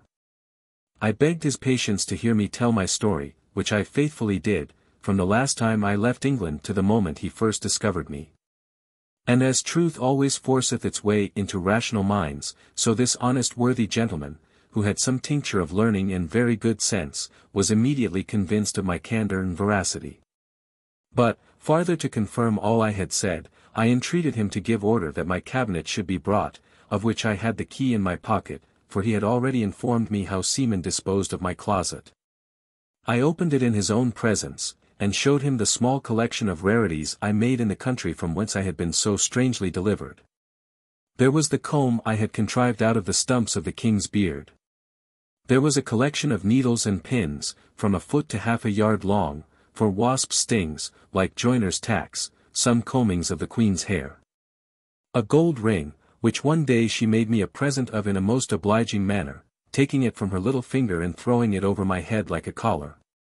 I desired the captain would please to accept this ring in return of his civilities, which he absolutely refused. Lastly, I desired him to see the breeches I had then on, which were made of a mouse's skin. I could force nothing upon him but a footman's tooth, which I observed him to examine with great curiosity, and found he had a fancy for it. He received it with abundance of thanks, more than such a trifle could deserve. It was drawn by an unskilful surgeon, in a mistake, from one of Glumdalclitch's men, who was affected with the toothache, but it was as sound as any in his head. I got it cleaned, and put it in my cabinet. It was about a foot long, and 4 inches in diameter. The captain was very well satisfied with this plain relation I had given him, and said he hoped when we returned to England I would oblige the world by putting it on paper, and making it public. My answer was, that I thought we were already overstocked with books of travels, that nothing could now pass which was not extraordinary. Wherein I doubted some authors less consulted truth than their own vanity, or interest, or the diversion of ignorant readers, that my story could contain little besides common events, without those ornamental descriptions of strange plants, trees, birds, and other animals, or of the barbarous customs and idolatry of savage people, with which most writers abound. However, I thanked him for his good opinion, and promised to take the matter into my thoughts. He said he wondered at one thing very much, which was, to hear me speak so loud, asking me whether the king or queen of that country were thick of hearing. I told him it was what I had been used to for above 2 years past, and that I wondered as much at the voices of him and his men, who seemed to me only to whisper, and yet I could hear them well enough. But when I spoke in that country, it was like a man talking in the street to another looking out from the top of a steeple, unless when I was placed on a table, or held in any person's hand. I told him I had likewise observed another thing, that when I first got into the ship, and the sailors stood all about me, I thought they were the most contemptible little creatures I had ever beheld. For indeed, while I was in that prince's country, I could never endure to look in a glass, after my eyes had been accustomed to such prodigious objects, because the comparison gave me so despicable a conceit of myself. The captain said that while we were at supper he observed me to look at everything with a sort of wonder, and that I often seemed hardly able to contain my laughter, which he knew not well how to take, but imputed it to some disorder in my brain.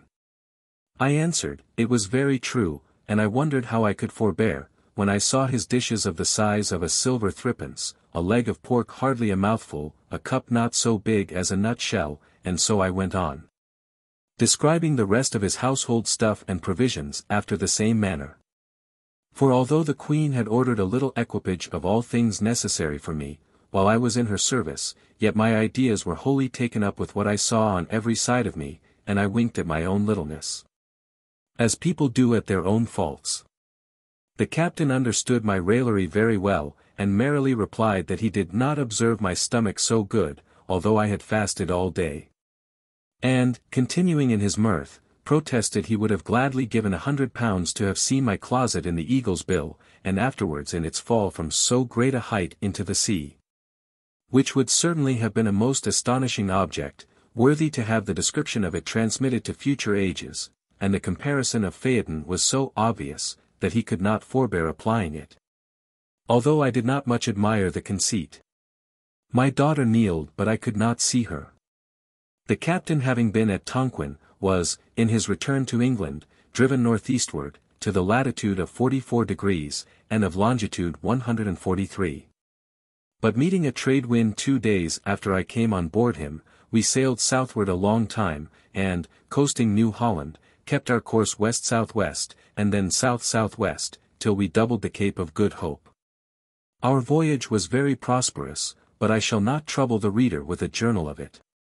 The captain called in at 1 or 2 ports, and sent in his longboat for provisions and fresh water, but I never went out of the ship till we came into the Downs, which was on the 3rd day of June, 1706, about 9 months after my escape. I offered to leave pay goods in security for payment of my freight, but the captain protested he would not receive 1 farthing. We took a kind leave of each other, and I made him promise he would come to see me at my house in Redriff. I hired a horse and guide for 5 shillings, which I borrowed of the captain. As I was on the road, observing the littleness of the houses, the trees, the cattle, and the people, I began to think myself in Lilliput. I was afraid of trampling on every traveller I met, and often called aloud to have them stand out of the way, so that I had like to have gotten 1 or 2 broken heads for my impertinence. When I came to my own house, for which I was forced to inquire, one of the servants opened the door. I bent down to go in, like a goose under a gate, for fear of striking my head. My wife ran out to embrace me, but I stooped lower than her knees, thinking she could otherwise never be able to reach my mouth. My daughter kneeled to ask my blessing, but I could not see her till she arose, having been so long used to stand with my head and eyes erect to above 60 feet, and then I went to take her up with one hand by the waist. I looked down upon the servants, and 1 or 2 friends who were in the house, as if they had been pygmies, and I a giant. I told my wife she had been too thrifty, for I found she had starved herself and her daughter to nothing. In short, I behaved myself so unaccountably, that they were all of the captain's opinion when he first saw me, and concluded I had lost my wits. This I mention as an instance of the great power of habit and prejudice. In a little time, I and my family and friends came to a right understanding, but my wife protested I should never go to sea any more, although my evil destiny so ordered, that she had not power to hinder me, as the reader may know hereafter. In the meantime I here conclude the second part of my unfortunate voyages. Note: Jonathan Swift was born in Dublin, Ireland, in 1667, and died in 1745. His parents were English. His father died before he was born, and his mother was supported on a slender pittance by his father's brother. He was educated at Trinity College, Dublin, and all through his early life was dependent on the generosity of others. His college career was not highly creditable either from the point of view of manners, morals, or learning. After leaving college, he travelled through England on foot, and found employment with a relative of his mother's, Sir William Temple, in whose house was a noble library. And for 2 years Swift made up for some of his shortcomings by studying diligently therein. He went to Oxford in 1692, took a degree and was ordained in 1694. He was given a parish in Ireland, which he soon resigned, returning to the home of Sir William Temple, where he remained until the death of the latter in 1699. Temple left Swift a legacy, and confided to him the editing and publishing of his works. This task completed, Swift went again to Ireland to another parish, and threw himself into political pamphleteering with great effect, one of the results of his exertions being the securing of freedom from taxation for the Irish clergy.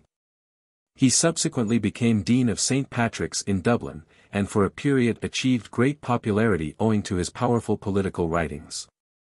While in what he called his exile, he wrote Gulliver's Travels, which was at first published anonymously, the secret of the authorship being so closely guarded that the publisher did not know who was the author. Dr. Johnson characterized it as a production so new and strange that it filled the reader with admiration and amazement. It was read by the high and low, the learned and the illiterate. In this work, Jonathan Swift appears as one of the greatest masters of English we have ever had, as endowed with an imaginative genius inferior to few. As a keen and pitiless critic of the world, and a bitter misanthropic accounter of humanity at large. Dean Swift was indeed a misanthrope by theory, however he may have made exception to private life. His hero, Gulliver, discovers race after race of beings who typify the genera in his classification of mankind. Extremely diverting are Gulliver's adventures among the tiny Lilliputians. Only less so are his more perilous encounters with the giants of Brobdingnag. By a singular dispensation of Providence, we usually read the travels while we are children. We are delighted with the marvelous story, we are not at all injured by the poison. Poor Swift. He was conscious of insanity's approach, he repeated annually Job's curse upon the day of his birth, he died a madman. There are numerous biographies of Swift. But probably the best characterization of the man and his life, rather than of his books, is to be found in Thackeray's English Humorists, and a closer study of the man and his works in Leslie Stevenson's Swift, in Morley's English Men of Letters. The other biographies of him are, Lord Orrery Remarks on the Life and Writings of Dr. Jonathan Swift, 1751, Hawkes, on his life, 1765, Sheridan's Life, 1785, Forster's Life, 1875, unfinished, Henry Craik's Life, 1882. The best edition of Swift's writings and correspondence is that edited by Scott, 1824. Footnotes. Redriff equals Rotherhithe, then a Thames-side village, now part of London. Pound, nearly $5. Levant, the point where the sun rises. The countries about the eastern part of the Mediterranean Sea and its adjoining waters. Mrs. It was formerly the custom to call unmarried women Mrs. The South Sea, the Pacific Ocean. Van Diemen's Land, N.W. From Van Diemen's Land, Tasmania, and in latitude 30 degrees 2 minutes would be in Australia or off the west coast. Cable's length, about 600 or 700 feet. Buff jerkin a leather jacket or waistcoat. Small, weak, thin. Signet royal, the king's seal. Half-pike a short wooden staff, upon one end of which was a steel head. Stang, an old word for a perch, 16 feet and a half, also for a rood of ground. Chairs, a sedan chair is here meant. It held one person, and was carried by two men by means of projecting poles. Crest, a decoration to denote rank. Lingua franca, a language, Italian mixed with Arabic, Greek, and Turkish, used by Frenchmen, Spaniards, and Italians trading with Arabs, Turks, and Greeks. It is the commercial language of Constantinople. Fobs, small pockets in the waistband of trousers to receive a watch. Imprimis, in the first place, PR, item is. Lucid, shining, transparent. Yeoman of the Guards, freeman forming the bodyguard of the sovereign. Pocket perspective, a small spyglass or telescope. Trencher, a wooden plate or platter.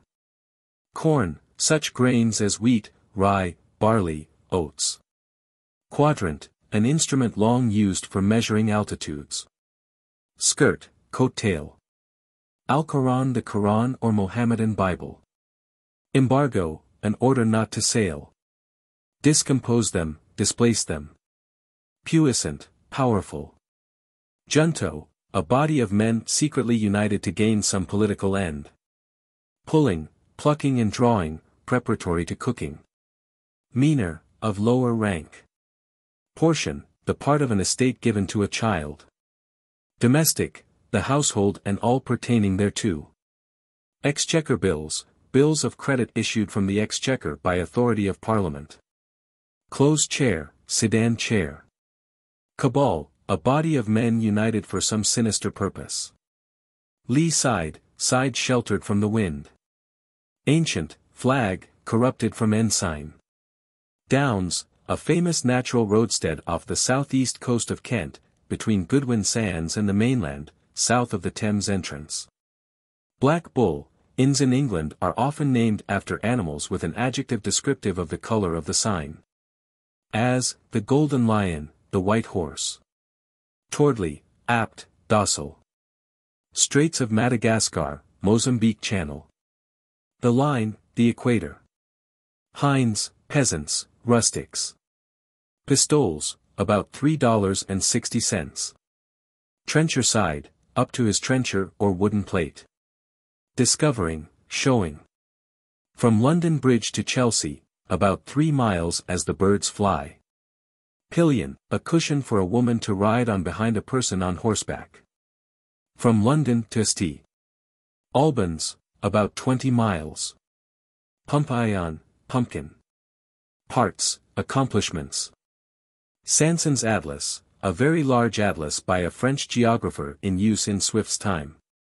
As good a hand of me, as much money of me. Moidor, a Portuguese gold piece worth about $6. Guineas, an obsolete English gold coin, of the value of $5. Phoenix, a bird of fable said to live for a long time and rise anew from its own ashes. Cabinet, a private room. Scrutoire, a writing desk. Waiting, attendance on the king. Lusus naturae, a freak of nature. Royal Sovereign, one of the great ships of Swift's time. Dunstable lark, large larks are caught on the downs near Dunstable between September and February, and sent to London for luxurious tables. Drone, the largest tube of a bagpipe, giving forth a dull heavy tone. Gresham College, in London, is named after the founder, an English merchant, who died in 1580. The square of, as large as the square of. Salisbury steeple, this is about 400 feet high. Battalia, the order of battle. Espalier, a lattice upon which fruit trees or shrubs are trained. Scull, a short oar. Starboard or larboard, right or left. Corking pin, a larger-sized pin. Stomacher, a broad belt. Varlet, knave. Levee, a ceremonious visit received by a distinguished person in the morning. Spinet, a stringed instrument, a forerunner of our piano. Closet, private room. Signal, memorable. Chancery, a high court of equity. Glossing, commenting. Dionysius of Halicarnassus was born about the middle of the 1st century, BC. He endeavored in his history to relieve his Greek countrymen from the mortification they had felt in their subjection to the Romans, and patched up an old legend about Rome being of Greek origin and therefore their political mother. Ideas, entities, abstractions, transcendentals, words used in that philosophy which deals with thinking, existence, and things beyond the senses. Mercurial, active, spirited. Composition, compact, agreement. Progress, an old term for the traveling of the sovereign to different parts of his country. Tumbrel, a rough cart. Page, a serving boy, and especially one who waits on a person of rank. Quarry, prey. Squash, shock, concussion. To write speedily. To make to get alongside. Phaeton, a son of Apollo who was dashed into the river Endinus for his foolhardiness in attempting to drive the steeds of the sun for one day. Advertisements. Heath's Home and School Classics. For Grades 1 and 2. Mother Goose, a book of nursery rhymes, arranged by C. Welsh. In 2 parts.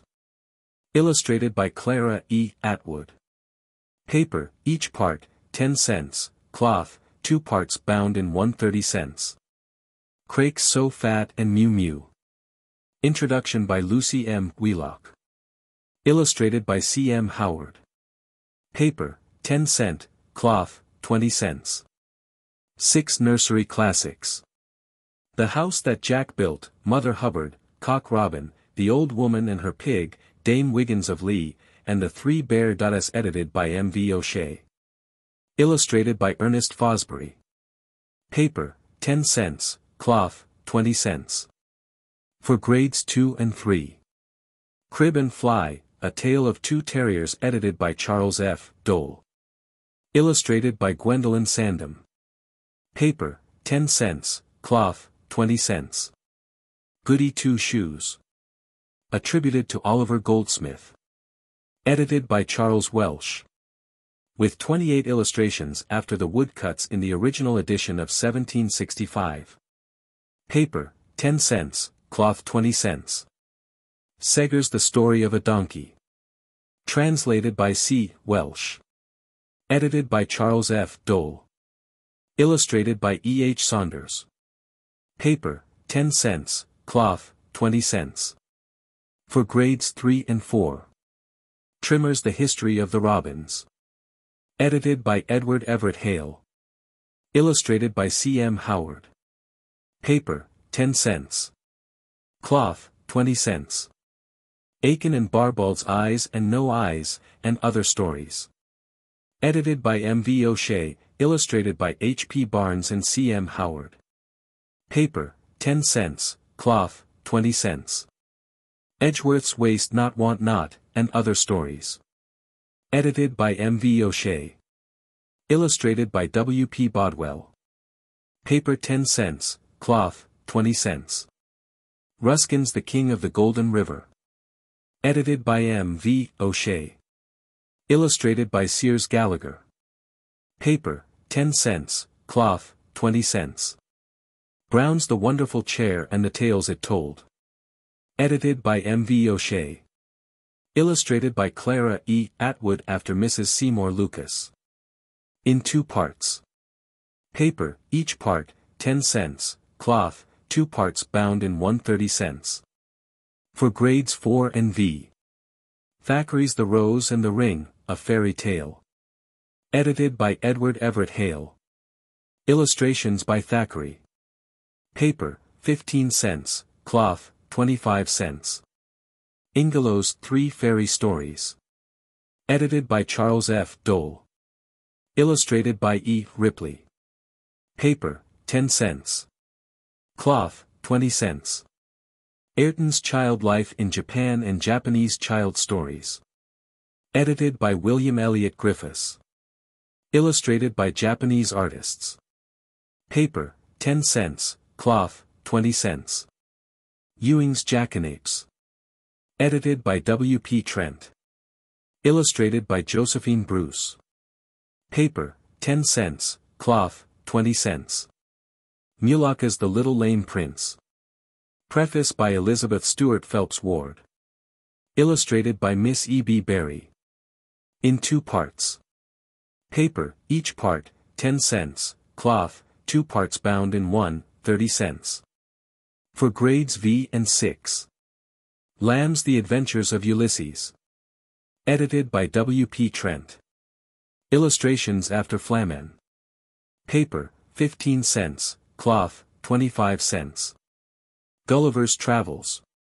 I. A Voyage to Lilliput. 2. A Voyage to Brobdingnag. Edited by T. M. Balliet. Fully illustrated. In 2 parts. Paper, each part, 15 cents, cloth, 2 parts bound in 130 cents. Ewing's The Story of a Short Life. Edited by T. M. Balliet. Illustrated by A. F. Schmidt. Paper, 10 cents, cloth, 20 cents. Tales from the Travels of Baron Munchausen. Edited by Edward Everett Hale. Illustrated by H. P. Barnes after door. Paper, 10 cents, cloth, 20 cents. Mulaka's The Little Lame Prince. Preface by Elizabeth Stuart Phelps Ward. Illustrated by Miss E. B. Berry. In 2 parts. Paper, each part, 10 cents, cloth, 2 parts bound in 130 cents. For grades 6 and 7. Lamb's Tales from Shakespeare. Introduction by Elizabeth Stuart Phelps Ward. Illustrated by Homer W. Colby after Pill. In 3 parts. Paper, each part, 15 cents, cloth, 3 parts bound in 140 cents. Martineau's The Crofton Boys. Edited by William Elliott Griffiths. Illustrated by A. F. Schmidt. Cloth, 30 cents. Motley's The Siege of Leyden. Edited by William Elliott Griffiths. With 19 illustrations from old prints and photographs, and a map. Paper, 10 cents, cloth, 20 cents. Brown's Rab and His Friends and Other Stories of Dogs.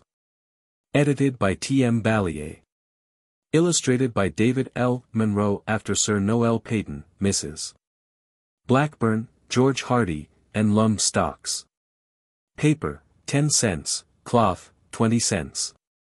For grades 7, 8 and 9. Haymerton's Chapters on Animals, Dogs, Cats and Horses. Edited by W. P. Trent. Illustrated after Sir E. Landseer, Sir John Millais, Rosa Bonheur, E. van Meter Verisat, J. L. Jerome, K. Bodmer, etc. Paper, 15 cents, cloth, 25 cents. Irving's Dolph Haliger. Edited by G. H. Brown. Illustrated by H. P. Barnes. Paper, 15 cents, cloth, 25 cents. Shakespeare's The Tempest. Edited by Sarah W. Heaston. Illustrations after Wretch and the Chandos portrait. Paper, 15 cents, cloth, 25 cents. Shakespeare's A Midsummer Night's Dream. Edited by Sarah W. Heaston. Illustrations after Smirke and the Droeshout portrait. Paper, 15 cents, cloth, 25 cents. Shakespeare's The Comedy of Errors. Edited by Sarah W. Heaston. Illustrations after Smirke, Creswick and Leslie. Paper, 15 cents, cloth, 25 cents. Shakespeare's The Winter's Tale. Edited by Sarah W. Heaston. Illustrations after Leslie, Wheatley, and Wright. Paper, 15 cents, cloth, 25 cents. Defoe's Robinson Crusoe. Edited by Edward Everett Hale. Illustrated. In 4 parts. Paper, each part, 15 cents, cloth, 4 parts bound in 1, 60 cents.